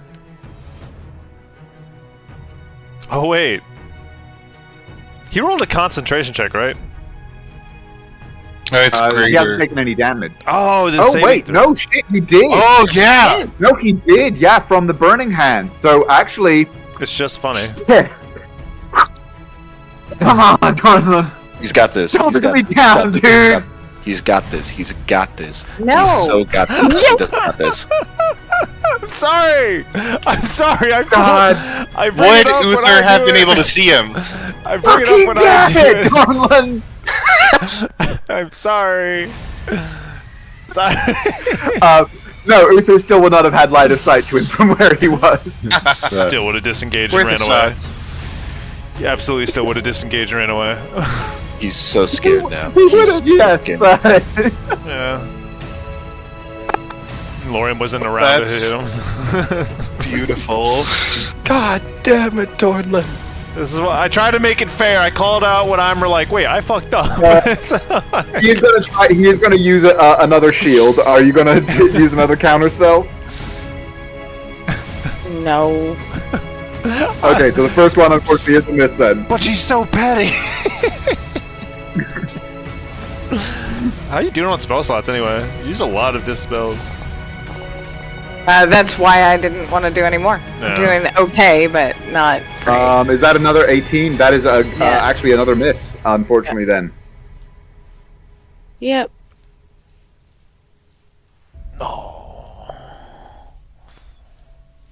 Is that your turn? That is the end of my turn. Okay.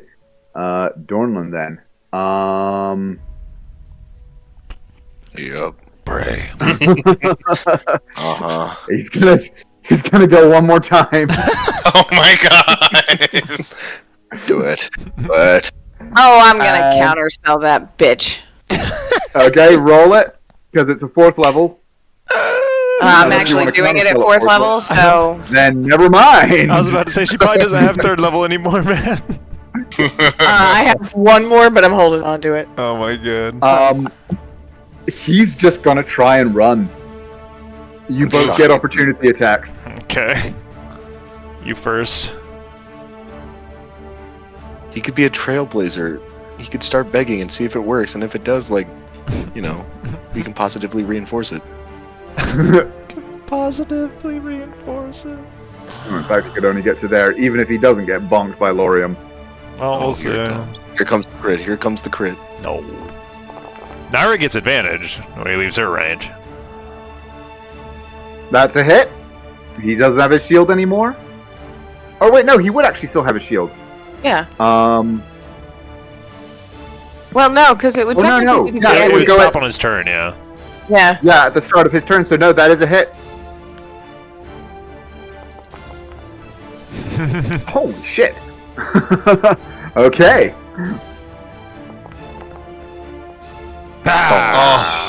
Wait, that's a hit? No, 12 is not a hit. Oh, okay. Oh, I was looking at the wrong thing. I was like, that screen. So he is able to, stumbling and bleeding, get to there on his turn. And Midnight, you're up. Oh, wow. There's a window right there. I know, funny thing Can't about actually see windows. through the window. Funny thing about windows. It is going to give you a minus on your attack. So that will give you, let's call it a -2. A -2? Yes. Okay. But you don't miss, so. Well, it's fine. Why? It's blocked by a wall. Just. Oh yeah, just go ahead and in fact, give me a second here, because that wall is no longer existent. Oh, You cool. just put an arrow through it, Well, and actually, You know neither this. is this one in front of Uther, because he put 3 Eldritch Blasts through that one. I will say though, I was planning on doing this anyway, but this is a precision shot. So I'm gonna add my martial adept die, so a d6 that gets added to my attack roll, and then the -2. Okay, and it's a precision, so it's Oh, boy. -7 total. No, it's not Precision, not sharpshooter. It's part of my battle oh. math here. Right. Okay. Cool. Well, that's absolutely a hit. 30. Good grief. Nothing you can do about that one. Nope. He's still on it. Oh god! Oh god! Oh god! And now the window is shattered, right? Oh my god. It is. Action surge. Oh my god. You actually did it.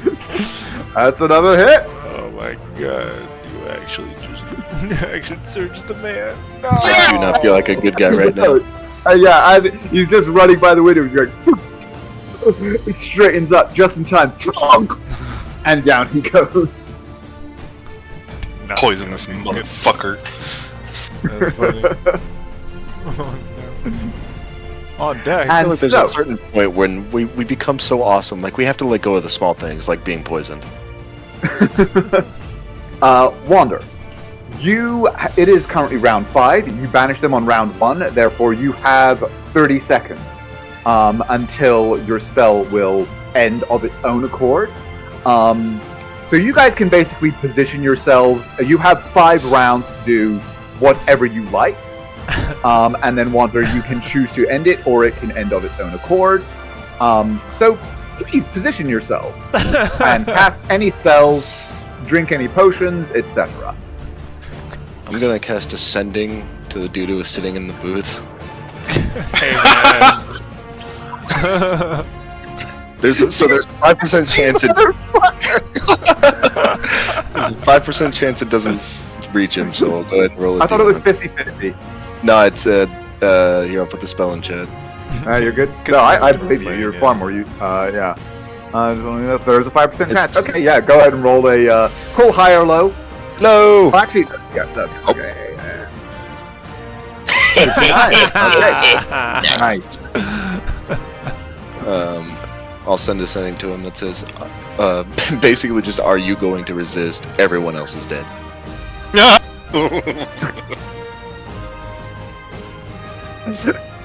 You can respond. You can reply to this message. Damn, that's nightmare level shit, though. You're right Banished to the existence, astral you're sitting plane, in a dark and you're plane. just like, huh?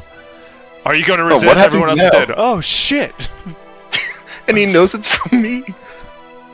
Roll an intimidate check with advantage. I am so charismatic. I am the scariest. I am the scary one. 6 and 9. The scroll foretold.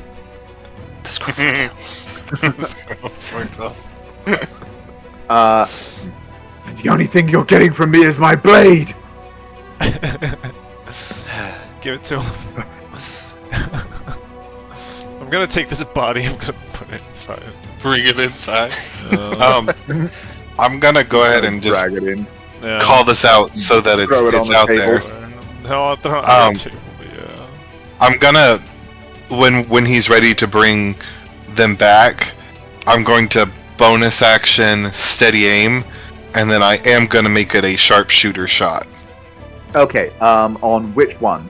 You guys remember that there was one here who was attacking Naira, and then another one in the booth. I'm gonna do the one that was by the table. Okay. Hello. Hello. And then Where do I need to stand to get flanking? There. that would work. Yep. Yeah. And then I assume, Wander, you give them a countdown. Well, I'm working out how I want to do this, right? Because I gotta be able to. Yes, I think if I stand, is this a walkable space, or is like where I'm standing the only way someone can move out of that booth? They would be able to squeeze by you, but it is technically walkable, but it would be basically difficult terrain, so it would count as 10 feet of movement. Okay. Then, yeah, I'm gonna get a spell ready for whenever they come back, and then start giving everyone a countdown. Okay. So we will basically they will come back on your initiative, because then, like, we'll say that you end it. You end the spell on your initiative, and we'll go from there. Everybody cool with that? Yeah. Okay. Will it be like a surprise round? Or No, because I mean, you can't. Midnight and Lorium, you can both basically have readied actions that go off, but you won't get your full initiative. okay, yeah, that's yeah. Ready, double bunk. I lied actually. I'm gonna. Sorry, I just realized that this was a thing that I could do because we have 30 seconds. I'm gonna start making a barricade in this little booth. So you're basically just gonna grab a table and like. Yeah, like I'll throw this guy's body like over here, and then I'll grab the table and just like flip it up there. Spend 20 seconds doing that. The last GIF I sent will actually be accurate potentially. Looking at water. Yeah, basically. But okay, so you give a countdown. You dissipate your magic. Both of them and I'll reform in this world. Weapons raised, faces contorted in anger and confusion as they reappear and immediately begin to lunge. But yeah. Okay, hold on a second. That dude is so fucked. And that guy doesn't have rage, by the way. Yeah, I know. oh yeah, it will have dissipated. You're right. Unless he timed it really well, just get angry, get angry. He's incapacitated. Oh yeah, he is. Fuck. Yeah. Okay, yeah, that's a hit. Oh, it even calculates the -5. That's nice. Oh, I put it in there. Oh, okay. I manually did that one. Not sure if it was like a check mark you could do or something.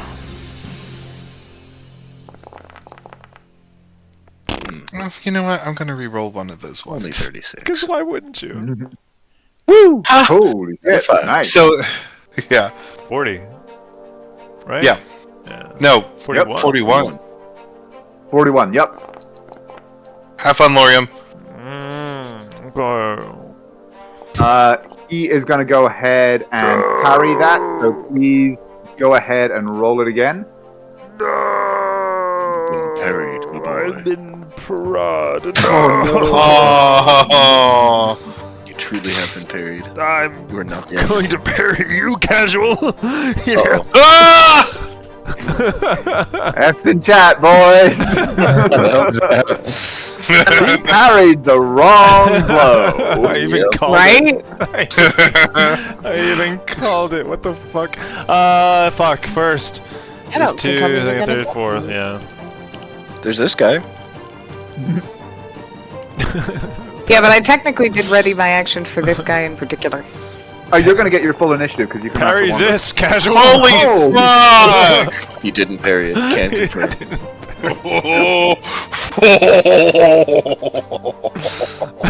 So that guy got cleaved in. Yeah, he goes full. Fuck. Parry this, you fucking casual, and just like end him.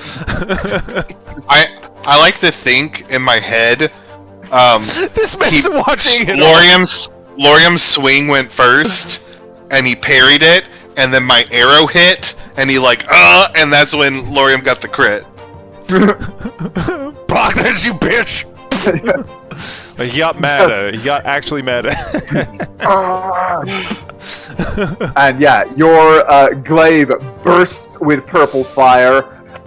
So do his insides. His eyes go wide for a moment before the purple fire surges out and burns his eyes out from the inside.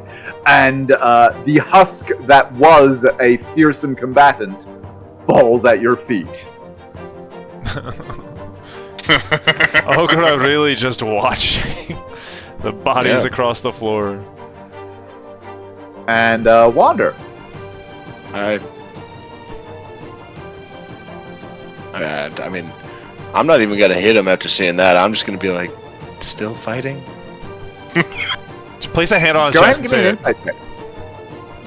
I like my hit will make no difference. Everyone else is the ones who are gonna beat the shit out of it. This is my. But you can go ahead and give me an insight. This is my look into the nature of humanity. Honestly, look at his face. He looks like the man who's just going to stare at you and say, fuck off. True. He has a look of crazed fanaticism about him. A look that you have seen on many of the faces of those who have fought to the death for the fivefold truth in the past. You do not believe this man has any intention of surrendering, regardless of the odds he faces. I'm just gonna shake my head and then put up my shield, and that'll be me taking the dodge action. Okay. Uther, you're up.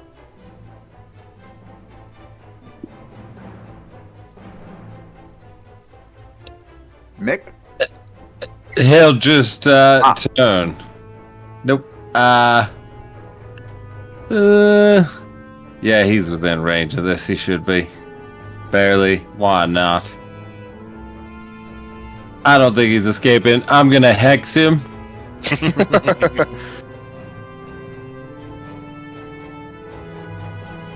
And then I'm gonna give him a 3-piece combo. Pew pew pew. One. Ooh, almost a 20. A 2. Okay. And a That's 3. Yeah. Ooh, just 18? Ooh. 18 is still a hit. Okay, nice. Yes, you're the one who's making us feel bad for absolutely curb stomping him. He's been given literal. I gave him all the facts, and he made his choice. He chose death by Naira. My brain wanted to say snoo, but that's not what he chose. What he would have That chosen. would honestly probably have been rather preferable. Only 33 damage. Only. Ah. Wow. In my Wouldn't it be 3d6? Because you hit him 3 times. Oh, that's true. Yeah, come on, D6. I was just Yeah, looking at the math of that. Yeah! Okay, 3 shots. Still fighting? Yeah! Stop resisting! Stop, it truly is. And train his strength, not that it matters. It matters. Oh yeah, it matters. Naira is going to start with a... Oh. What happened to the music? I don't know. It stopped when this man got It blasted. said the show's over, guys. You've won. There we go. Wander put a hand on the man's chest and said, "Are you still fighting?" And the music screeched to a halt. Hear it. No, I still okay. do you have regrets? Like, you can actually stop right now. So that is a significant fail. For 14, and then... Does that actually apply to damage? Yes, it did. Okay. Why does it think I cannot move? Probably just the walls are a little funky in that area. But yeah, there you go. He did set up a barricade. But for not like Naira has a climb speed, her pounce and everything like that. It is and like 50 fucking feet of movement. It is literally no bother for you to get there.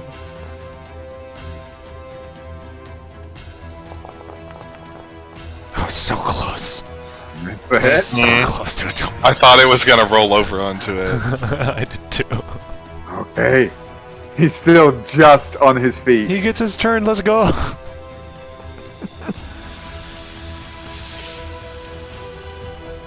Okay, is that your turn?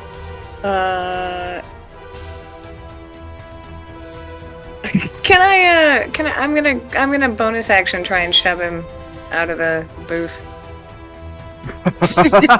Into the barricade. Right into my little table barricade. Oh, right in front of my salad.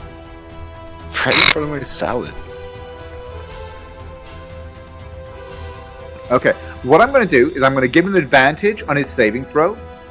But if he fails it, he will be prone. So it just rolled that once. I'm going to roll again, and if he still doesn't pass, he's going to basically he smashes through the barricade. Oh, so no, he is able to. He kind of braces himself against the barricade and is able to stay in his place. Is that your turn? Okay. Ogra.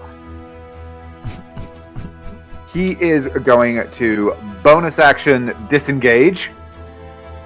That's crazy. 10, 15, 20. Oh, look at that, boy. 25. I can still 30. hit him. He entered Yes, my you can. range. Mm-hmm. Actually, 1 second. Because I think disengage is. Sentinel. Yeah, but does that count as an opportunity attack? For disengage or for Sentinel attack? Yeah. Yeah, but Sentinel counteracts disengage. The only thing it doesn't counteract fair is mobile feat. Mobile. Got Yeah. it. Right. Yep. So yeah, take your smack. We theory crafted that. That's a hit.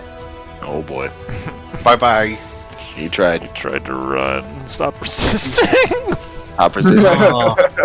And you, as he runs past, you just kind of pin him to the wall with Devil's Bane. And with that, the last of the latest batch of would-be assassins is dispatched. And quiet falls.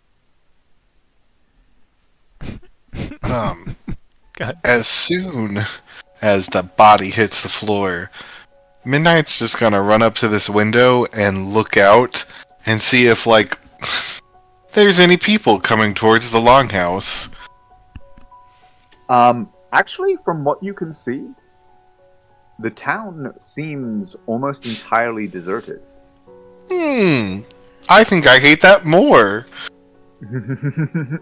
And we shall find out if that is true or not on the next exciting episode of Land of Sundered Crown. Yay! On the Just next so I don't exciting forget. episode of Land of Slaughtered Crowns. I mean, yeah. Slaughtered crowds. There we go. Yeah. Nice, brings it nicely full circle. We honestly just wanted to have a drink, eat some bison meat, and be annoying to our fellow diners. We didn't dine and dash. Oh, thankfully we didn't have to pay for anything. I guess that's an upside. Just take the money back. I don't know that we ever hold gave on. him money. I will say, Naira, what's your passive there? Yeah, that would be enough. Go ahead and roll me a perception check with advantage.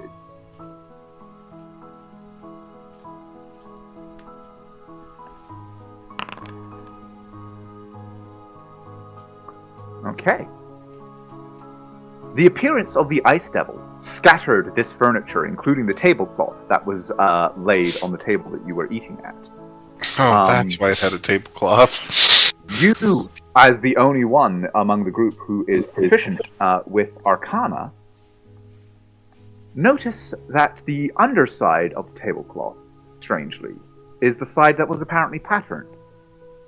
And those patterns catch your eye. Because they are not just aesthetically pleasing, but are apparently made with some form of arcane intent that you will be able to investigate next session. I hate this town. Well, we just killed like 90% of the population, so Good job on the accents, though. gotta go get that 1-star game review. This town is dead. Nothing to do. I killed got everyone here, partied, everyone died, left. 2 stars. 2 stars. Meat was Almost bad. got terrible food poisoning. The drink was okay, though.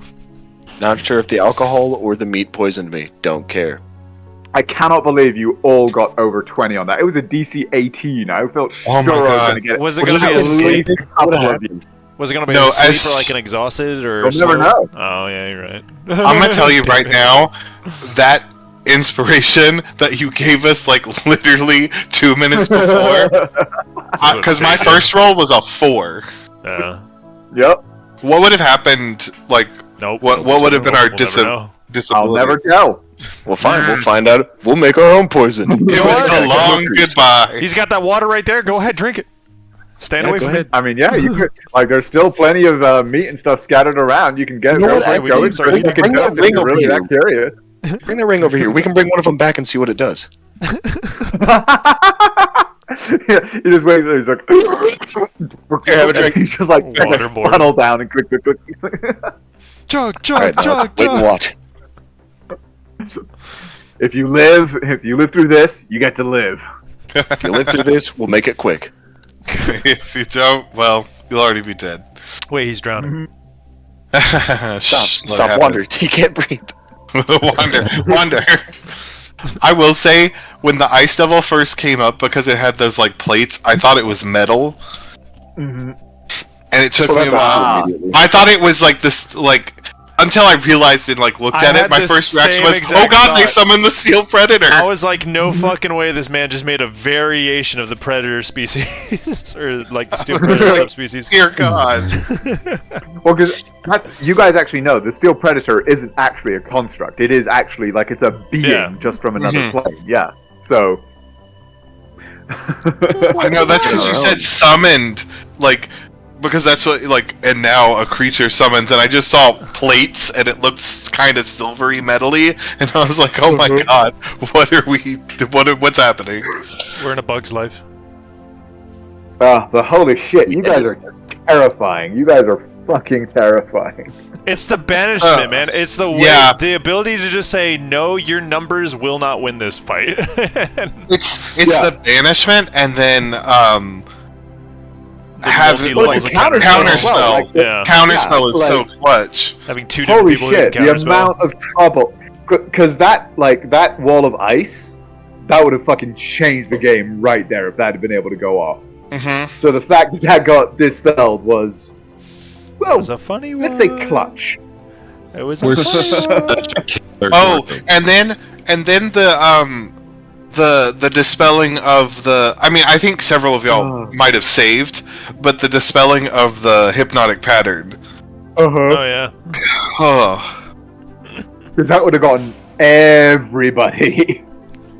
is that me? And I'm not a melee guy. I would have been. Yeah, well, because it would have been all of, like, if they had failed, it would have been all of them fascinated, and then the Ice Devil going, you. You. And I was like, no, no, no, no, no. Particular. I would have been shooting some people in the feet, being like, wake the fuck up. I would have action searched for that. He would shoot I us, hope but you not guys like all come had over fun, and though. shake us. No, I would like Yes. come over and shake you, or I wonder if I could like, because it only takes like a point of damage. I could just like unarmed strike you. Yeah, oh yeah, you can. This is literally just a kill group. No, it really is. Yeah, basically. Just a fucking kill group. Trust We me, Because, makes like, me each really other hard. so well too. So it's just Yeah. like we could just work things over. You counterspell And Herb I Lord really- and run I after the fucking caster. noticed. Fucking Naira, get the caster because you're gonna get there first. Mhm. Counterspell everything. Give everyone Bardic Inspiration. You know what? Just you do you, boo. You're doing great. Fucking Wander, never change. Ah, We still need Banishment Giga AIDS combo. Oh my oh, god. Banishment Blight, Banishment Is that what- Contagion. Just, Contagion. That's it. just Yeah, throw him in oh a my ring with God. fucking Midnight. What? Throw him in a ring with you. Because you're going to win. Me? Yes, you. You're a fucking I don't know, rogue you fighter. couldn't be. You can do a lot. There's Yeah, you there's did like some- 100 fucking points of damage that fight, dude. No, I know. I 100 points I just, of damage I in worry 2 about- turns. Off of no I worry resources. about. And I still could have think on some of that because I didn't action surge until I was mad at the guy who poisoned us. That's fun, and then getting to add the martial, like I've been looking at ways to get more maneuvers. Level up, boy. Yeah. Anyway, I am going to have to go and cry for a little while, figure out how exactly I'm going to present a modicum of a challenge to you guys next week, and we shall see what I come up with on the next exciting episode. To be fair, the problem is not coming up with a challenge. The problem is coming up with a challenge that doesn't just TPK us outright. immediately. Yeah. Yeah, I could just summon like one of the things that that Tyler sent me. Hold on. Like, Don't congratulations, put that you on can me. just fight this motherfucker now. What have you done? I Tyler? have done what I was made to do, and that was kill us. Or just be like, hey, remember that Steel Predator? There's 3 of them now. Ooh, Good luck. No. Each brought of them her have friend. a fucking AoE that deals 50 damage. And I've heard a lot of Yeah, people you talk guys about just put doubles for false fun. Hydra. no. That's supposedly supposed to be scary.